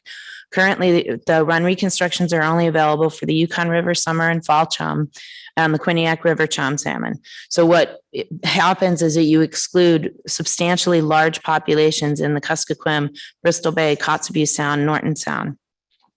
And the lack of the run reconstructions for these large populations means that a good approximation of the total Western Alaska CHUM salmon abundance really just can't be provided at this time. We could do an overall assumption. It would require substantial staff time in order to do that, and it would still give you a very coarse assumption of it, and excluding possibly some of these larger stocks. We could do, and I believe you heard this in the SSC minutes, when you receive that report, we could do an impact rate for Yukon fall using the upper and middle Yukon CHUM stocks. So that would be possible because that is one of the run reconstructions that's available, but it's a very small population, and it's possible that doing that may not be reflective of trends across all of Western Alaska stocks. So we would be providing something as an impact rate that might not be representative of any other stocks than the Yukon fall stock. And so we didn't want to, we could put that forward, but we would be hesitant as to how that might be interpreted. Next slide. Jim, you're controlling. Oh, and then these are just a couple of other recommendations. You did hear this in Dr. Berry's report, continuing work on summarizing spatial and temporal locations of the Western Alaska CHUM stocks and the bycatch. And this might help us inform some indications of some spatial restrictions that could potentially be used in management to avoid the CHUM salmon PSC of Western Alaska stocks. And then in conjunction with the ages, they are already working on this, developing estimates of the CHUM ages in the PSC for the Western Alaska and the upper middle Yukon stock. Again, that's the Yukon River fall salmon stock. So that's what we put forward. There's a short document that's attached to your e-agenda in terms of these recommendations for what we could look at for assessing CHUM stocks. But the big one is to say that you just would be very unlikely, without substantial staff time, you'd be unlikely to get an impact rate for Western Alaska CHUM that you could then directly compare against for what we have for the Chinook AEQ and the impact rate there. I'll just pause and see if there's any questions.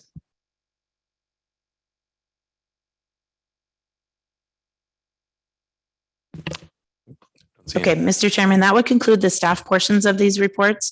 We would then be moving into the next section of your reports, which would be the IPA reports. And the order of that would be taking up the catcher processor IPA report first, and then we'd move to the shoreside SSIPA IPA report, and then to the mothership. So with that, I will turn that over to them.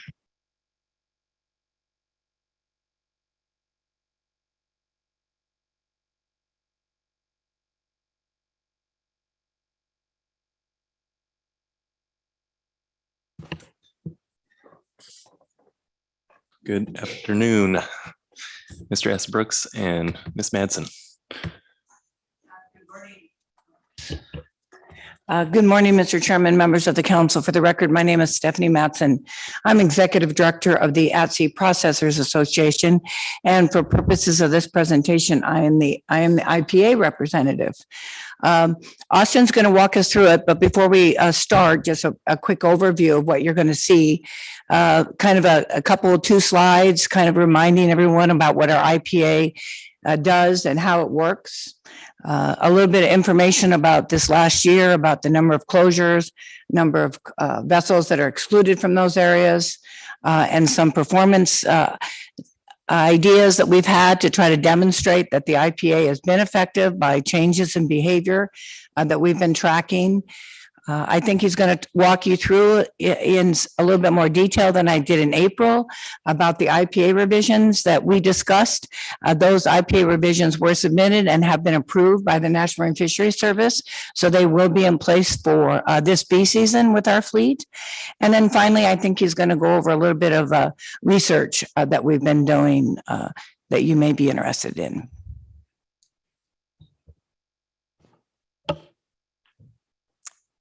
All right. Good afternoon. My name is Austin Estabrook, and I pretty much compile these IPA reports on an annual basis for the catcher processor fleet. So we'll get started. Okay, perfect. So these are the primary IPA components in the CP IPA. They haven't, they've been modified I believe twice now since their inception in 2011 when they came into effect. But our primary mechanism for reducing both chum and Chinook bycatch is the rolling hotspot closure program, which the idea for CPs is to remain on good pollock fishing to supply a steady stream of fish to the factory, and having to shut down the factory and move the vessel is it causes operational difficulties, and therefore maintaining a low bycatch rate and is the primary incentive there. So this is just intended to remind folks of the other regulatory constraints that face our vessels. So on the left, you're just seeing the stellar sea lion conservation area, which is an area where we can only take a maximum amount of our A-season pollock. And then obviously the CVOA is the other, I believe, green shaded box there. And that is the area that we are not allowed to fish in the bee season unless we are fishing CDQ. And then on the right is just an example of a bee season week last year, throwing in some bycatch avoidance areas. And so as you can see, the limitations for our fleet at times are significant in terms of where we can fish. This is showing the fixed closures that we have within our IPA. So there's an area in the box on the left, which is permanently closed to all fishing during the A season because it is well known to have high incidence of Chinook bycatch. And then on the right, these are conditional closures during the B season. And they are based on our performance during September of the bee season. And those may potentially be closed in October. There's a lot of numbers on this slide, but I want you to focus on the shaded highlighted box down there. And this is just giving you an example of what our skippers are contemplating when they fish pollock. This year we were in a low abundance scenario, and last year as well. So, and given the pollock allocation last year and the average vessel level allocations of Chinook our fleet is trying to catch fewer than 1.9 pollock per 100 tons. 1.9 Chinook per 100 tons of pollock. And essentially, if they're encountering more than 2 Chinook in a tow, they have to consider moving because that bycatch rate is not sustainable. And this gives you the breakdown of our Chinook and chum catch by our fleet last year, and then the rates associated with that. Obviously, we catch most of the Chinook in the A season, but again, highlighting the fact that our fleet was able to remain under that 1.9 Chinook per 100 tons of pollock, and therefore we had very low Chinook catch last year. This gives you a look at all of the bycatch avoidance areas that were in place. Our Chinook rolling hotspot closure program runs through the A season and the B season. As you can see, most of the closures occurred in the A season because the vessels finished quite early last year in the B season. This is a breakdown of all of the B season chum closures. Obviously, they were more significant in both size and the number of vessels excluded because we did see significantly more chum on the grounds in the B season last year. Now we're getting into the effectiveness of the incentive plan agreement. So this is trying to give you a look at how the incentives are effective at reducing salmon bycatch. This is a look at the winter fishing period. We know that Chinook are on the grounds primarily between 1st of September through March 1st. Obviously, you see that the 2020-2021 box, there was a high whisker in that year, and that was again due to the very late fishing of our fleet into the end of October due to COVID and other unforeseen circumstances. And then the look at 2021-2022 again is we're seeing really low bycatch, both because we finished the 2021 B season very early, and I believe in 2022 our fleet stayed extremely shallow, which helped reduce their incidence of Chinook bycatch. This figure has been presented previously too. So the top figure graph there is showing the fleet bycatch distribution in the year prior to the incentive plans being implemented. As you can see, there's a wide range of vessel level performance across the fleet in that A season, or sorry, in that 2010 A season, I believe it is. And then this is the most recent A season in the lower panel. And as you can see, the fleet behavior has changed dramatically, and you get significantly lower variance among vessel performance. This is the outlier provisions that we have in place for Chinook currently. We had one outlier in the A season and 2 outliers in the B season. But again, neither of those, or none of the 3 vessels were repeat outliers, and we haven't had any vessels that have been chronic bycatch performers since we've put this provision in our IPA in 2016. And so that, I mean, that's the goal, is to reduce outlier vessels and or keep people from being repeat outlier vessels. This is showing the pollock trawl locations. I've I've shrunk the time lines for these from previous reports such that you're looking at 2008 to 2010 in blue. And again, this is the winter distribution. So September to March fishing locations here. And the orange then is the most recent B season and A season. And just the idea here is to look at how shallow the fishing effort has gone in response to avoidance of Chinook. And we know that depth is a primary factor for where we find Chinook.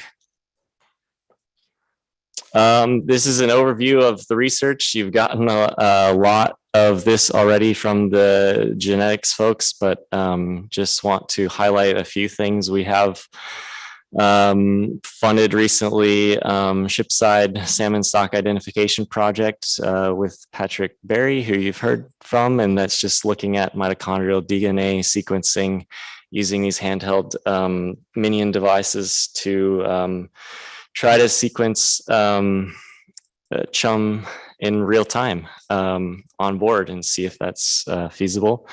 Then obviously we're highly supportive of the AYK SSI proposal to develop species distribution models for chum. We're also pretty proud of the work that we funded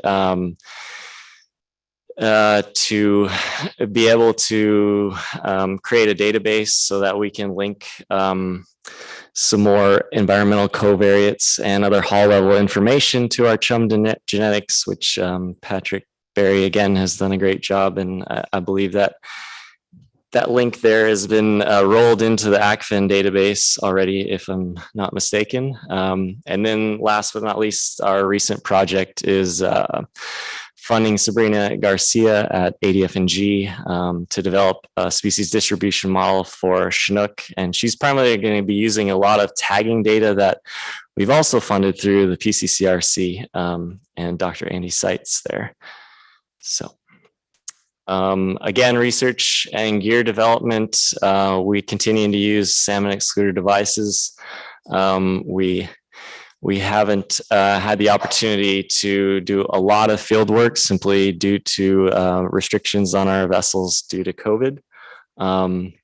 We are excited about a new BREP proposal that Craig Rose recently submitted again to continue funding of his active selection device. So this is again developing an active excluder device.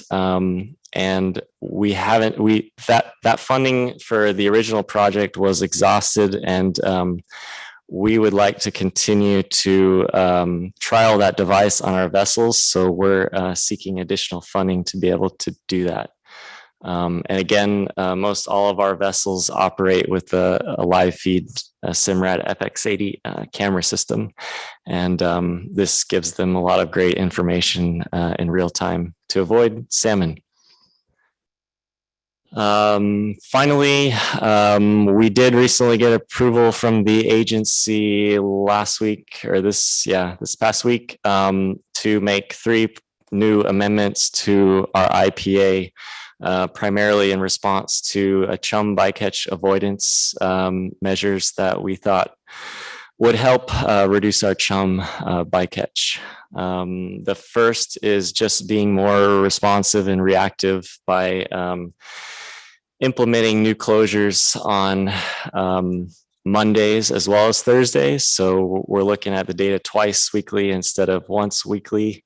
And that's just an attempt to be more responsive because chum move in and out of the fishing grounds a lot more in greater pulses than do Chinook. The second amendment that we've implemented is a restriction for all vessels regardless of their performance. So we find areas and times where we see repeat what you call lightning strike tows, or just areas that are just really high chum bycatch, high chum bycatch. And because of the way our program works, if your vessel has has good bycatch performance from the preceding 2 weeks, you would not be excluded from that area. And we just, while most of our vessels don't go in areas, even though they're not excluded,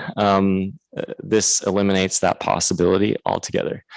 And finally, we feel like the Chinook outlier provision that the council mandated through Amendment 110 has been very effective at creating incentives among our fleet to reduce Chinook bycatch, and therefore we have adopted essentially the same outlier provision for chum. And that's all I have. Mr. Chairman, thank you for your patience and request. This is the 11th year that we've given this, but we always ask that if there's other things that you think we could provide in this report, we're always open to suggestions on other ways to demonstrate that our IP is effective. So I appreciate any input. Great. Thank you, Ms. Madsen and Mr. Estabrooks. Looking for questions, Mr. Twite. Thank you, Mr. Chair. In terms of the provisions that you're going to be implementing next year, I'm wondering, as you crafted them, and I guess as you monitor their implementation, were you keeping in mind the need to make sure that whatever chum provisions are in place don't result in reduced vigilance about Chinook?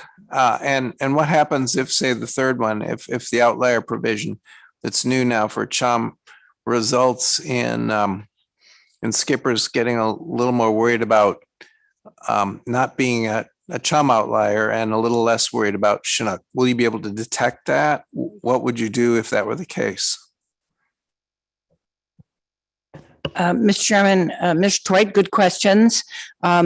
We respect that you have directed us that Chinook has the priority. So C-State and Austin and I will constantly be looking at, the potential for that. I think the outlier provision for chum is because Chinook and chum are not on the grounds often at the same time, or at least in B season, Chinook come later. I don't think we're too worried about the outlier provision shifting the focus from the captains. But one thing I would like to say is that we would like to come back to you however you would like, maybe under a B report after B season, so that we can come and speak to you about how we think these amendments took place. It will be this year, not next year. With the B season, which is going on now, we sent a 2-pager out to the fleet, letting them know about these changes. But we hope to come back to you after B season and provide a report about how we think these things happened on the water.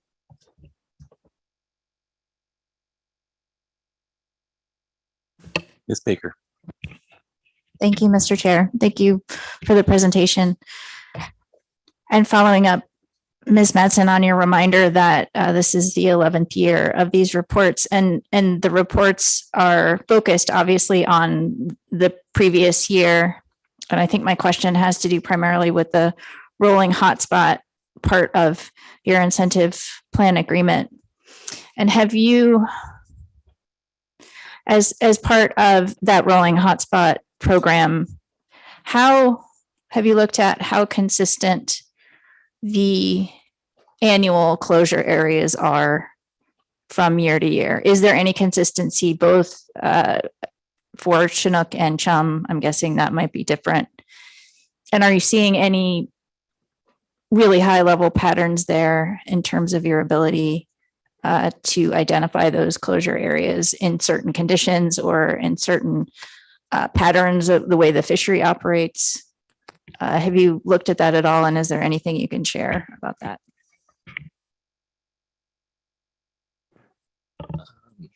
Yeah, through the chair, I'll take that one. I did go back and review all of the stat area weeks for chum to determine whether or not I filtered all the data and looked at essentially stat areas and weekly catches of chum through from 2008 to the present, and tried to find any specific stat area weeks that look to have repeat numbers of chum catch greater than, I think it was 500 was what I did. And the bottom line was that it was very variable, and there was not a lot of consistency in both a spatio and temporal look at it. There are three stat areas that we see problematic throughout the time series. But then again, the bycatch is distributed over a large number of weeks, and therefore it's hard to say that during week 32, there's going to be high chum bycatch in stat area 685, 500, for example, or something like that. So, and then again, just the spatial distribution of fishing effort in the B season is highly, highly variable. It's way more predictable during the A season when we get Chinook primarily. But in the B season, I mean, 2019, we were way up around pervinets, and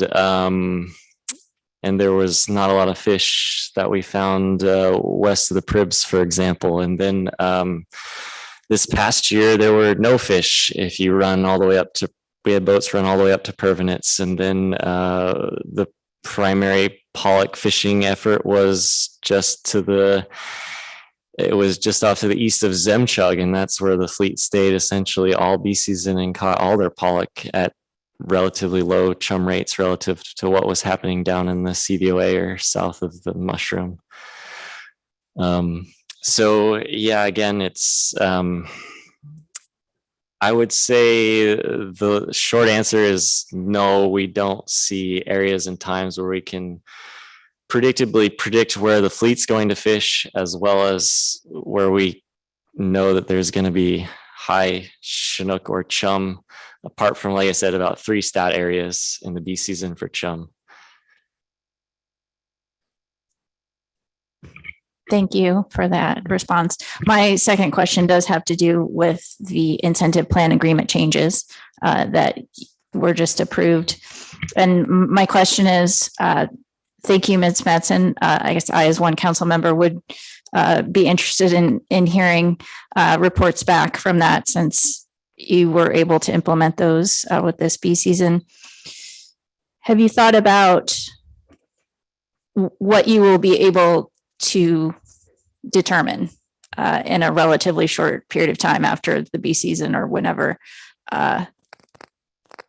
you would think about reporting the results from that? I think because we don't have the genetics information yet, and there's going to be, so we won't be able to say anything in terms of bycatch of Western Alaska salmon stocks. But what do you think? What do you envision you would be able to provide in terms of just how those IPA amendments were implemented?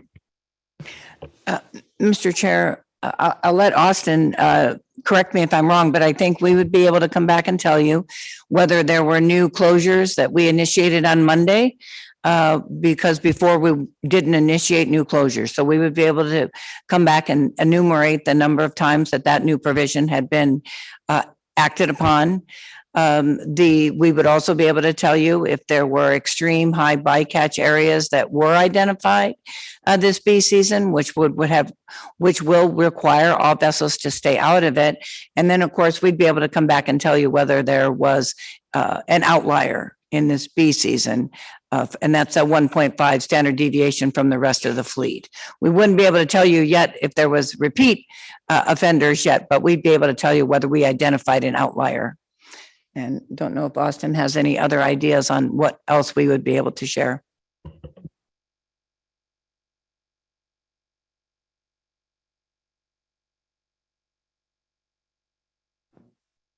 I mean, the other simple, I guess. No, I'm trying to think. Yeah, we've thought of a million ways to try to figure out how much we've reduced chum numbers by, but that it's just so difficult to do because you don't have the other side of the equation, which is what happens if vessels had continued to fish in a closure, I guess, at this point. Thank you, Ms. Baker. Mr. Mesereau. Thank you, Mr. Chairman, and thank you both for your presentation. It's usually pretty interesting. My question for you, I guess my comment is, here in this body, particularly with like Bering Sea industrialized fisheries, we always use metric tons as the way that we describe things. And, you know, for your performance standard, I'm used to converting them now because I've been doing this for a long time, but when the public's listening in on this, they don't convert that. That doesn't, so I think it'd be helpful if you could explain what the chum and the new, or the Chinook and the new chum performance standard rate means in terms of pounds. Like if you get a number like 0.019 Chinook per metric tons of pollock, that means it's almost 100,000 pounds of pollock for every salmon that goes in your net. Is that correct?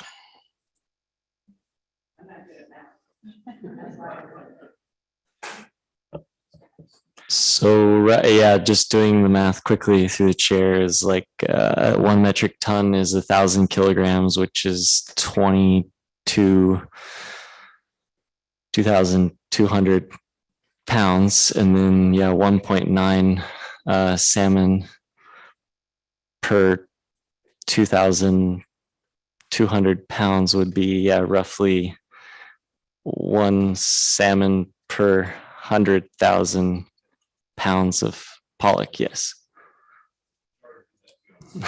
But Mr. Chairman, Mr. Ezra, that would be a good thing to include in other reports. Is I agree. I just reporting it both ways. For the general public, if you can convert it both ways, and I think it helps because small boat fishermen catch fish 1 pound at a time and they add up their catch in pounds, and it's hard to put in perspective what that would mean in terms of the savings for, not for us, but for people, the public that's listening and sitting in the audience. Thank you.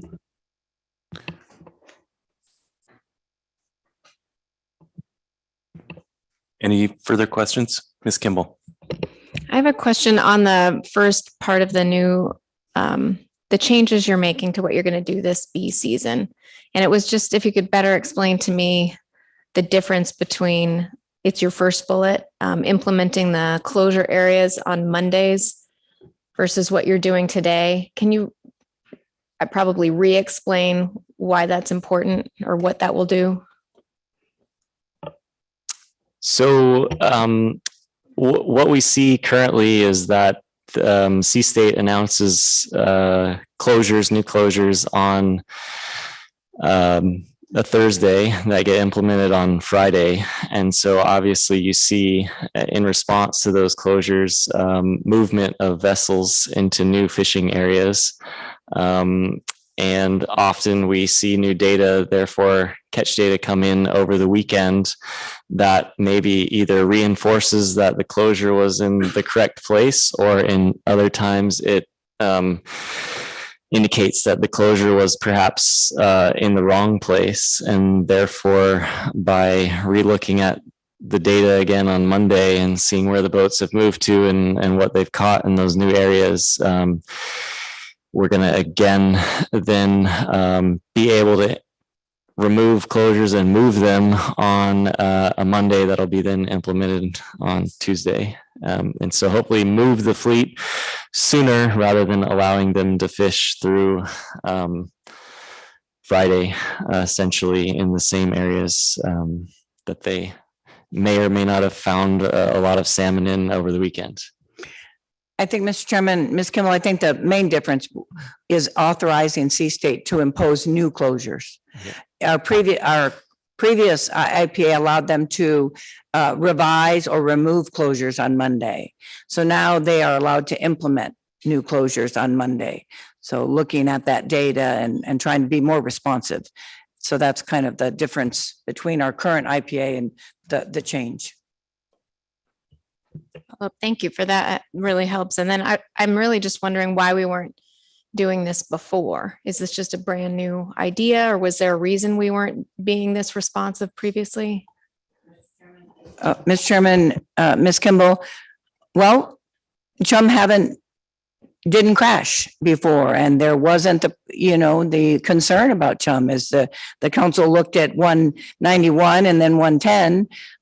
We were in a little bit different circumstance, and we would like to be responsive to the current status of the stocks. And so we got to work and started looking at ways that we could reduce our Chum. Now, again, as you all know around the table, this is no guarantee that if there is a reduction in Chum, that it's a reduction of Western Alaska Chum, especially in our fleet, because as you saw from the genetics, primarily we're harvesting the Asian hatchery fish up north. So we can't really make any projections and probably wouldn't be able to how it impacts Western Alaska Chum, but certainly we'd be able to look at the overall number.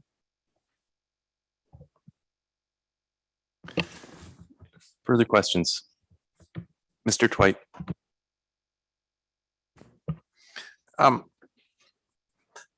Ms. Madsen, have you given any thought to at what point you might want to, instead of have this be an annual report, actually give us sort of a retrospective, a decade-long retrospective?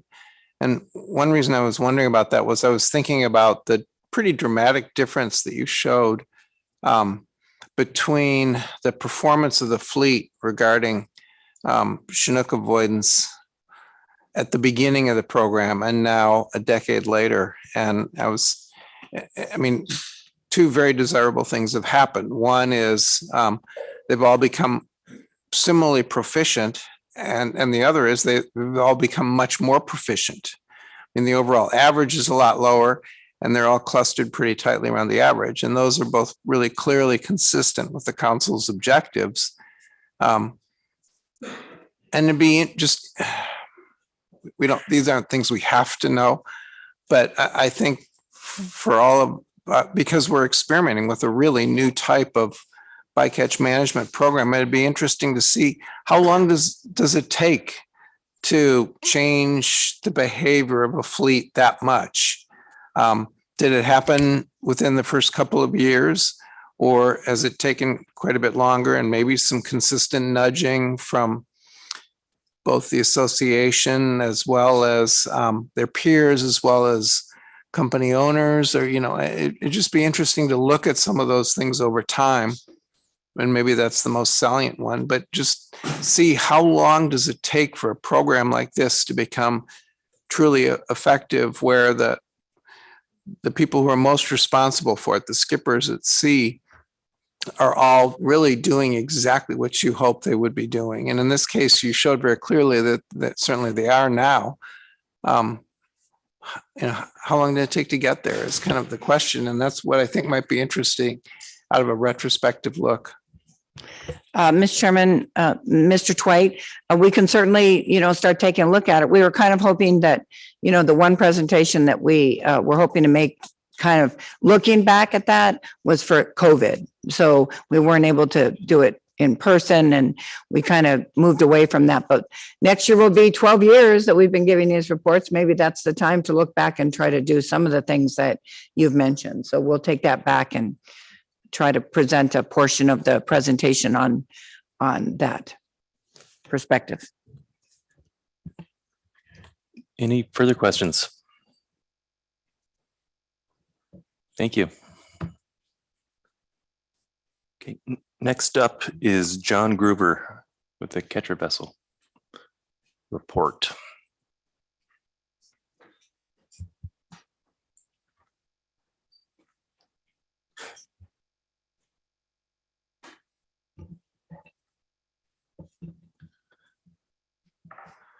Mr. Gruber, are you with us?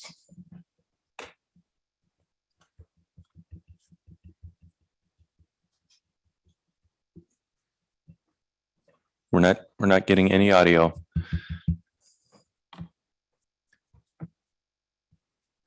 Can you see that he's online? He is, okay.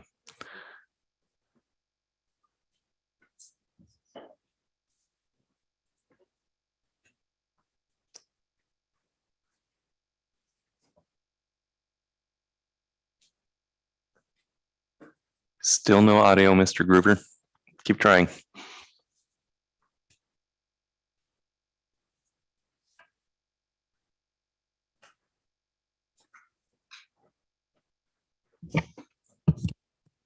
John, this is Maria. You can try dialing in on your phone.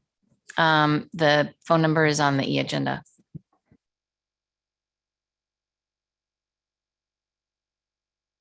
How about now? There you are. Okay. Good afternoon. Yeah, sorry. I had to unplug and re-plug back in, it always, when nothing else works, just, unplug, right? Try it again. Okay. Yeah, thank you, Mr. Chairman, members of the council, and John Gruber. I'm the inshore salmon IPA representative. And see if I have control over the slides. And maybe I don't. Thought I did. No, I don't. Could we advance the slide?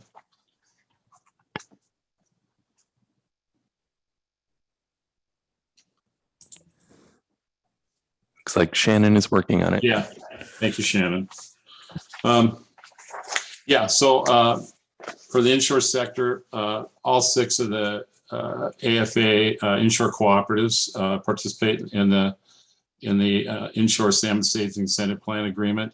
And that's a total of 87 catcher vessels then that are members of the agreement. 72 were actively fishing in the A season in 2021 and 64 were active in the B season. Next slide, please. So as we all know, that 2021 was managed under the lower limits due to the 3-river index coming in under the 250,000 fish level. So for the inshore sector, the limit, the hard cap, was set at 25,020 Chinook salmon.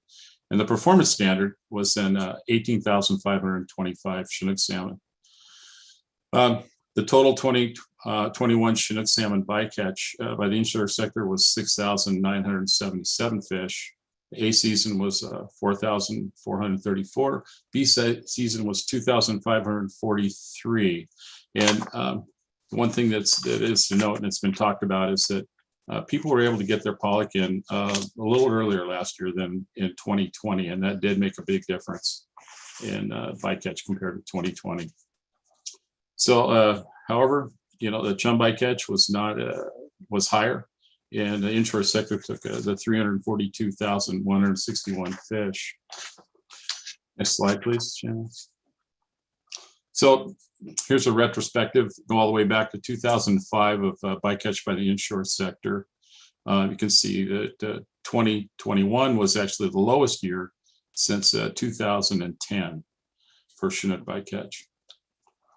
Next slide, please. Oh, I should mention, Mr. Mesereau brought this up, and I did put it in here, and that is that so that bycatch rate for the A season, and what is the next slide?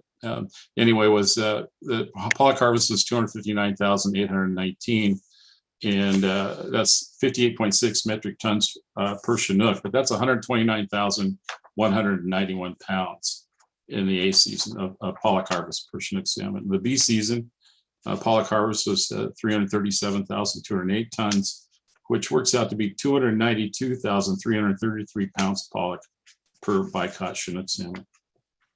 Next slide, please. So chum salmon bycatch, as mentioned earlier, was high. It was 342,161 fish. However, as we heard earlier this year, the mix of coastal Western Alaska, the combined coastal Western Alaska, the mid and upper Yukon River fish was 9.4% of that, a lower percentage than what we typically see. And when you convert then the bycatch in terms of coastal Western Alaska and mid and upper Yukon rivers, works out to be 32,163 fish. We can move on. Next slide. Thank you. So a little bit about how the program works. A reminder is that it does operate at the individual vessel level with Chinook limits. Those allocations are made based on the performance standard, not the hard cap.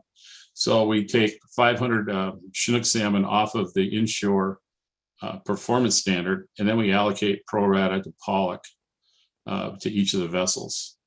And in the A season, that allocation is their A season limit. In the B season, they can only exceed that allocation if they've earned savings credits by staying on the previous year's initial allocations. Next slide, thank you. So those savings credits, earning those savings credits is the main incentive of the inshore SIP. And, you know, it works at all levels of abundance. In fact, you know, the lower the abundance of Chinook salmon on the grounds, I believe the stronger it works, because that's an opportunity for vessels to earn even more savings credits than they would otherwise. They could otherwise in a high bycatch year. So the lower, you know, there's always a concern that boats on the grounds will say, heck, I'm not worried about my cap, you know, this year.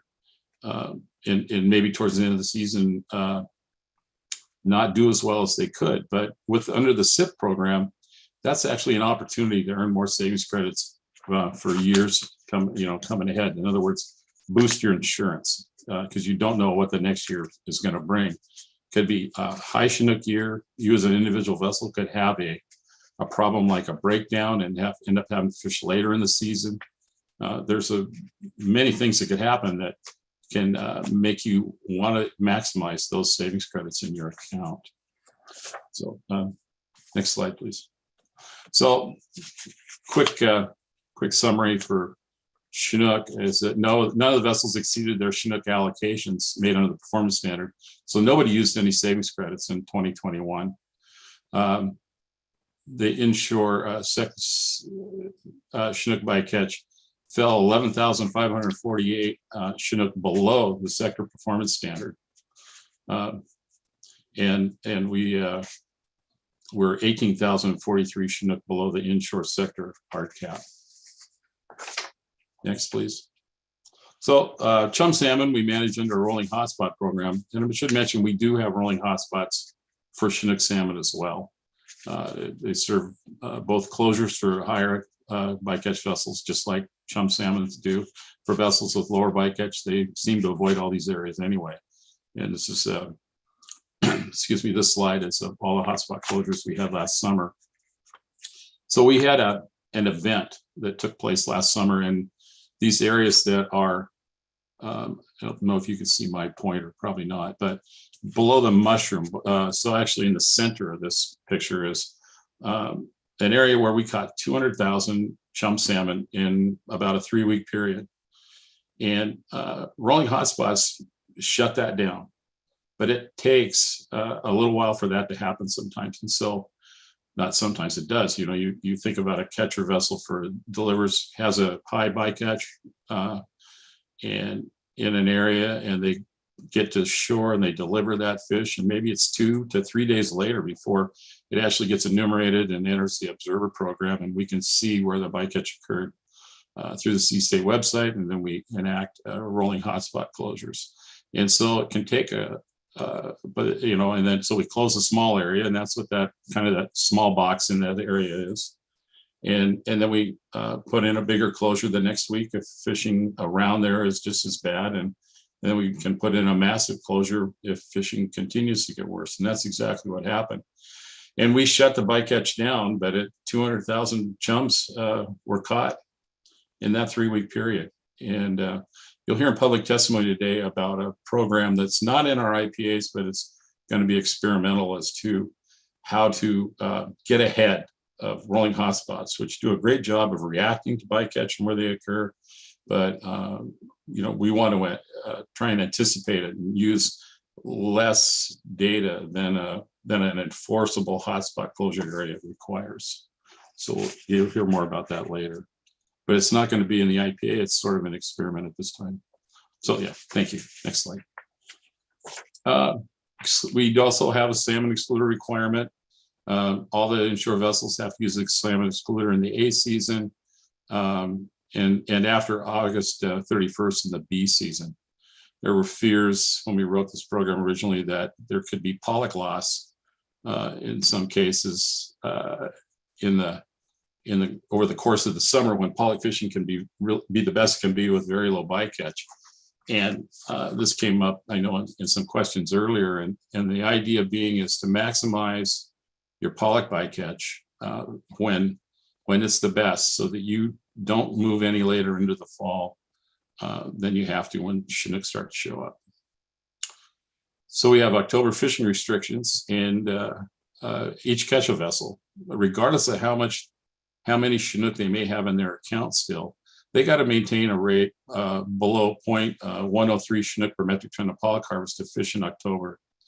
So, we didn't shut anybody down last year, but in 2020, there were boats that had to stop fishing because they couldn't maintain this limit, but still had Chinook in their initial account. So I think this element does work very well later in the year. People don't want to end up fishing in October because they just don't know what the situation will be. And then we also have the Chinook conservation area closure. You saw Austin talk about it's down there in the southeastern Bering Sea and the Horseshoe and the Deep, where it's just known to be high bycatch all the time. You can move on, Shannon. Thank you. So a little message about observer coverage, because there seems to be some misconceptions out there. When the council passed Amendment 91, we went away from 100% coverage on boats over 125 feet and 30% coverage on boats under 125 feet to 100% observer coverage, regardless of their vessel size, their capacity, how much quota they had. If you're fishing pollock, AFA pollock in the Bering Sea, A season or B season, you're carrying an observer. And now I know you spent time talking about electronic monitoring in the EFP that's going on, and this last year in 2021, it was split about 50-50. Some boats carrying human observers, and the other half you doing electronic monitoring. So that's a work in progress. I think it's going to be a great program. Those cameras are on all the time. That's a pretty good deal, I think, for assuring everyone that there's no discard of salmon taking place. Although I don't believe there is any discard of salmon taking place. The boats are understand the issues around all that. So, the boats are retired, so they have to retain all their bycatch salmon. And even if they have a deck load, they've got to secure that load so somebody can't walk out and just see a salmon land on the top of the pile and toss it over. It has to be secured, so that can't happen. And then once you get to the plant, all the processing is observed.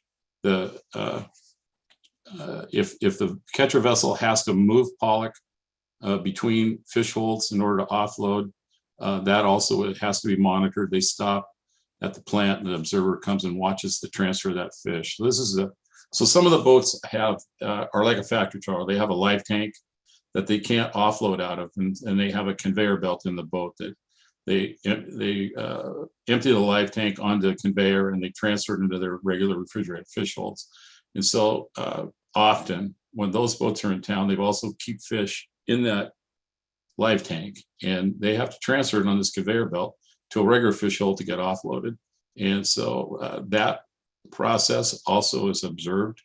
And we have a list of protocols that are in our agreements, and make sure that there's no way that any discarded salmon is occurring on the boats. Final slide, please. So enforcement, nobody went over any allocations in 2021. There were no hotspot closure incursions. None of the October, as mentioned earlier, none of the October fishing restrictions were exceeded in 2021. And there are no incursions of the Chinook conservation area that you see down in the Deep and the Horseshoe. And with that, Mr. Chairman, that's my report. Thank you, Mr. Gruber. Let's see if there's any questions for you. Mr. Twite. Thanks, Mr. Chair, and thanks, Mr. Gruber.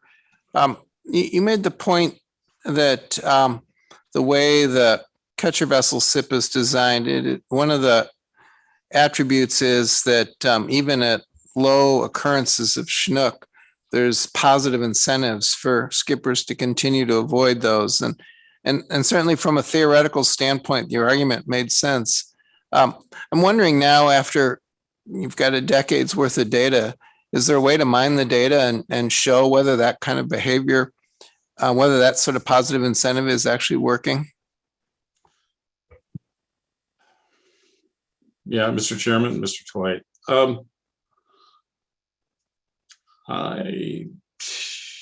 I think it's a difficult thing to do in some ways. You can look at, I guess, a retrospective of how bycatch occurred in the past, although it's highly variable from one year to the next.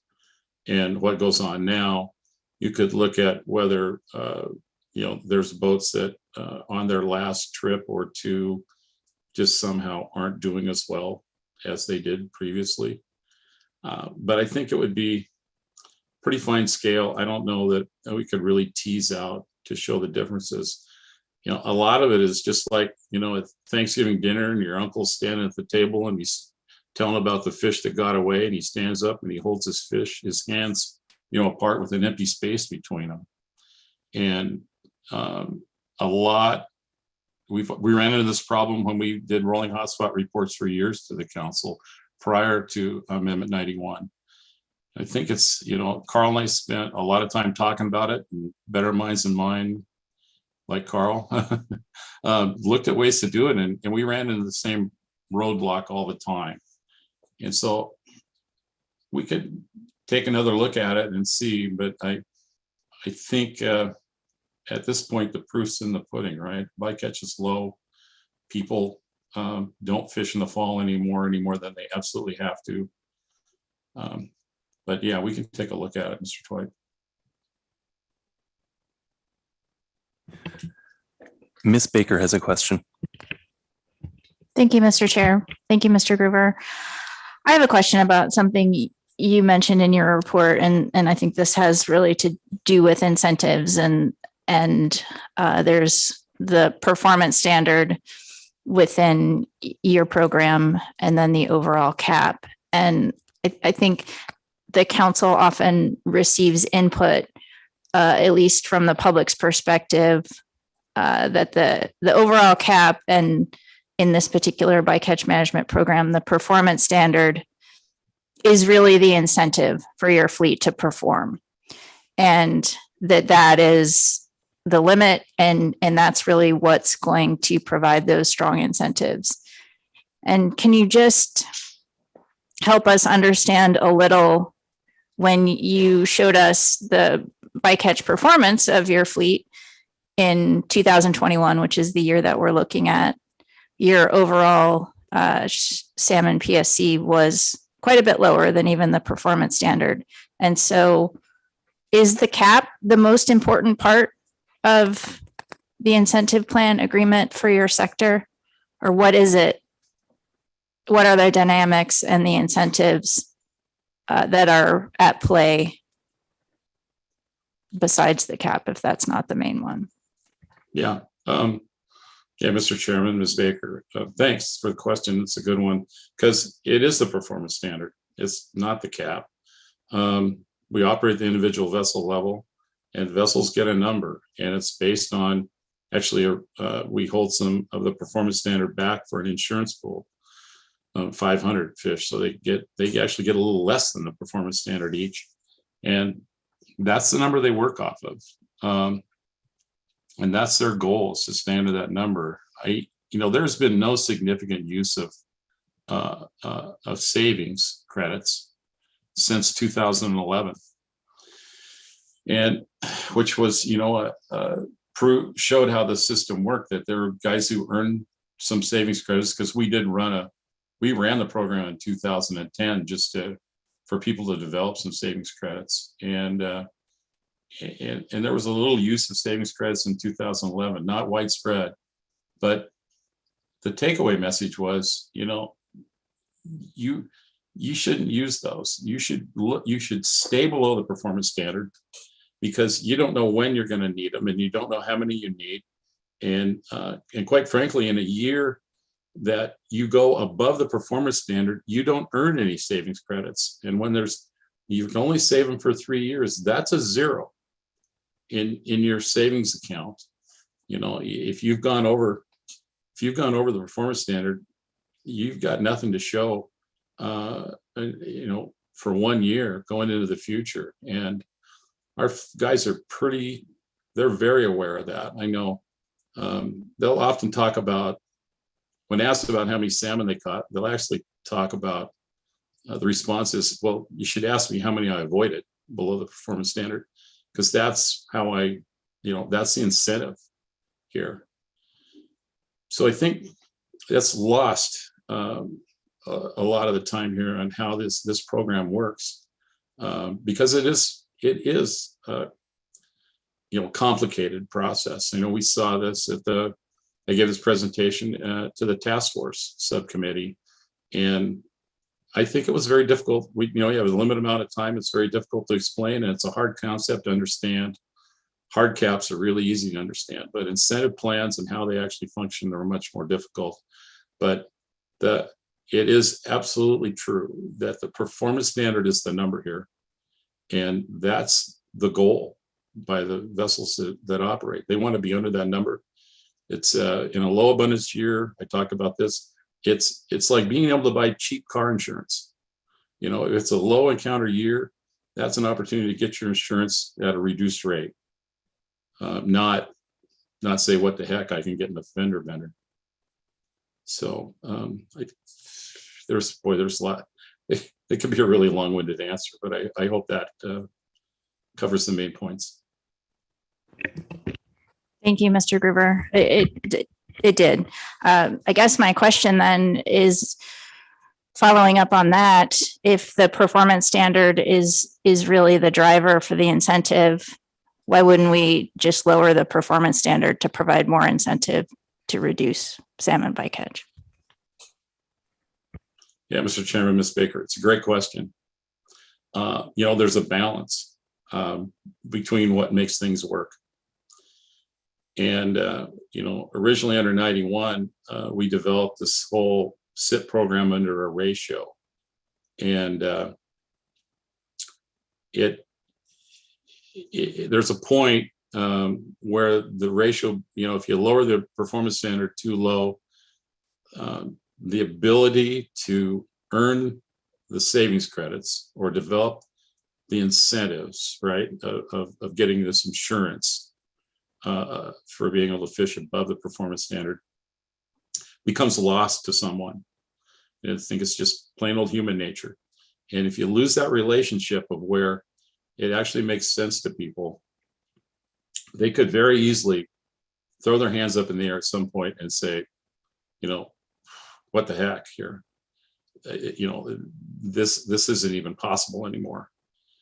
And I think that's the nuance here that's so important, is maintaining the correct relationship between the performance standard and the hard cap and the doable, and what the sense of the doable is. And I know there's always a situation where people want to push the doable, and where the saying we use, the industry is no good deed goes unpunished. But it's really critical to this type of program that the relationship of the doable is maintained. And we're really close to that where we are right now. I think, I don't know how much of that was by accident and how much of that was anticipated. But as we worked through it and developed the SIP program, we saw that this relationship between the performance standard and the hard cap was really important to the program. And that these incentives really look like something you could accomplish and still get your fishing done. So it's a critical part of the whole thing, Ms. Baker. Thank you, Mr. Gruber. Thank you, Mr. Chair. Thank you, Ms. Baker. Okay, Mr. Kurland. Thank you, Mr. Chair. Mr. Gruber, this kind of builds on Ms. Baker's last question. Similarly, why does the cap need to be where it is, given that it's the performance standard that is driving the decision making here? So could you just touch upon that, please? Yeah, sure, Mr. Chairman, Mr. Kurland. The cap, of course, the cap is, there's a lot of discussion about the cap back under 91 and again under 110. And, looked at the range of possibilities. There was a lot of variability in Chinook bycatch, prior to Amendment 91. But what, so the council took into consideration that variability and choosing a hard cap. And then they even set it a little lower than what was being discussed at, going into final action. But what the big change is that takes place is that the hard cap now goes down to the vessel level, and not all vessels have the same amount of pollock. And so one thing that comes into play that's new under incentive plans is that boats with very small amounts of pollock have low numbers. I mean, we have boats that have like an initial allocation of 3 Chinook salmon. I don't even know, what a roll of the dice for them to even make one trip. But there's a lot of boats that would have 20 or 30, 40 Chinook in there, given to them under the performance standard, and then their buffer, I guess if you want to use that word, to the hard cap is pretty important to them. And so if that buffer was really close, if the relationship closed between the hard cap and the performance standard, that would be pretty difficult for them, I think, to catch their pollock and decide what their fishing plan is, and could result in less boats actually fishing in the fishery, I think. So I think, in all fairness to all the players and the variety within the fleet, once again, it's back to that relationship between the performance standard and the hard cap. The hard cap isn't really a measure or an expectation or a limit on the entire fleet anymore. It's down at the vessel level, and it keeps smaller boats fishing with the hard cap where it is, and that's probably a tall order for some of them, even at the 45,000 fish level. I think it's interesting on how well balanced, and this gets back to Ms. Baker's question in a way too, how well balanced it is right now between the performance standard and the hard caps. Even at this lower levels, I realize the public can look at 45,000 and think, boy, that's a lot of fish, but it just doesn't work that way. What's the common boat? What are they limited to? And what's the world, the possibilities or the doable for them? So I think there's, under these incentive plans, picking the hard cap is an important part of the program, but it certainly has become more difficult when you start to consider how it all affects individual vessels. And that's probably not a great answer, but it's absolutely the truth. Mr. Kurland. Just one more, Mr. Chairman. Thanks. So I appreciate that, Mr. Groover. So following up on that, is the take-home message from your standpoint that for this to remain effective, that the incentives need to be at the vessel level in the way that they are now? Yeah, Mr. Chairman, Mr. Kurland. Yeah, I think,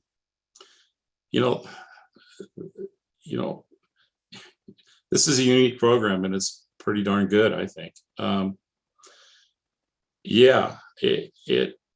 transferability. Transferability is part of this program, but I'll tell you, nobody wants to transfer anything till they know that they don't need their own fish anymore. So they could help out their smaller boat brother, but that's going to happen at the end of the of the bee season, for example, when more fish doesn't exactly benefit you, when you have to maintain the 0.10, can't remember the rate off the top of my head, but rate in order to continue fishing. So the way we structured the program, the hard cap isn't even an issue anymore in the month of October. But I think I'm wandering away from question a little bit. But I think it is important. I think it's really simplistic to think about the hard cap as to the group, but what makes this program work is at the individual vessel level, like you brought up, and it changes the dynamics for everything, I think. So I think we got a pretty good program here, really. Ms. Kimball. Thank you. Thank you, Mr. Gruber. And I don't want to rehash everything that you just said, but there is one thing, sticking with me that I'm just need a clean answer to. Does the fleet understand that the goal of the program is not just to stay under the performance standard, but the stated goal and regulation is to avoid salmon and minimize bycatch in all conditions of pollock abundance and all conditions of salmon abundance? And I really think that's what we're trying to get at here. Are we at the right balance? I don't want to hear your answer again on the right balance. I'm just asking for the fleet's understanding of that being the primary goal of the program. Yeah, Mr. Chairman, Ms. Kimball, no, I answered. I understand what you're asking completely. And yes, they do. And the rules of the program enforce that. They completely understand what's going on. We are constantly supplying them with information. They hear what's going on in Western Alaska. I would be shocked if every one of the captains in our fleet could not tell you or did not know just how bad the conditions are in Western Alaska and how this program's goal is to reduce bycatch at all levels of abundance. I think our rules get us there, but absolutely our fleet captains understand this issue. I would bet that most of the crew members could tell you even that that's the goal. Okay, thanks. Any further questions for Mr. Gruber? Okay. All right, thank you, Mr. Gruber, again. Yeah, thank you, Mr. Chairman. Let's go ahead and take an afternoon break, and just for planning purposes, we now have the ability to stay in the room until 5:30. So that would be my intent to try to go to 5:30 tonight. So with that, let's come back at 3:20.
Sound check.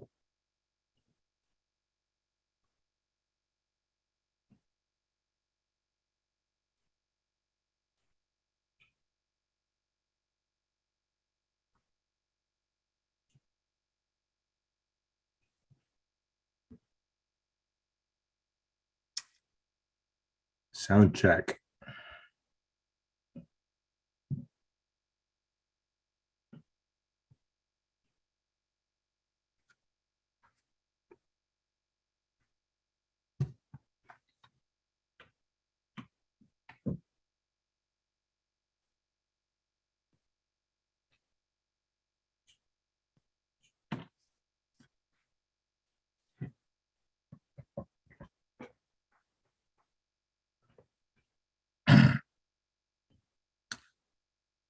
Could I have confirmation on my sound? Yes, we have you there, Mr. Mize. We're just getting ready to call back to order here. Standing by.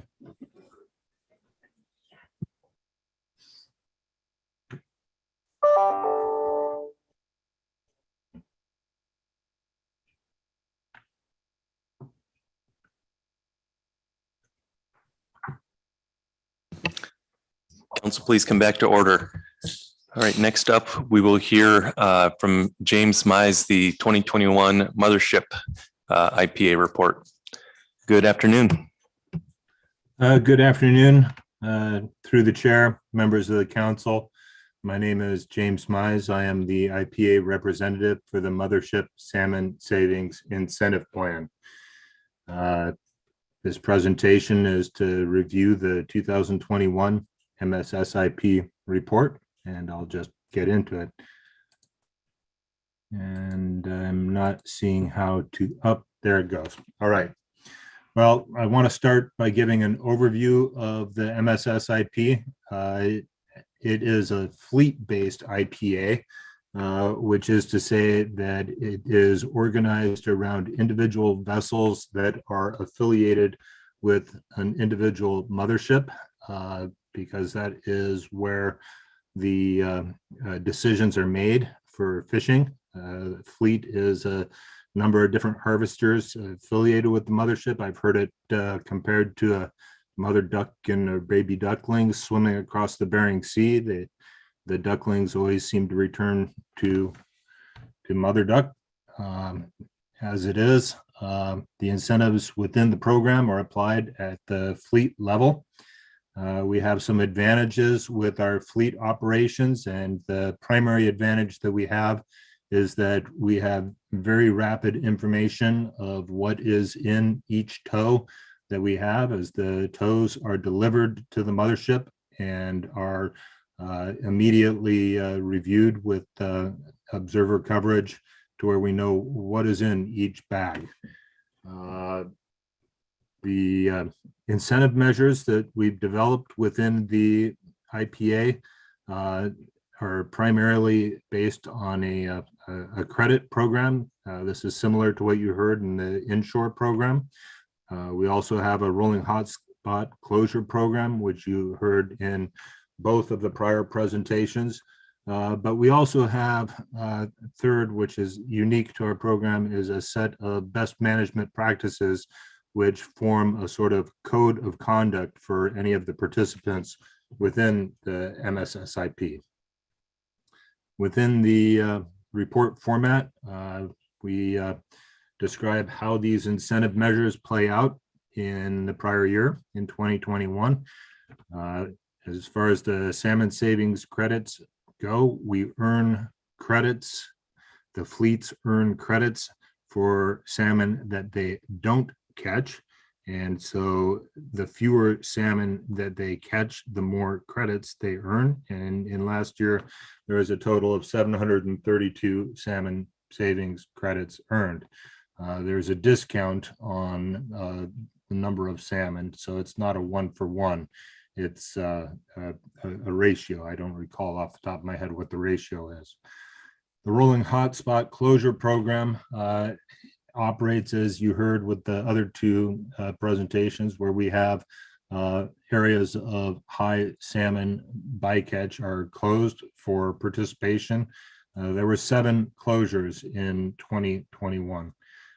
I do want to mention something about the rolling hotspot closure program. I have a picture here that shows where there was some fishing alongside the edge of a closure, but you'll see in the report in the audited section where it shows vessel activity and closures. Oftentimes, because of our rapid communication protocols and knowing what we have in the nets before it gets reported to Sea State, even we'll find that the fleet will move before the closure is even put into place. And while there's incentives to maintain low bycatch in order to have access to these closed areas, we found that there's really a strong information sharing component to the rolling hotspot closure program, because even if eligible to fish in that area, we find that our fleets don't want to, because they don't want to have higher bycatch and have grounds foreclosed to them in the future. And this kind of feeds in a little bit to a description of the best management practices. The best management practices is where the members of the IPA came together and they said, well, we have this structure for our incentives, the structure of the building of credits and this structure of maintaining fishing grounds through the rolling hotspot closure program. But what is it that we actually do? What are the behaviors that we engage in that minimize salmon bycatch in all levels of abundance, whether that's abundance of pollock or abundance of salmon on the grounds?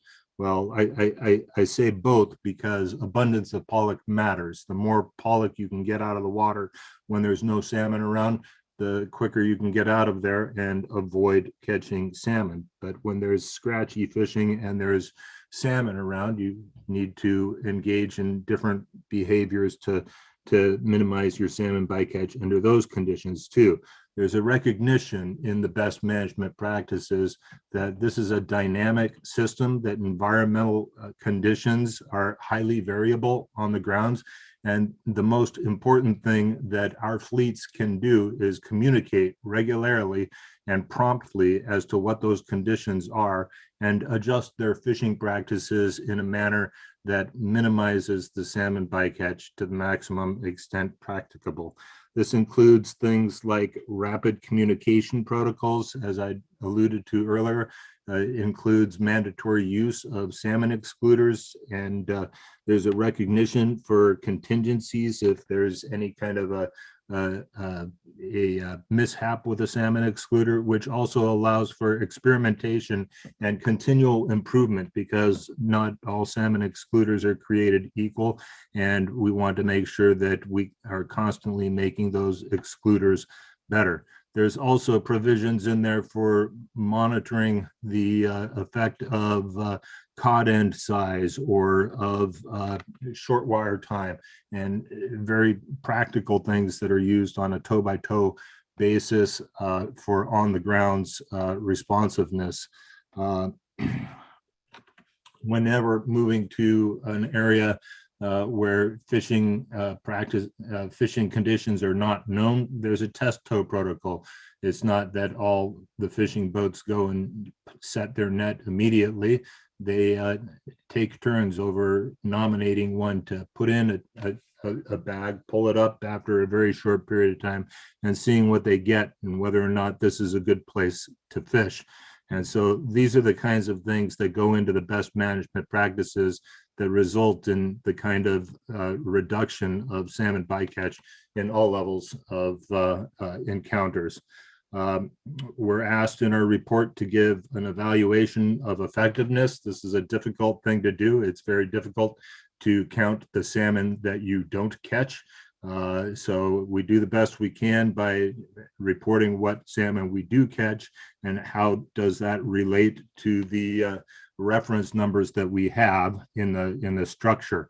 And last year's salmon catch was 923 Chinook, which is 1,676 salmon below the reduced annual threshold. I point that out as the reduced annual threshold because we were in a low salmon abundance year, so we had a lower number under Amendment 110.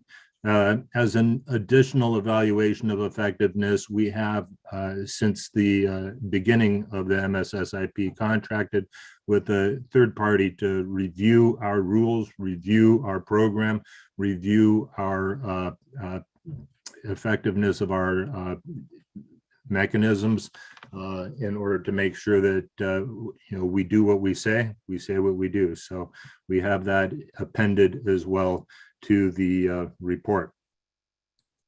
We're asked within the,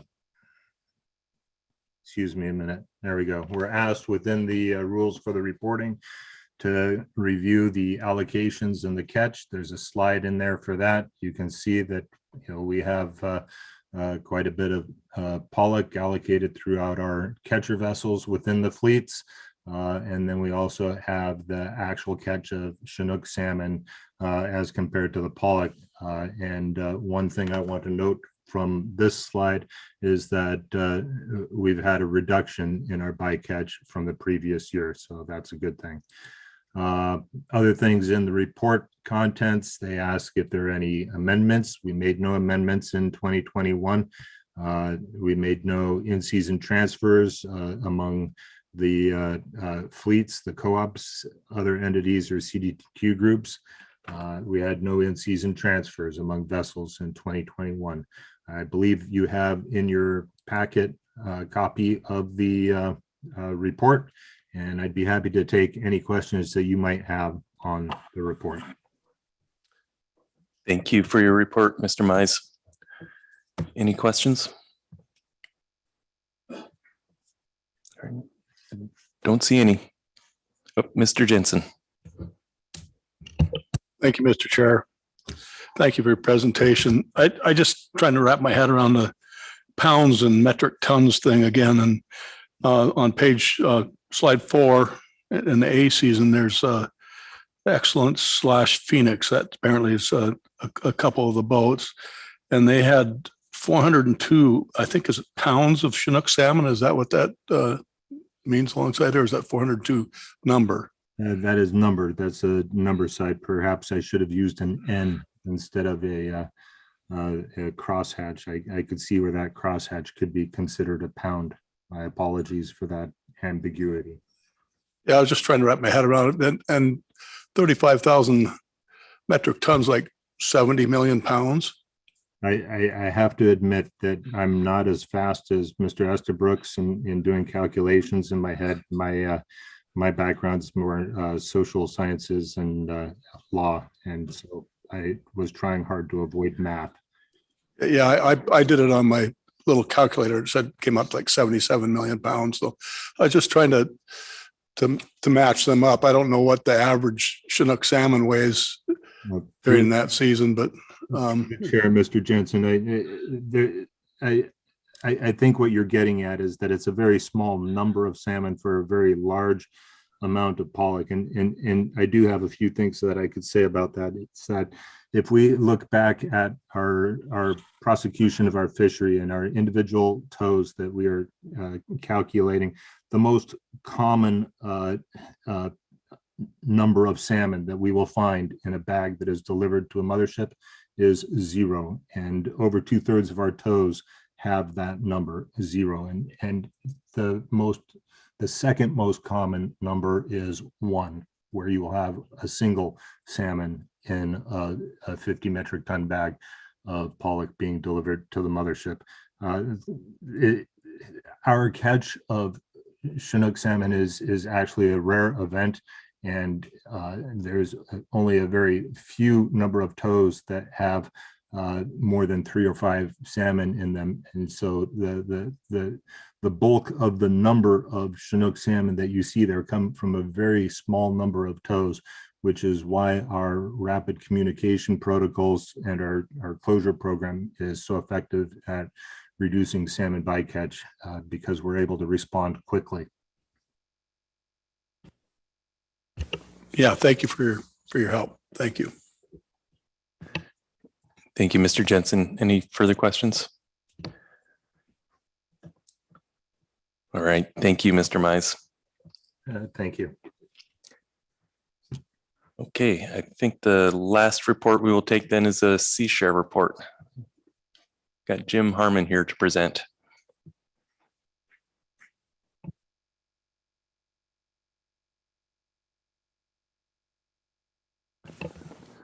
Good afternoon.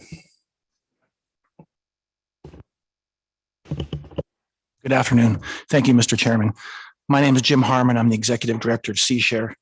I submitted a 3-page report to you all last week. And what I've done here is I've assembled a few slides to help kind of round out the discussion and give you a little more information. So if you don't mind, I'll just start by doing that. And if you would make sure to keep the microphone close to you there, so we can hear you. So C-Share's been coordinating this program since its inception in 1994. And to date, we've reclaimed a total of 6.3 million pounds of PSC salmon and halibut that have been turned into 25 million servings for food banks in Alaska and in the lower 48.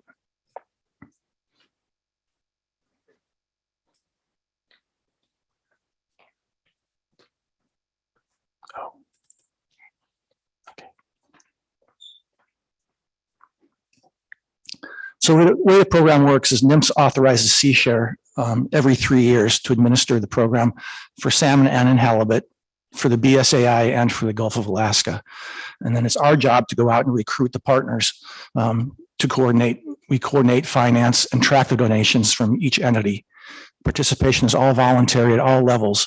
And in last year, it included 122 catcher boats, 12 shoreside processors, 35 at-sea processors, and then 2 reprocessors in Puget Sound who receive, inspect, trim, stake, and repack those fish.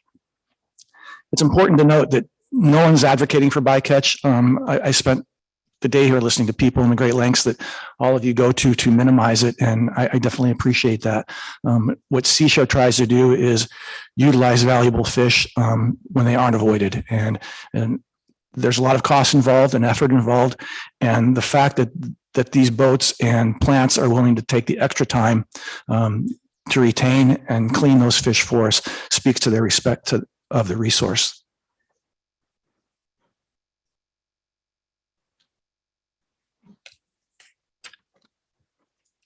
So all the fish that come out of the Bering Sea, all the salmon, because of the way the freight wheel works, we cannot donate those fish within Alaska. We have to bring it down. We cannot distribute enough of them in Dutch Harbor or Sandpoint or King Cove. We put it on a freighter and it all comes down to Seattle, where we store it until the processors there have time to rework it into their business, into their schedules. The boats and times donate their time, but the plants only put it into headed and gutted form. So that's why you have to bring it down to put it into forms that food banks can use. In 2021, C-Share recruited over 20 service companies to help turn those headed and gutted fish into family-sized portions and send them out. All those partners donated or discounted their services.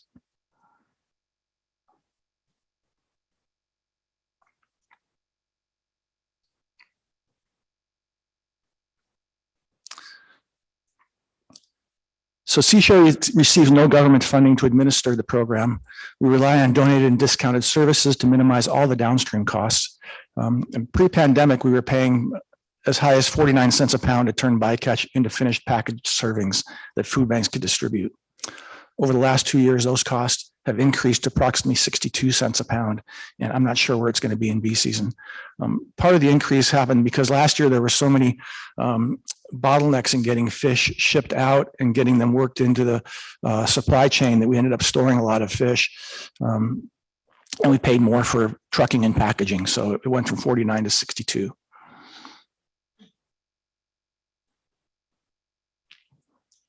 Thankfully, we have a pretty strong group of financial supporters in Alaska who help us finance this project. It's important to note that it includes all the PSPA members, all the at-sea processors, and most of the leading seafood companies and industry leaders. And it goes beyond just the people who are fishing pollock, or it includes the salmon and halibut people too. Last year, and first should preface this by saying that we work in finished pounds because there is some loss involved in staking, and sometimes fish aren't frozen correctly. We can only do this if we can process those fish from their frozen state. If we have to slack them out in order to clean them further and stake them, the cost would be beyond our reach. So quality remained high. We were able to distribute 176,000 pounds of PSC salmon and halibut in 2021. Since 1994, that equates to 25 million servings from fish that would otherwise have been thrown overboard.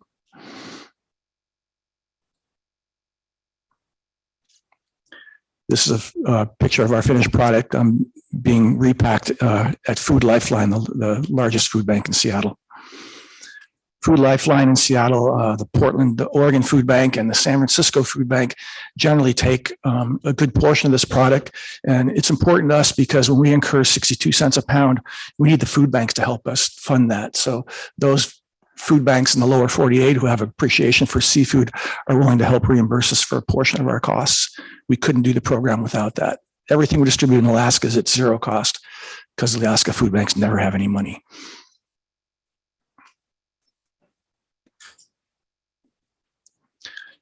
So I know I'm supposed to give you a report on bycatch, but I think it's important to understand that this is more than just bycatch now. The people that started this program with us in 1994 have brought other programs to play and introduced us to new partners to the point that most of the fish we distribute in Alaska is not bycatch.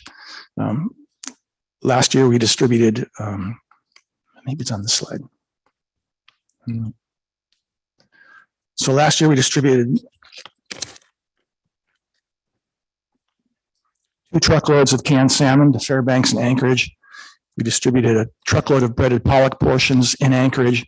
We distributed salmon to Yukon villages and Kuskokwim villages, and 24,000 pounds additional to Yukon back in September.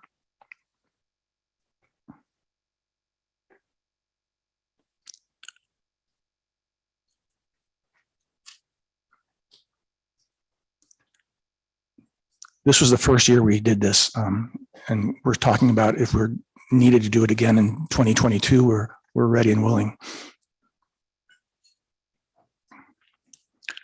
So I think I showed you this slide last year. This is our map of Alaska. The yellow locations are where we distribute directly, and the blue locations are additional villages that receive fish from the yellow locations. So I think we're at about 43 recipients in the last 2 years.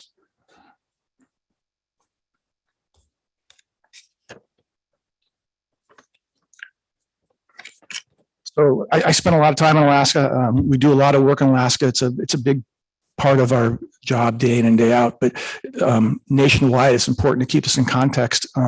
Alaska represents about 11% of the seafood we distribute. In 2020, we distributed 2 million pounds overall, and in 2021, it was 1.6 million pounds. That's pretty much dried up. So one of my comments here is to let you know that we're actively looking for additional donations, not asking for bycatch.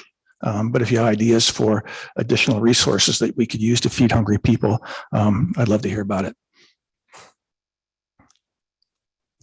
Kodiak, I just want to say that Kodiak does so much. The processors there for their community, everything we distribute there is at zero cost.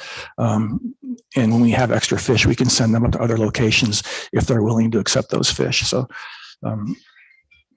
Kodiak's been an important partner of ours for years.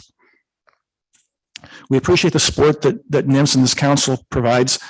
Together, we've recovered and donated 25 million servings of high protein salmon and halibut since 1994. And with your help, we hope to keep doing that. So please let me know if you have any questions. Great. We will see if there are any. Thank you so much for your presentation. Ms. Baker has a question. Thank you, Mr. Chair. Thank you, Mr. Herman, for your presentation. I wondered, you did mention that what I assume is donated seafood has largely, I think you referred to it as that supply drying up. Is that related to COVID supply chain type circumstances, or are there other things that have contributed to that? Through the chair. Thank you, Ms. Baker. That's a great question.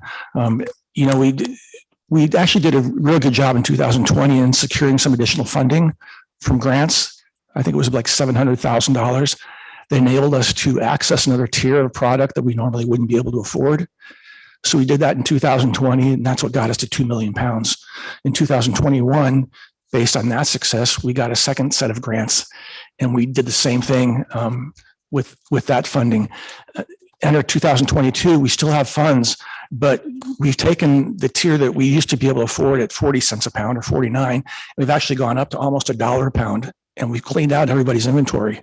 And with COVID and with the Ukraine, the markets have just been upset so much that people are holding on to product, and we just can't find donatable volumes right now at any price level. Additional questions? All right. Thanks again for your time. Oh, sorry, Mr. Twite. Thanks, Mr. Chair. It was taking me a little while to formulate this. Mr. Harmon, earlier in the meeting, the new head of NOAA Fisheries, Janet Coit, came and she mentioned the National Seafood Strategy and their work on developing the National Seafood Strategy and the various objectives. And there was some discussion about whether one of the areas of focus could be further reducing the discards of fish at sea. And here I'm not referring to just halibut or salmon. I'm referring to a fairly broad range of species that end up being discarded at sea in the North Pacific for regulatory reasons. And she indicated that the agency understood that there was a mismatch between the needs of hungry Americans and what we're doing here to manage fisheries, and indicated some interest in working on that further. And I'm wondering, is this an issue that SeaShare is tracking? Is this an issue where if we do begin to find other uses for those fish other than just discarding at sea, does SeaShare see that they have a role to play in that? The volumes, I think, are pretty different. The products are certainly very different. And I know you're very good at what you do now, but this might pose some additional challenges you might not have the resources for, but just thought I'd find out what your perspective was on that discussion. Thank you, through the chair.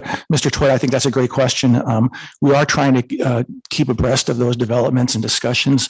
You're right, there is a disconnect in what volumes might be available and what Americans who access food banks are willing to eat. It tends to be items that you can dip in ketchup in the lower 48. They aren't very sophisticated palates, so that does put some limits. And then there's also, we don't get any government funding. It's totally industry supported and foundations and corporations who support SeaShare. So we'd have to see where that partnership could be. But we have participated in several conferences that are going on overall food waste reduction. And I think that's going to be an important discussion for everybody on trying to find out what we can do to change best by dates, and so things don't just go from green to red instantly, but trying to come up with a continuum where things are still palatable, but might be less valuable. And maybe that's a great place that we could work on further donations. So yeah, we're taking part in those discussions. And I think that seafood has a big piece to play in that.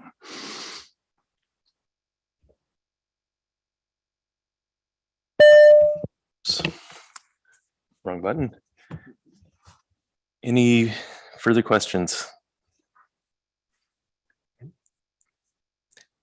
Thanks again. Okay, I believe that concludes all of our presentations. All right. Anything further for staff before we move into the AP report? Okay. Well, with that, we will take our advisory panel report. I'd like to remind members of the public who wish to testify on this agenda item to please sign up prior to the end of the advisory panel report. Good afternoon. Good afternoon. Okay. Get myself settled in here. Okay, for the record, Ruth Christensen here to give, actually, I believe it's going to be the remainder of the advisory panel report. We'll start with this particular agenda item, D1. So under this item, the AP recommends the council acknowledge the Western Alaska salmon crisis and prioritize progress towards elimination of waste of resources and sustainability of all stocks under changing climate futures in the federal fishery. Number 1, initiate a discussion paper to examine options for setting a PSC limit for Bering Sea chum salmon bycatch. This should include a compilation of historic bycatch numbers, recent averages, and the feasibility of an index similar to the 3-system index for Chinook salmon bycatch for the fall run of Yukon chum salmon, such that the cap is lower when the run size drops below a target or threshold. Examine options for lowering the Chinook salmon bycatch cap. Examine how industry avoidance measures can be improved, such as excluders, more sophisticated and adaptive avoidance measures, etc. Examine the genetic data collected in the Area M state water salmon fishery for chum and include a comparison between the number of chum intercepted in that salmon fishery and the Eastern Bering Sea federal pollock fishery. Number 2, take a collaborative approach with the tribes to address this problem, including integrating traditional knowledge into decision-making, extensively engaging with subsistence communities, encouraging tribal consultation regarding salmon, and fostering partnerships with tribes, such as a working group of tribes, the council, AFSC, industry, and other experts aimed at exploring ways to 1, reduce bycatch, and 2, improve salmon returns to the rivers of Western Alaska. That motion, as it has been amended, or as it was amended, passed 11-5, and there is rationale attached for your review. Great. Thank you, Ms. Christensen. Are there any questions on this portion of the AP report? Mr. Twite. Thanks, Mr. Chair, and thanks, Ms. Christensen. The language about genetic data collected in Area M for chum and the comparison, it's the comparison I guess I'm asking about it between, is that the number of chum in total, including chum from other regions, or is that intended to be really focused on Western Alaska chum? It's pretty wide open there. It just says number of chum as it's. Mr. Twite, through the chair, it is, my understanding was that it was all chum and not particularly focused on Western Alaska chum. So then I'm left a little confused about why the genetic data are even needed and why they need to be examined.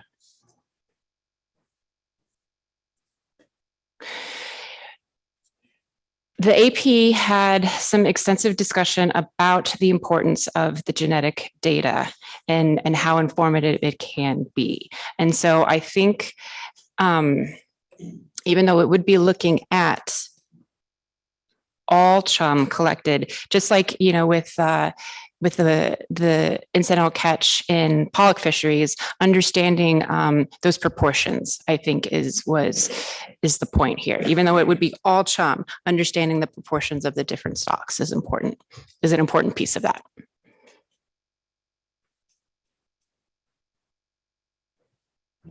Ms. Baker. Thank you, Mr. Chair. Thank you, Ruth. I have a couple of questions. The first one is under number 1, the recommendation to initiate a discussion paper, and particularly the recommendation to consider a feasibility of an index for fall run of Yukon chum salmon that a chum cap, presumably bycatch cap, would be indexed to. Did the advisory panel discuss the recommendation in the paper that was prepared for us related to potential methods to determine the impacts of chum bycatch on Western Alaska runs? And that I thought that paper was pretty clear that although we could potentially, we had a run reconstruction for fall Yukon chum salmon.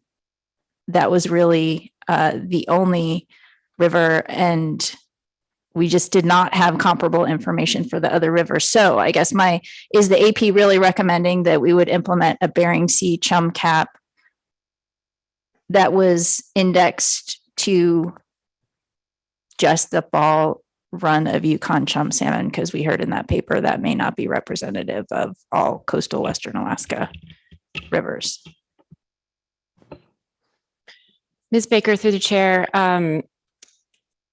that is the recommendation.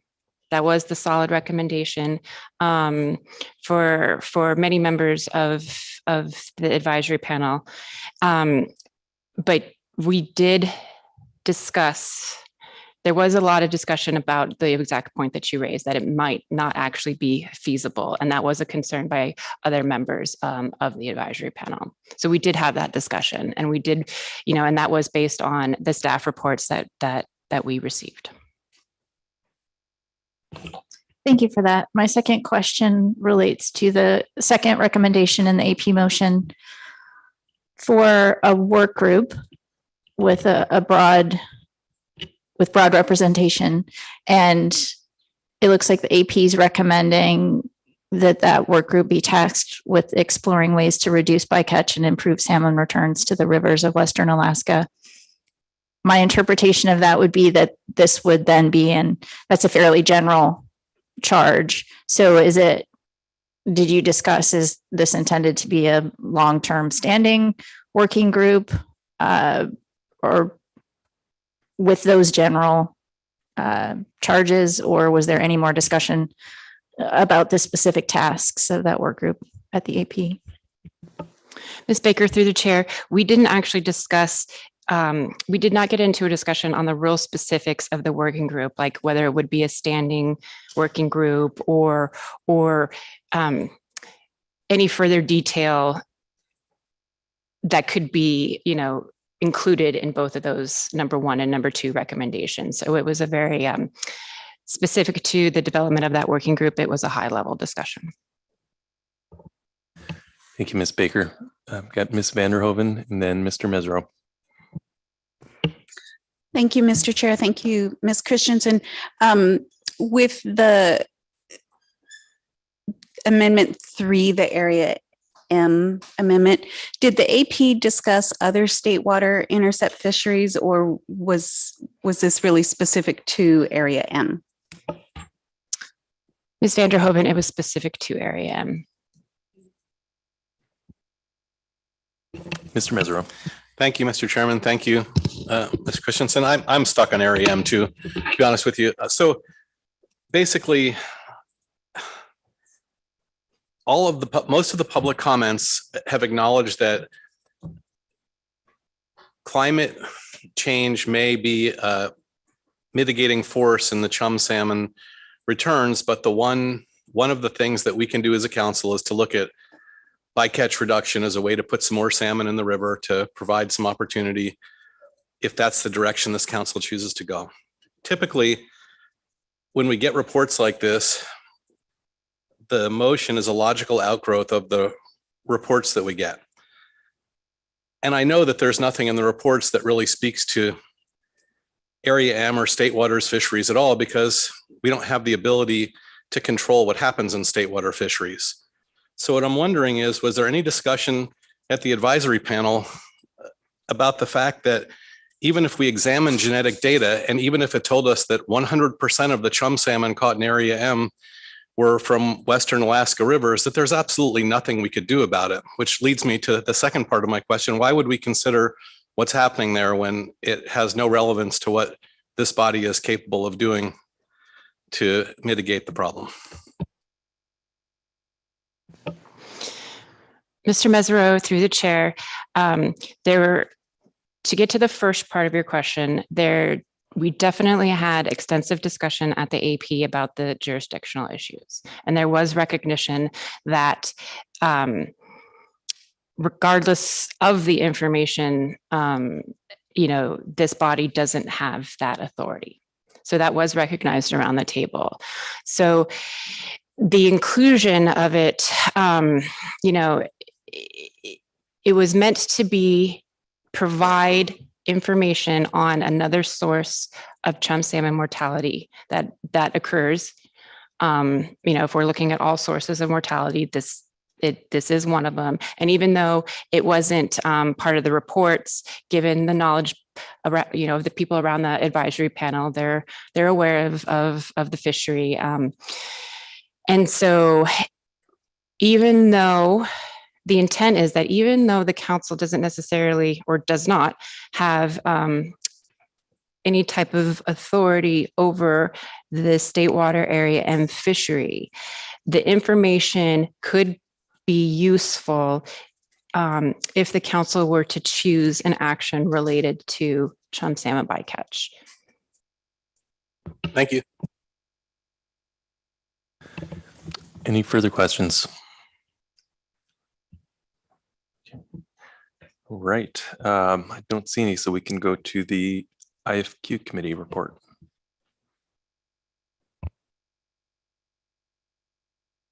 Okay, thank you. Moving on to agenda item D2. The AP recommends the council undertake analysis of an action to modify the vessel IFQ cap regulations under 50 CFR section 679.42 H1 for halibut in IPHC regulatory area 4. The analysis will consider changing the vessel cap regulations in halibut management area 4, 4A, 4B, 4C, 4D to set the vessel halibut IFQ cap annually as option 1, a percentage, 4, 5, or 6% of the combined area 4 halibut IFQ tax, or option 2, 50% more than the Alaska coastwide vessel cap. Option 3, apply the above options to area 4 BCD only. The Alaska coastwide vessel cap would continue to apply to poundage harvested in management areas outside area 4, except 2C.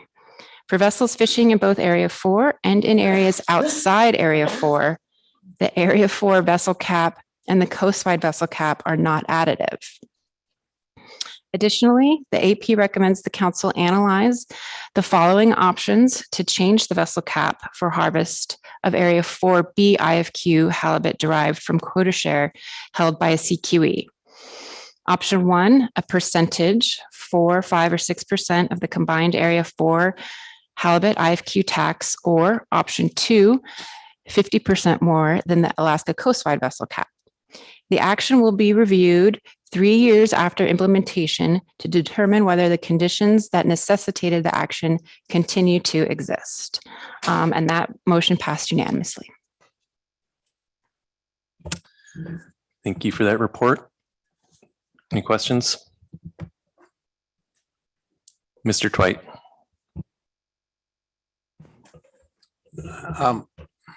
So the AP did not provide any recommendations on the proposals that some stakeholders have been generating regarding discard of small sablefish.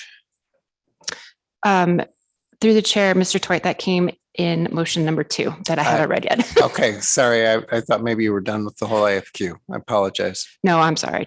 That was a little bit confusing. Apparently, I'm also easily confused. And I probably cut you off, so I apologize if I did. Ms. Vanderhoven. Thank you, Mr. Chair. Thank you, Ms. Christensen. I'm just having a hard time following a little bit the very last sentence about the action being reviewed in 2 years after implementation. Was that for the whole thing, or was that just for the area 4B component that's listed below? I'm just a little unclear from the way it's structured. Thank you, Ms. Vanderhoven. Through the chair, that particular sentence applies to the whole motion.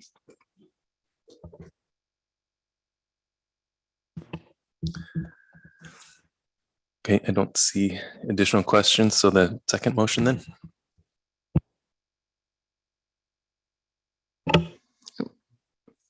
Okay. Motion number 2, foreshadowed. The AP recommends the council prioritize the IFQ committee's recommendation to place the small sablefish release initial review on the council agenda for action and consider the data provided in the study done by Dr. Konecki. And that motion also passed unanimously. All right, thank you. Questions on this motion? Mr. Twite.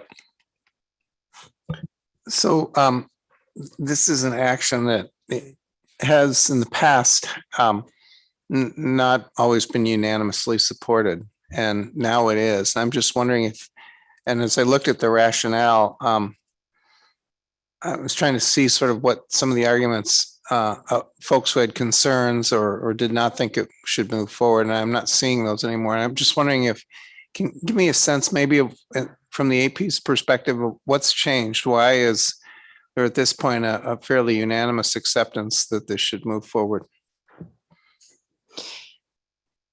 Mr. Twite, through the chair, I don't think the unanimous support was necessarily for the action moving forward or any type of, recommendation on a final alternative. The unanimous support came from just getting it back on the council's agenda for consideration. Not to necessarily say that the majority of the AP would support this action once it came back on the council's agenda for review.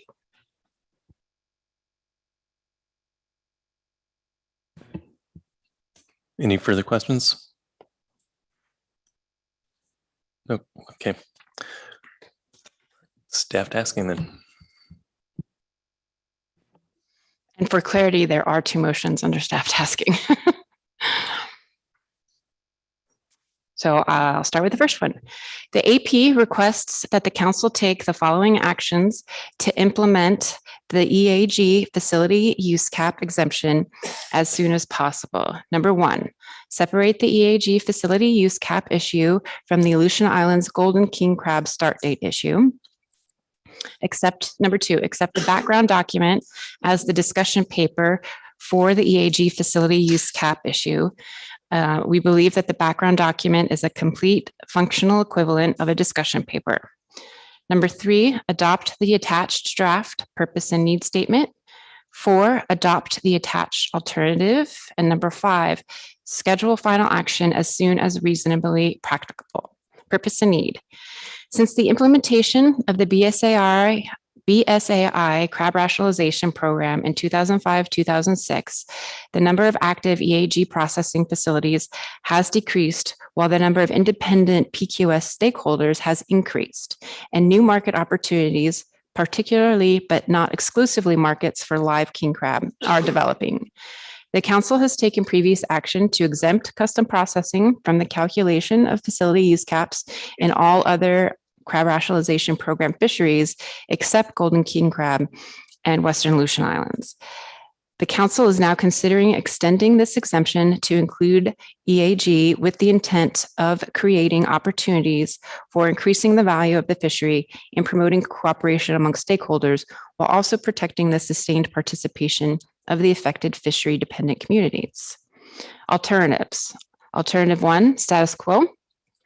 Alternative 2, to strike the following language at 680.7A9.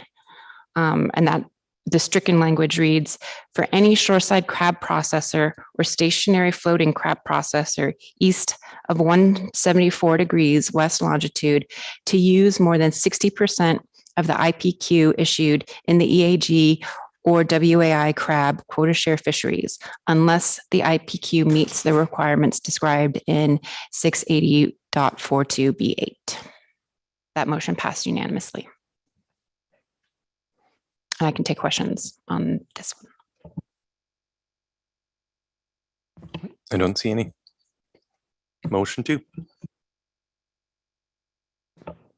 Okay. The AP recommends that the council request the secretary promulgate emergency regulations under the authority of Section 305C of the Magnuson-Stevens Act to suspend the recent participation requirements for catcher vessel crew quota share and catcher processor crew quota share, and suspend any revocation of and issue all IFQ for the CVC quota share and CPC quota share for this upcoming 2022-23 fishing season. The urgency to do this now is the application deadline for the upcoming 2022-23, which is June 15th of 2022. This action would not modify other aspects of the crab rationalization program. The AP also recommends that the council initiate analysis to modify the CVC quota share and CPC quota share recent participation requirements with the following purpose and need and alternatives for analysis. Purpose and need. The CVC and CPC shares have a participation requirement of 1 delivery during the previous 4 consecutive years. With the ongoing impacts of the COVID-19 pandemic, now in its 3rd year, many crew members have not been able to comply with the participation requirement. With the unforeseen circumstance of the decline of the Bering Sea snow crab stock and the potential fishery closures, there will be less opportunity for crew to participate in crab fisheries. Alternative 1, no action. Alternative 2, modify the CVC quota share and CPC quota share recency requirement. Option 1, restart the recent participation requirement beginning in the 2023-24 fishing year. Do not count 2019-20, 2020-21, 2021-22 toward the recent participation requirement. Option 2, give the regional administrator the authority to suspend the CVC quota share and CPC quota share recent participation requirement. And that motion also passed unanimously. Thank you for the report. Mr. Kurland. Thank you, Mr. Chair. Ms. Christensen, I'm wondering if the AP discussed how many crew members are potentially affected by this action. And I asked because our staff took a preliminary look and they're thinking it might only be about half a dozen. But did the AP have a discussion of the relative magnitude of people affected? Mr. Kurland, through the chair, we didn't discuss the relative magnitude. When this was brought forward, it was brought forward in a way that the AP member that brought this forward, he had said that he had been fielding a lot of calls, he'd been talking to a lot of people so it was very broad in that it was affecting a lot of crew, and yeah, I'll leave it at that. And separately from that, I'm wondering if the AP discussed specifically how the AP envisions that this would meet the criteria for emergency action. And in particular, what unforeseen events or recently discovered circumstances might be part of this. And as you're aware, I think AP members are aware, when we use this emergency authority, we have to consider whether the benefits of doing so outweigh the value of the advance notice and public comment opportunities of going through the normal rulemaking process.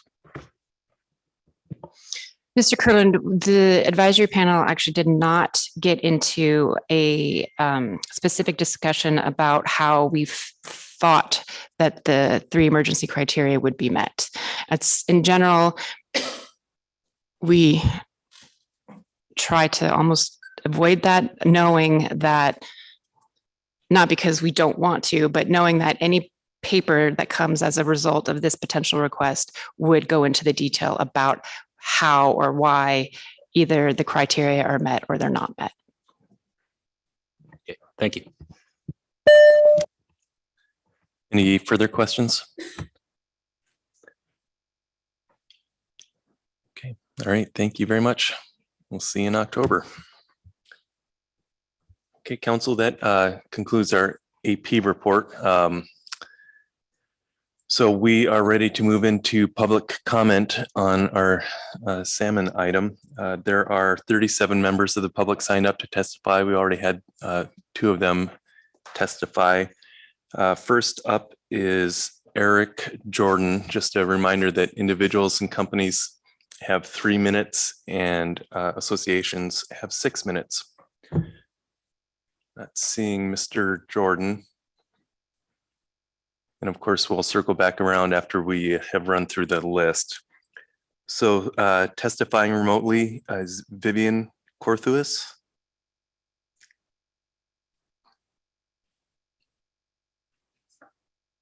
Good afternoon. Can you all hear me? Yes, we can. Good afternoon. Awesome. I've been online since the meeting started this morning. I've learned a lot today. Thank you. Let me know when I can begin. Whenever you're ready.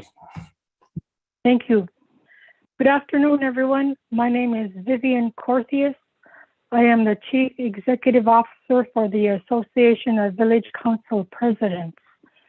I will be speaking on agenda item D1, salmon reports.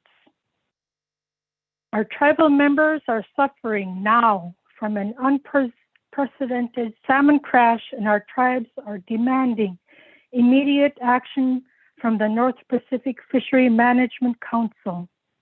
I will briefly share 3 recommendations for finding solutions to this crisis. For some background, AVCP is the largest tribal consortium in the nation, with 56 federally recognized tribes as members. We are located on the Yukon-Kuskokwim Delta of Western Alaska. There are 48 villages spread out along the Yukon River, Kuskokwim River, and Bering Sea coast, making us an Arctic region.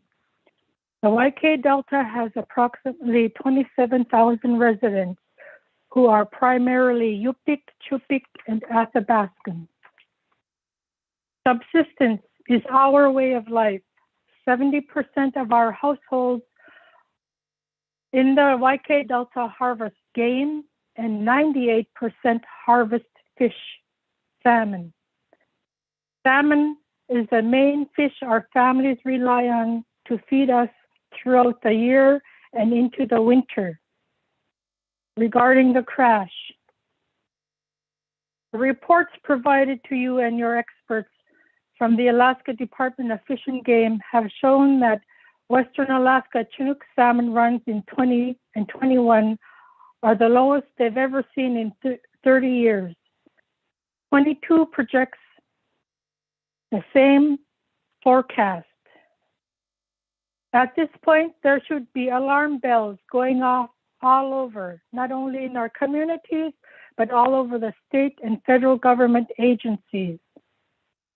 What your reports don't show are the families in Western Alaska who are worrying about putting fish away to feed their children throughout the winter, and parents and grandparents who are unable to pass our way of life down to our children and future grandchildren. Right now, tribes want solutions. It's ironic. Salmon donations, the Sea Share Program, and fishery disaster funds, they are all like Band-Aids, attempting to fix a much more harmful situation. Although these donations are extremely needed, they are not the solutions we want to seek in the long run. Our tribes want solutions, not temporary measures. AVCP offers 3 recommendations for the council to immediately act upon. First, engage with tribes on a government-to-government basis. Tribes deserve an equal voice in decision-making processes of this body. Currently, the only voices being represented and listened to are those of the state of Alaska and industry. Tribes need to be represented on all council committees as well. Second, use Indigenous knowledge in decision-making. We have managed our resources, including salmon, successfully for thousands of years. There is a wealth of knowledge passed down by our elders to today's subsistence fishers over thousands of years that can be shared with your researchers as we look for solutions to the current salmon crash. Western science alone has not provided solutions. We need to meaningfully seek and use Indigenous knowledge when making decisions, and we will begin to find solutions that work. Third, reduce bycatch now. We cannot continue to wait for run reconstruction and bycatch impact analysis to be completed before this body takes action to reduce the thousands of salmon taken as bycatch each season. It is deeply unfair for those who rely on fishing the most to feed our families and whose use has the least amount of impact on declining stocks to be subjected to the strictest restrictions in the name of conservation. Meanwhile, the council waits for more studies before action is taken directly. This situation isn't right. The council should take every action available at your disposal to reach reduce bycatch immediately. In conclusion, I speak with you today with a high sense of urgency because it's happening now. Our way of life is threatened. We don't want to have to tell our grandchildren and great-grandchildren, I remember when there used to be salmon here in this river. Finally, I am from Imanga, which is at the mouth of the Yukon River. I grew up along the Bering Sea. 40 years ago, I was a first-year undergraduate student standing alongside the Connecticut River, trying to understand how the Connecticut River had 200 years prior years of no salmon running up to its headwaters. I was shocked to say the least. At the time, I was writing a paper on the Chinook salmon tying the fishing in the donut hole to subsistence fishing along the Yukon River. To me, the best management practice that this body should prioritize is not letting 1,982 miles of the Yukon River, which is the third largest river in the United States, salmon die.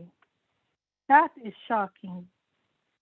This, to me, should not be acceptable to any American. Thank you. Thank you for your testimony, Ms. Corthius. I really appreciate it, and I'm glad you were able to sit through all of the presentations today. Thank you very much, and she's elected to not take questions. So that will move us to Chief Karma Olvey.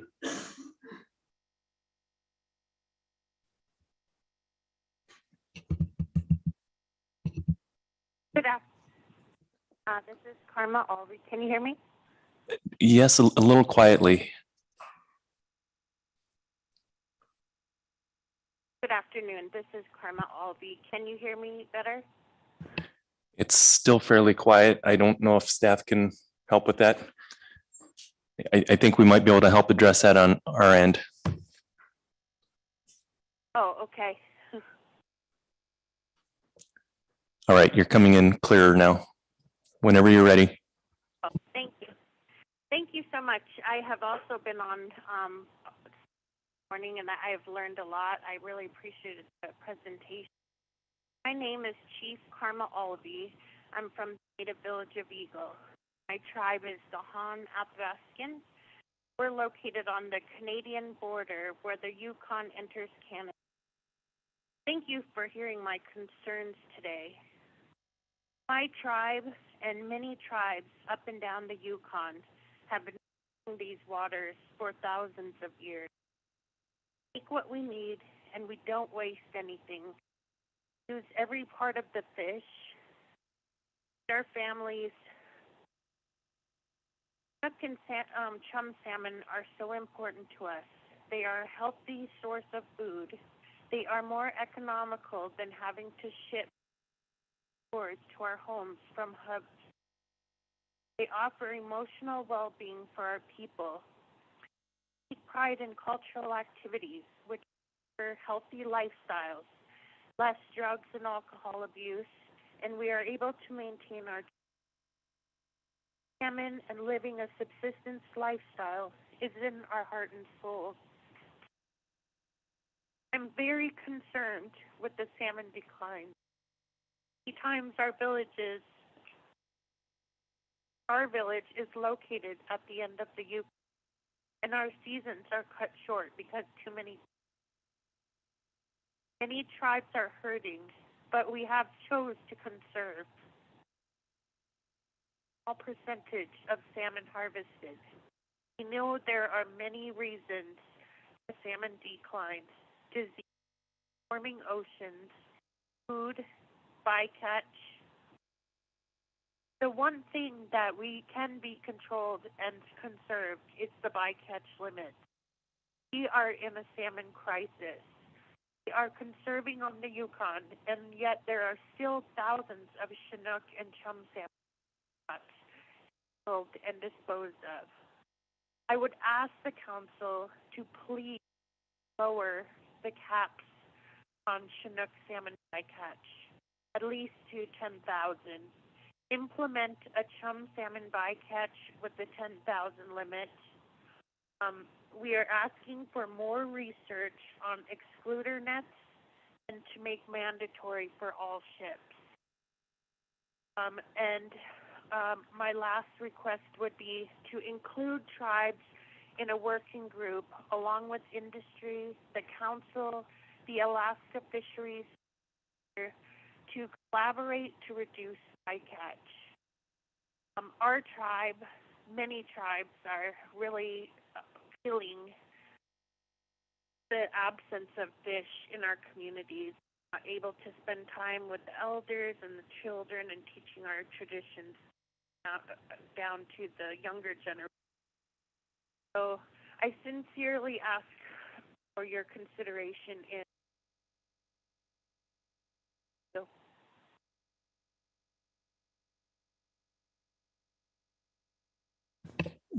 Chief Alvey, you dropped off. Did you conclude your comments?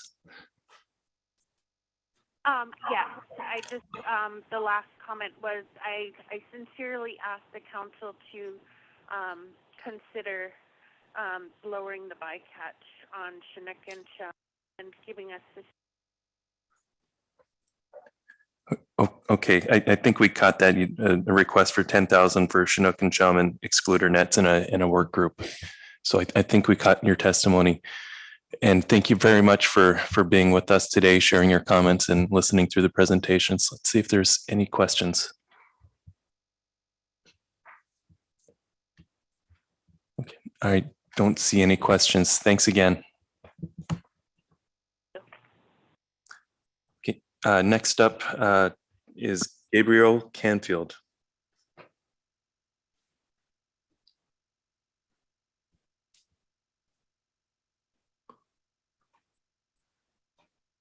And it looks like Mr. Canfield was scheduled to testify in person. Okay, next then would be Mike Williams Sr. Testifying remotely.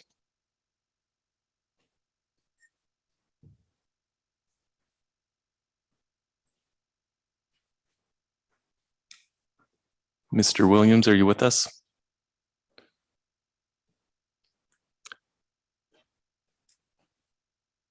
Okay, if we get Mr. Williams. Hello? Oh, hi, there you are. Loud and clear. Okay, thank you. Whenever you're ready. My name is Mike Williams, Sr. of Akiak, Alaska. I am a Yupik fisherman and advocate for my people and chair of the Kuskokwim River Intertribal Fish Commission, which represents 33 tribes of the Kuskokwim River drainage.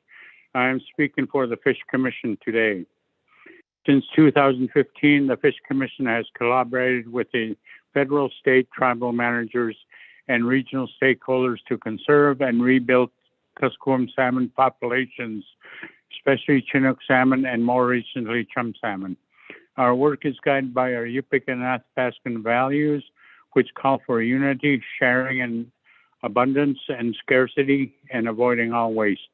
However, what we are seeing in the bycatch of the Bering Sea Aleutian Island commercial pollock industry is waste. The discard of even a single salmon, let alone thousands, is wasteful for us and against our ways of life. The Fish Commission urges this council to take immediate and extensive action to reduce Chinook and salmon bycatch to zero. We support the motion passed at the advisor panel on Friday, June 10th, which calls for the council to initiate a discussion paper to look into the options for a chum salmon PSC limit, Chinook salmon bycatch reductions, industry avoidance measures, and salmon genetic comparisons. We support the council collaborating with tribes and including traditional knowledge in its work as we find ways to reduce bycatch and improve salmon returns to our region. We encourage more funding for more research on Western Alaska salmon bycatch and salmon declines, and we want this research to be done in consultation and collaboration with Alaska Native tribes and tribal organizations. Already this year, over 5,100 Chinook salmon have been caught and discarded in the pollock industry. Even if this number and the 221 Chinook salmon bycatch number is almost 16,000 fish is below average. I repeat, the waste of single fish is wrong and unjust for indigenous fishermen. It is especially hard to understand this waste when Chinook salmon harvests of Chinook Kuskokwim subsistence fishermen are 1/3 the size of historical averages because our runs have declined so much.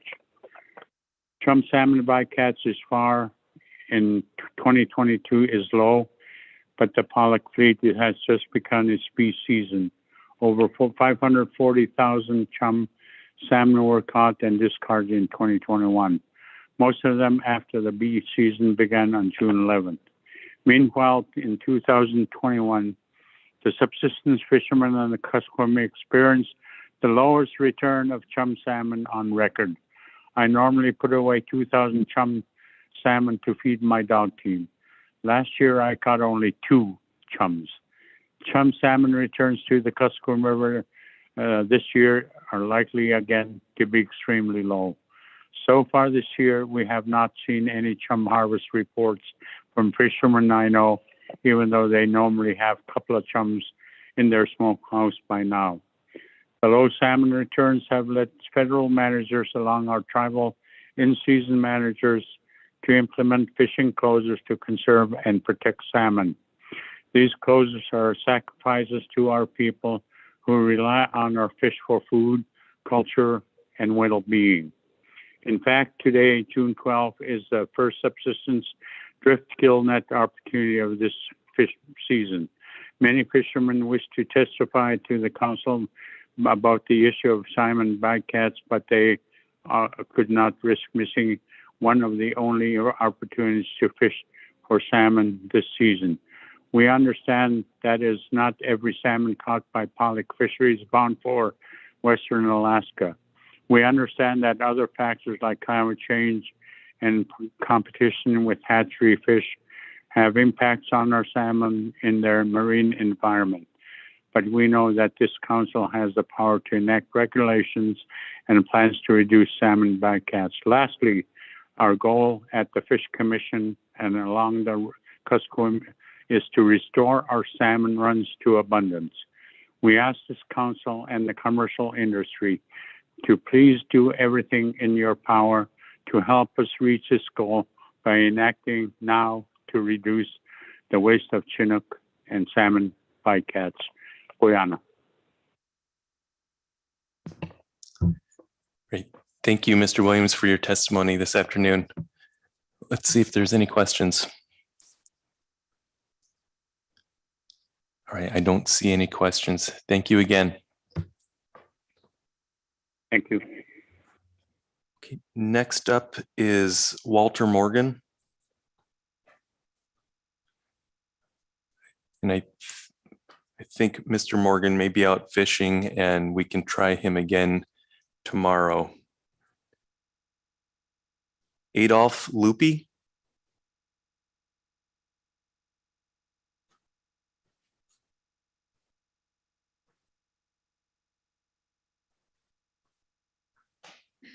or Elena Alaskak?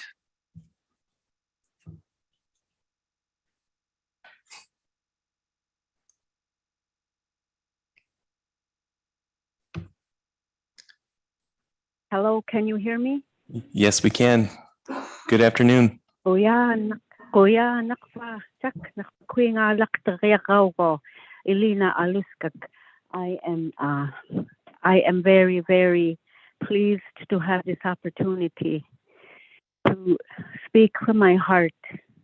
I don't have, at this moment, I don't have a huge understanding as much as I want to about bycatch, but what little I understand of it is a disruption to my livelihood. Here at Fish Camp, I have 11 of my grandchildren here, my third generation. And as long as I can remember, ever since I was a little girl, I have traveled from the village of Nunapichuk with my parents then, and we have gotten our winter's catch of salmon. And in those times, my dad, who is long gone by now, my dad was not told that tomorrow at a certain time, from a certain time, you are going to be fishing for subsistence. But for commercial fishing, yeah. But for subsistence fishing, he did not have an allotted time.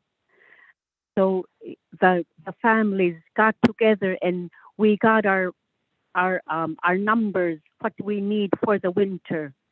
And these past few years, the bycatch salmon fishing in the high seas, although I don't really have a clue, nor my children nor my grandchildren don't really have a clue about what it is, but what we know about it is hurting us, our whole being. This salmon is our health. This salmon is part of our language. It's part of our culture. When I am cutting my salmon, I am talking. I'm talking my native language, my Yupik language. I am talking to my children. This is how we do it. This is here, this piece, the head, here, the inside. I am talking. I am living out practically my culture and my tradition. It's a life. It's life-giving to us. It's health. It's health to myself. It's health to my children, and it is health to my grandchildren and my son, my only son. Whenever he is getting ready to travel, even for a day trip, he has that in his backpack or in his little travel box. He knows that he will have that for the day. And for me to think that I can't have that available on behalf of, somebody else's, however we call it, on somebody else's behalf, I guess. For me not to have that ready for him, to say the very least, it's upsetting. Knowing that the salmon that we live on, that we depend on, somebody else out there is throwing it out, not just one fish at a time from what I'm hearing, but a lot of fish at a time. The fish we use Miss here- Aluskak? Miss Aluskak, Yes. I apologize. Your time is past concluded, but I'd like to offer you a summary comment if you'd like. The salmon that we use from its head down to its tail is used. It's consumed. The whole fish is used. We do not throw any of it out. And that's what I teach to my children and to my grandchildren. And I thank you for this opportunity for me to speak. Hoyana. Well, thank you very much for sharing your time with us. And we look forward to you getting to learn the process more, and we can learn more from you as well. Are there any questions? Ms. Kimball? I don't have a question. I just want to thank you for testifying today and, admitting you're learning more about our process, as the chair said, and we always learn from people that take the time to testify. So I just want to thank you for sticking with us and listening and testifying. Thank you. Okay, I don't see anything further. Thank you again. Thank you. Okay, I believe the next three testifiers are out fishing. So tomorrow morning we will circle back to them. But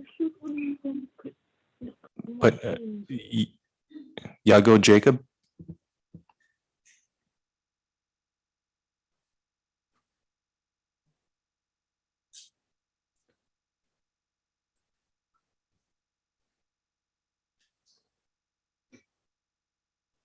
Okay, if Yago Jacob Beatrice is not available, we will circle back there as well. John Andrew.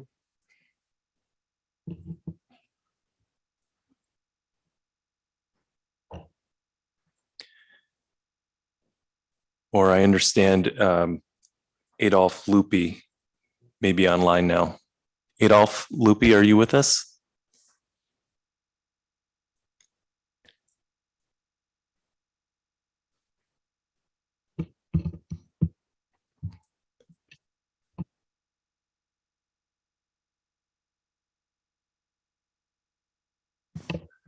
Okay.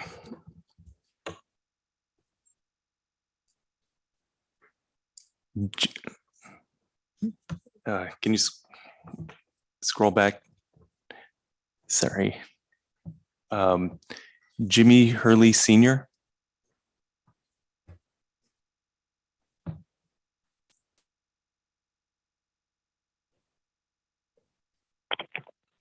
Hello. Hi, who is this? Hello. It's Jimmy Hurley. Hi, good afternoon. Yeah, I got the attention of the North Pacific Management Council. Yes, that's us. Whenever you're ready. Okay, my name is Jimmy Hurley. I live on the Nushagak River. I fished Bristol Bay for 40 plus years. I fished out of Petersburg, halibut, and Pacific cod for some time. I worked on some of the biggest trawlers in the Bering Sea in late 1980s and early 1990s. But the main thing, I harvest subsistence salmon on the Nushagak River. That's one thing I do. And I want to reflect on some of the information. 2007 Alaska subsistence salmon. The annual report was they harvested 43.7 million pounds of, and 60% of that was fish. So from then to what this last year, I don't think I don't think there was 1 million pounds of salmon that was harvested that went to all these our people. So Nushagak is one last place where there's salmon, and we've done a lot of things for this river. We've cut commercial fishing out and done some other things, but this throwing overboard situation, I did it myself working on some of them trawlers, and I know that it's not right. So, but to me, I believe there should be a 5-year moratorium on anybody throwing away salmon in the Bering Sea. They should be shut down for 5 years. That's the link to the king salmon's life, from when it's an egg to when it spawns. Then you'll have all your data and all your information that you need to see where these salmon are going. If that doesn't happen, these salmon are going to be in a museum, And let me tell you one more thing on the Nushagak River. I live here. After the king salmon spawn, I don't hear that when we get our big rains, and a lot of the eggs are washed away. I don't see Fish and Game or anybody. The reason why Nushagak River is #1 in reds too is that we have all these sloughs where the warmer weather has a lot of the ferns, a lot of the growth in the water has made it better for them to spawn in. So we're number one in that too. But it ain't gonna be forever. So I would just say that please shut this whole fisheries down for a while and see where you're at, because we're tumbling down. Nushagak River is the strongest, but it ain't gonna be strong anymore. We had some fish just this morning reported that out the Nushagak River, some people were catching some. That brought a lot of hope for our whole river, So, but it's emotional to see that we eat our fish for our people. That's what I want to say.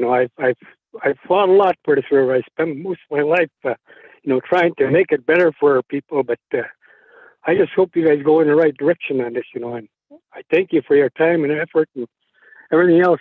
Sometimes I throw things out there. It's pretty rude on behalf of politics, but politics is full of rudeness and whatever. So, but thanks for your time, and I sure hope that this fisheries recovers. Okay. Great. Well, thank you for your time, Mr. Hurley. Looking for any questions. All right, I'm not seeing any questions. Thank you. Next up is Jerry Davis. I don't see him in the room here. Stephanie Madsen.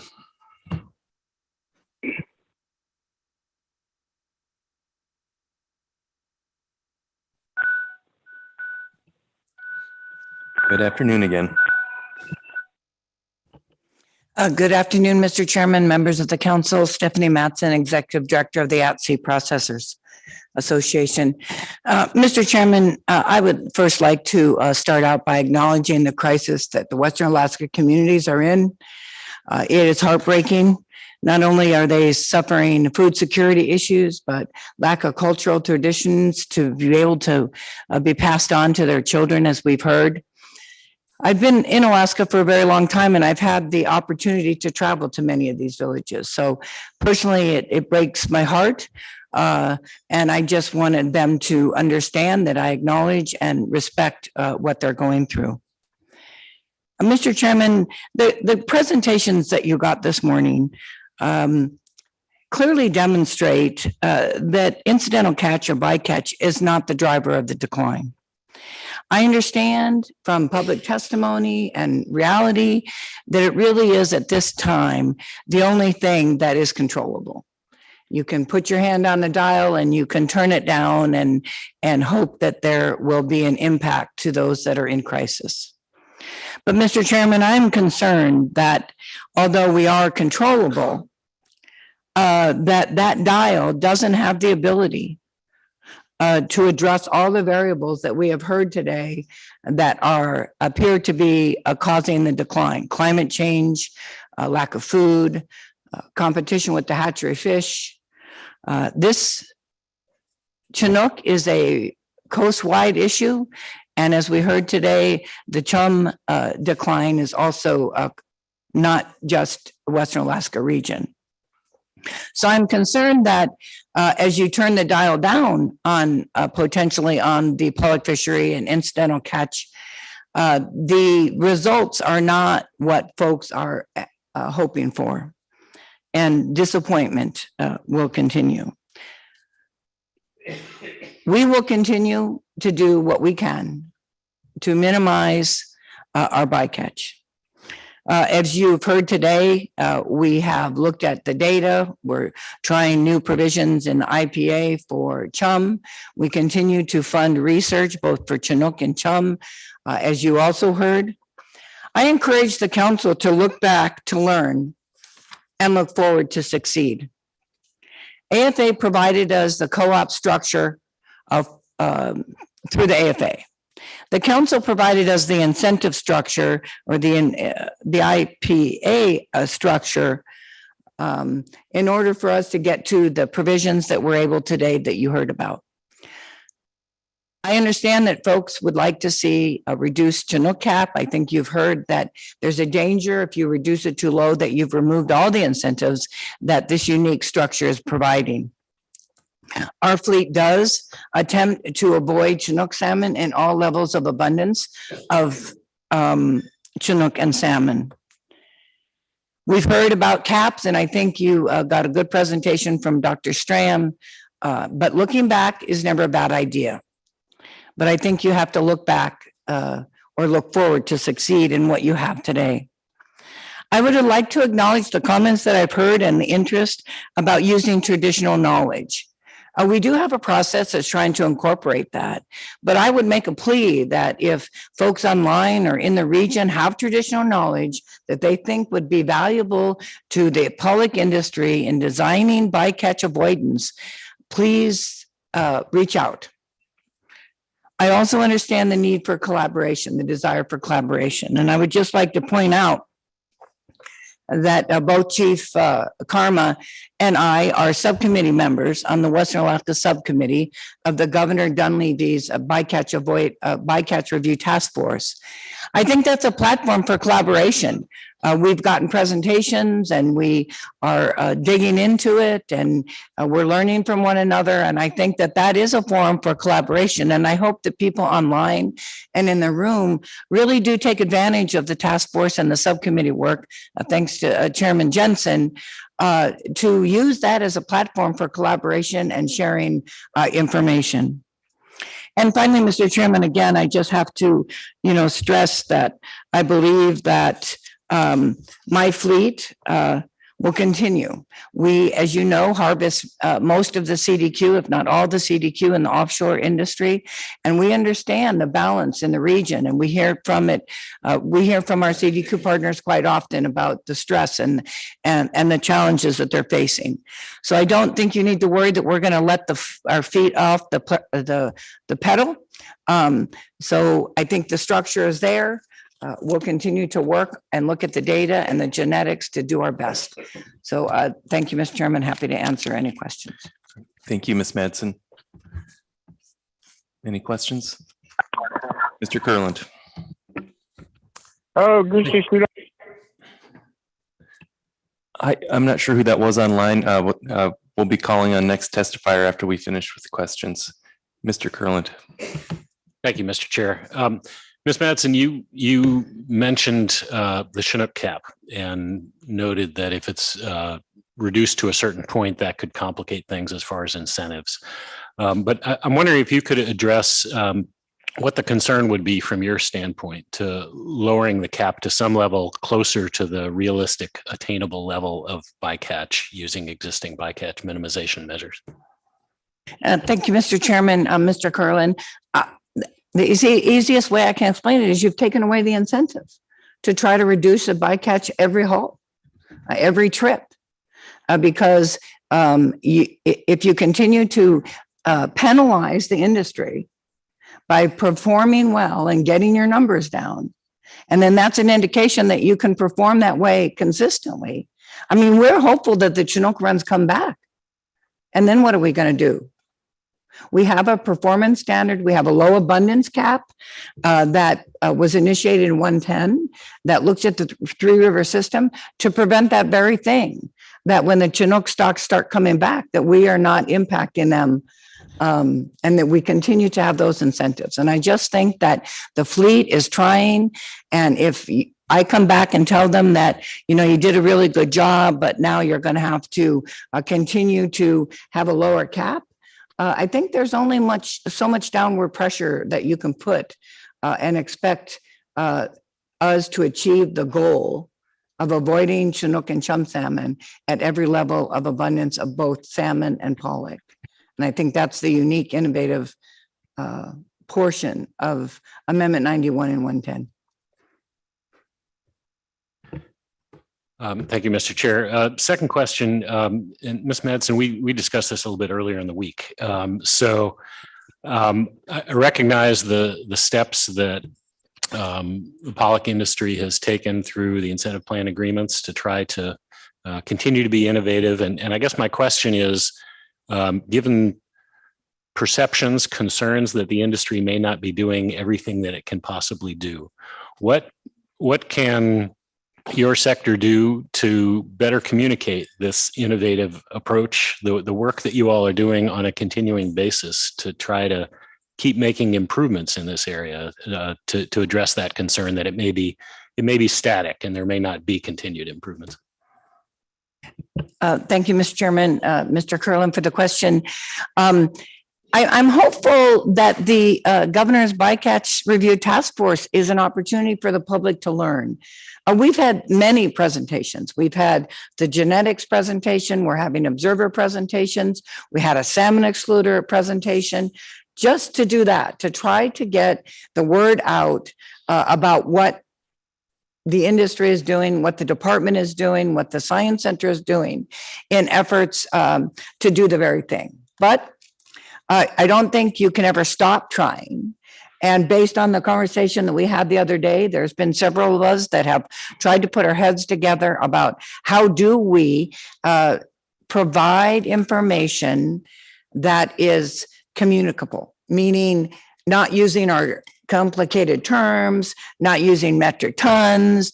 How do we better communicate that? Because I think that we are trying, but apparently we're not as successful as we could. So I think we're going to go back home and we're going to start looking at that.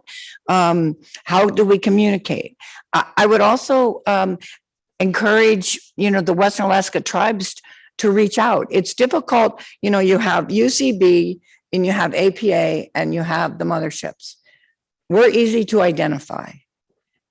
It is difficult to identify who we should be communicating with in Western Alaska. Is it AVCP? Is it the Kuskokwim Working Group? So I could use some assistance in the best way to communicate with those communities that are in crisis and under attack. But I'm not quite sure how to do that yet. And so I'm open, I'm kind of pleading collaboration. I think I'm going to go back to the task force because I think that is a great opportunity. We have public comment at every meeting. I think the chairman and the task force planning to have, a public presentation of our draft report and have a public hearing about that. So I think that there's mechanisms, but I'm certainly looking for guidance and opportunities to better communicate with those that would like that. Mr. Twite. Thanks, Mr. Chair. Ms. Madsen, you've referenced collaboration a couple of times without giving me any idea of what you mean by collaboration. Is it collaboration and you've been supporting research some and things like that, but I get the sense it's broader than that, but it's right now it's just a totally amorphous term. Mr. Chairman, Mr. Twite, I'm not sure I can help you. I was referring to what I hear. I sit through these meetings and I read the public comment and I hear for the call for collaboration. So when I think of collaboration, I think of sharing information and using whatever knowledge is available to move forward on potential reductions in bycatch or understanding systems. But that's my interpretation, and I am not really able to clarify for you what some of the commenters are referring to. Further questions, Ms. Kimball. Thank you, Mr. Chair.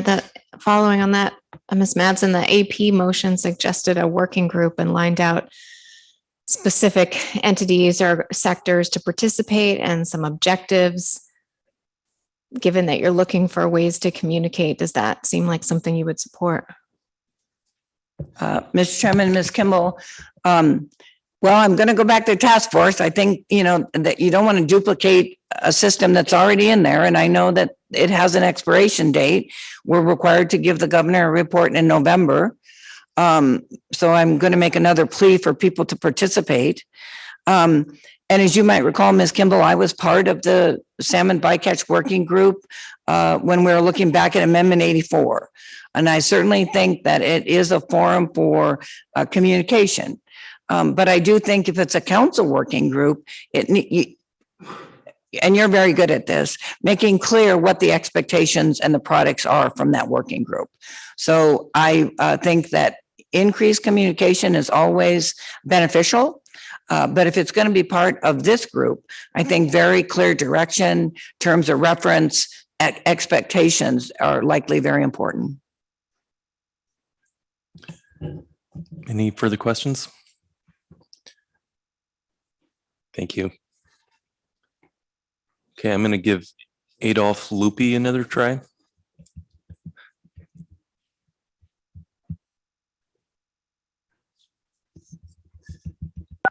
Hello, can you hear me now? This is Adolph Loopy. Yes, we can. Thanks for your persistence. Okay, I finally got one. My name is Adolph Loopy, and I'm from Tuntulac. The old village down there, the village is the old village that existed more than 10,000 years. And in 1945, down there, they lived in mud houses and there were no education. In 1945, they moved to Tuntulac. Then they started education. They got lumber houses, and we still use a honey bucket. My forefathers moved because we need education so we can understand when these speak English to us, they needed interpreter. So as we grew up, I learned English and I interpret them and translate what's going on around in a village. Most management and goose management. And now it's salmon management that I am experiencing. The food management, I am a predator for king salmon and some salmon. Right now, we got no openings here at the Kuskokwim River because of the bycatch that we are learning. It's same thing as the goose management. How come the birds are coming in less and less every year? We found out down in the lower 48, they were catching lots of birds. So they went down there and talked to them to stop. So I'm learning right now that down in the area M and area B, there's a bycatch. As we have listened to the data bycatch, it's lots in 20. In 20, it was increasing in 2022. Those are 2 years that doctors had said. And when we cannot fish down there, I eat hamburger, hot dog, chili with beans, beef stew. I cannot go down there to the river. If I go down there, I'm violating the closure, and they'll take away my net and give out the things. And for the bycatch, we should do the same thing. Absolute zero bycatch and moratorium, like as that person mentioned, 5-year moratorium. We're pretty used to that 5 more moratorium. Mr. Loopy? And yes. Mr. Loopy, I apologize. Your time has been up for a little bit, but do you have a summary comment you'd like to provide? Please close the bycatch, Chairman. Thank you. Okay, thank you for joining us today, and again for your persistence in testifying, Mr. Loopy. Let's see if there's any questions. Okay, no questions. Thank you again. Jerry Davis, are you on the phone? I thought you were testifying in person, but I see you're testifying remotely. I'm here, Mr. Chairman. Good afternoon. Good afternoon, Mr. Chairman and the North Pacific Fishery Management Council. My name is Jerry Davis, General Counsel for Yukon Delta Fisheries Development Association. YDFDA is one of 6 Western Alaska CDQ groups, and we represent 6 communities on the lower Yukon River Delta with a population of over 3,400. Our residents are 95% Alaska Native. Our communities are at ground zero for the impact of the 2021 chum run failure. Not only do we lose our chum salmon commercial fishery, which annually employs more than 500 of our area residents and provides a market for more than 400 salmon permit holders, much more importantly, our residents have lost the ability to subsistence fish for chum. The importance of this to our region cannot be overstated. We call on this council to formulate specific research and management recommendations based on the information received today to further advance targeted research on Chinook and chum run failures and the development of effective management tools to rebuild our Western Alaska chum salmon runs. And we further call on all fishermen that impact Western Alaska chum salmon runs to immediately take all steps to voluntarily reduce their bycatch or interception of Western Alaska chum salmon. We do not disagree with previous testifiers' desire to discuss tools needed to address bycatch. However, we need a targeted pathway forward before we decide on what management tools are needed. The researchers' testimony today identified areas of further research needed and indicated how such research will lead us to more effective management. For example, the determination of run size estimates for the Yukon River Chinook, which now can predict future run size with an 82% or higher confidence rate, can potentially be used to replace Amendment 110's Three River Index, which many think is problematic. We even heard that real-time hotspots for Chinook can be identified based on chlorophyll abundance. This is amazing research. In addition, we understand that it's believed that a substantial mortality event occurs when the smolts leave the mouth of the Yukon and before they are seen by the Northern Bering Sea Survey. This is an area that needs immediate research. In closing, we believe that our pathway forward is clear.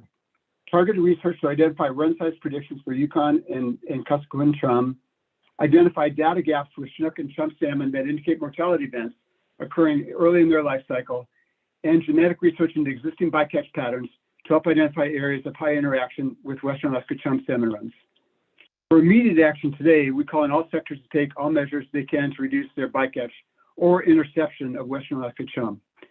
Let's do everything we can to bring everyone to the table now and do everything we can to help restore these Chinook and chum runs as soon as possible. Many thanks. Thank you, Mr. Davis. Are there any questions? Okay. Thanks again. Oh, Mr. Twite. Sorry, Mr. Davis, Mr. Twite. Sorry, Mr. Davis. I was slow in formulating a question. You mentioned further research into nearshore survival, and it's my understanding that your organization has been conducting some of that, and I'm just wondering, or participating, partnering in some of that, maybe a better way to put it. Just wondering whether you think continuing that, or are you thinking it needs to be expanded and broadened? Thank you for the question, through the chair, Mr. Twite. Oh, it definitely needs to be continued and expanded. However, our outmigration surveys that we help support financially and by employment, by actually doing them with in conjunction with the state of Alaska and NOAA, just extend to the mouth of the Yukon, the 3 different mouths. There's a significant data gap between that area and where they're first seen by the Northern Bering Sea Survey in Norton Sound. That is the data gap area that needs to be further researched. Thank you. That's very helpful. Mr. Mesereau. Thank you, Mr. Chairman. Thank you, Mr. Davis, for your testimony. I just wanted to be clear for the record. Does Yukon Delta Fisheries Corporation support in principle the motion from the advisory panel that came to the council, if you've seen that? through the chair, Ms. Smithrow, I was there and I saw that being formulated, and there's many parts of it I can support, many parts of it I'm confused by. So I will have to say I don't support it as written, though there are many parts in that, but I thought it was kind of confusing, to be honest with you. Thank you. Thank you. Any further questions? Thank you, Mr. Davis. Thank you. Appreciate it. Next up is Amy Doherty.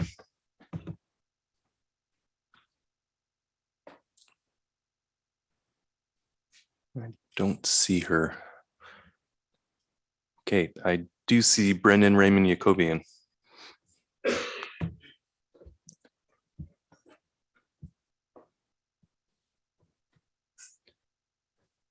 Good afternoon. Good afternoon. Okay to start? Okay, thanks. Greetings. My name is Brendan Raymond Jacobian, testifying on behalf of Queric, the Alaska Native Nonprofit Tribal Consortium for the 20 federally recognized tribes in the Bering Strait region. Our region is amidst a multi-decadal salmon crisis, most acutely affecting Chinook and chum salmon. Salmon is an integral part of the fabric of life in our region, and our people and communities depend on salmon for their physical, cultural, social, and spiritual survival. The value of our communities and their knowledge, well-being, and cultures to the benefit of the nation is immeasurable. Chinook and chum salmon stocks are at extremely low levels. Surely a number of factors are causal with regard to salmon depletions, including current and historical bycatch, habitat degradation, and climate change. Western coastal Alaska Chinook bycatch in the 2020 pollock fishery was higher than the 10-year average. And between 1991 and the present, over 1 million Chinook have been wasted as bycatch just in the pollock fishery alone. Chum salmon bycatch in that fishery was extremely high last year, over 500,000 fish. Years of significant waste have contributed to bringing us to the position we are in now. We also still see significant contributions of our region's salmon in the sampled bycatch. Current and historical levels of salmon bycatch are unacceptable, and we call for dramatic intervention to address that element of the problem. The council is required to manage for the sustainability of the resources under actual conditions, including our climate change impacted ecosystem. It seems clear that right now the fishery and its bycatch is simply not sustainable as a whole, given the condition of the resources affected. Numbers can only be understood in context, and the context is that we are in crisis. We are opposed to management by convenience when it is ineffective and inequitable. Tribes know the feeling of this all too well when their subsistence activities have been curtailed because it is something that can be controlled, even though those activities have nothing to do with the problem. Yet while our fishermen sit on the beach not able to fish, $1 billion industry operates offshore, wasting the resources which have sustained our people generation after generation. This is not environmental justice, it is not equity, and it is not sustainable stewardship. Salmon bycatch in the federal fishery is not only something you can control, it is something management, science, and industry should have the capacity to fix, and it is something that would in fact be effective at helping solve part of the problem. It cannot be said that the numbers currently being wasted as bycatch are not significant to the problem. That is not a scientific assessment, but rather a values judgment. Even thousands or even hundreds of fish are of enormous importance to tribes, especially given that many families in Western Alaska have limited to no access to salmon for subsistence. For millennia, tribes stewarded the marine environment, which now provides a bounty to the world. But in the historical blink of an eye, on the plates which are now being filled from the seas for commerce, we see our resources scraped off at the end of the meal into the trash, and the plates left nearly or completely empty for our people. What is happening contributes to a system of environmental injustice and inequity, which is shutting tribes out of the resources they have stewarded since time immemorial. One must also recognize that we still have a long way to go in terms of bringing the best available information to the problem, because that should include traditional knowledge and social science. Traditional knowledge, after all, stewarded these resources for millennia. There are questions, perspectives, and data which have yet to be considered fully. For example, what is the effect of waste and the lack of sharing on a sentient, reciprocal environment and the species who live in it? These are the type of questions and perspectives which are largely absent in Western science, but whose answers are already known in traditional knowledge. So what are we asking you to do? First, we ask that the council chart a bold path forward with significant and rapidly met milestones and actions which do everything in your power to address the salmon crisis. We need to be thoughtful and deliberative, but we also need to move quickly and be bold at the same time. This path should include taking steps to drive salmon bycatch down towards the goal of zero. As part of this, we would like to see work on creating a chum bycatch cap and lowering the Chinook cap and performance standard. Bycatch caps and performance standards can be explored in a way which optimizes bycatch reductions across species. The discussion during the IPA reports actually, in our view, highlight the need for the council to be rigorously exploring this. The industry's assertions about the current program working because of the existing balance are, after all, just assertions. The council cannot simply operate on assertions about whether this is the right balance with caps and standards, especially in a crisis. We need to be applying good science to that question. For example, the science of human behavior, to whether that is indeed the case and whether adjustments can be made with lower caps and standards that are still effectual in practice. We also suggest as part of this bold path that you foreground a collaborative approach with tribes to address the salmon crisis and its components, including bycatch. This would involve creating new pathways inclusive of integrating traditional knowledge into decision-making, extensively engaging with tribal communities, encouraging tribal consultation regarding salmon, and fostering partnerships with tribes such as through a working group or similar body composed of tribes, the council, AFSC, industry, and other experts aimed at identifying ways to address the crisis and including reducing bycatch. Additional steps should also be taken, such as redoubling efforts to see how management can become more dynamic in the face of climate change towards the goal of sustainability of resources and communities. Steps need to be taken to create more sophisticated and adaptive avoidance measures, more effective excluders, and other measures which push towards avoidance of salmon bycatch. The pace of evolution of the intellectual, tactical, strategic, and technological adaptation to solve this problem must be commensurate with the gravity of the threat faced, and right now it is not. Thank you for the opportunity to comment. Thank you, Mr. Brendan, or Mr. Raymond Yacobian. Ms. Baker has a question. Thank you, Mr. Chair, and thank you for your testimony. I wondered if you could expand a bit on your discussion regarding the council, your recommendation that the council should be moving in the direction of optimizing bycatch reductions across species. And that's an interesting concept that I don't recall us talking about before. Can you expand on that a little bit, please? Sure, thank you for the question. Through the chair, what I mean by that is following along some of the discussions, I think, which, or maybe the points which have been raised today, and this point has been brought up elsewhere. There's always concern that if you, in a complex ecosystem, if you take one action, such as reducing bycatch of one species, you may have unintended consequences of increasing bycatch of another species. Basically, the idea of a balloon, you know, you push on one part of it, you may change another part of it. So, and we've heard that point raised with regard to bycatch with salmon, concerns about, well, if there's you know, efforts to reduce bycatch in one area which drive the fleet to take particular actions that may increase bycatch in another area. And I think that's the type of thing that the good minds at council staff can and AFSC can look at when they're thinking about these things. So when thinking about exploring the ideas of lowering caps or creating caps and lowering performance standards or other measures, what we're simply suggesting by saying that is taking that into account. We're not being ignorant of the potential complexity of the issue. Mr. Misro. Thank you, Mr. Chairman, and thank you, Mr. Raymond Yacobian, for your testimony, your balanced testimony that helps people understand how this council works. I think representing a tribal consortium, being able to give testimony that will help manage expectations for what we're capable of at each meeting like you did is really helpful. You know, I think that sometimes how this process works is frustrating for people because it's slow, but it was designed that way by law. And so I think appreciate the words you said. It's helpful. My question for you though is, would you be satisfied at this particular meeting if the council moved forward with something similar to what the AP suggested, which is an incremental step in our process, right? A discussion paper that would lead to more information to allow our investigation to proceed and make sure that we make the correct decisions in the future that balance everything out. Is that an acceptable path forward at this point, in your opinion? Thank you very much for the question through the chair. I won't lie to you and say that, you know, just a discussion paper would be all that would make us happy. just because of the point that I made that we think that a path forward. Let me back up a little bit. I would say in answer to that, of the different components that were in the AP motion, I think there are a number as well. For example, the second portion of it as well, which established a path or talked about a path for collaborative relationships. So I think that would also be an important component that we would like to see. But yes, I mean, I do say obviously a discussion paper which analyzed all of these issues would be a good step. We would like to see more steps and stronger action and a bolder path, while also we are not, we're cognizant of the process itself.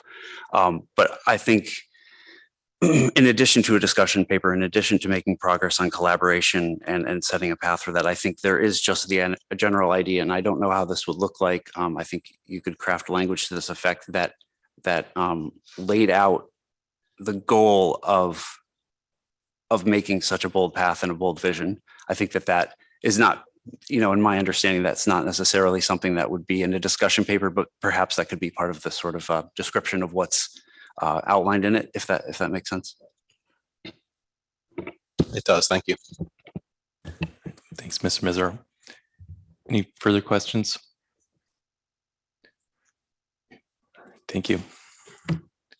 Okay, I believe Henry Parks is not available today, but maybe tomorrow. Andrew Toms.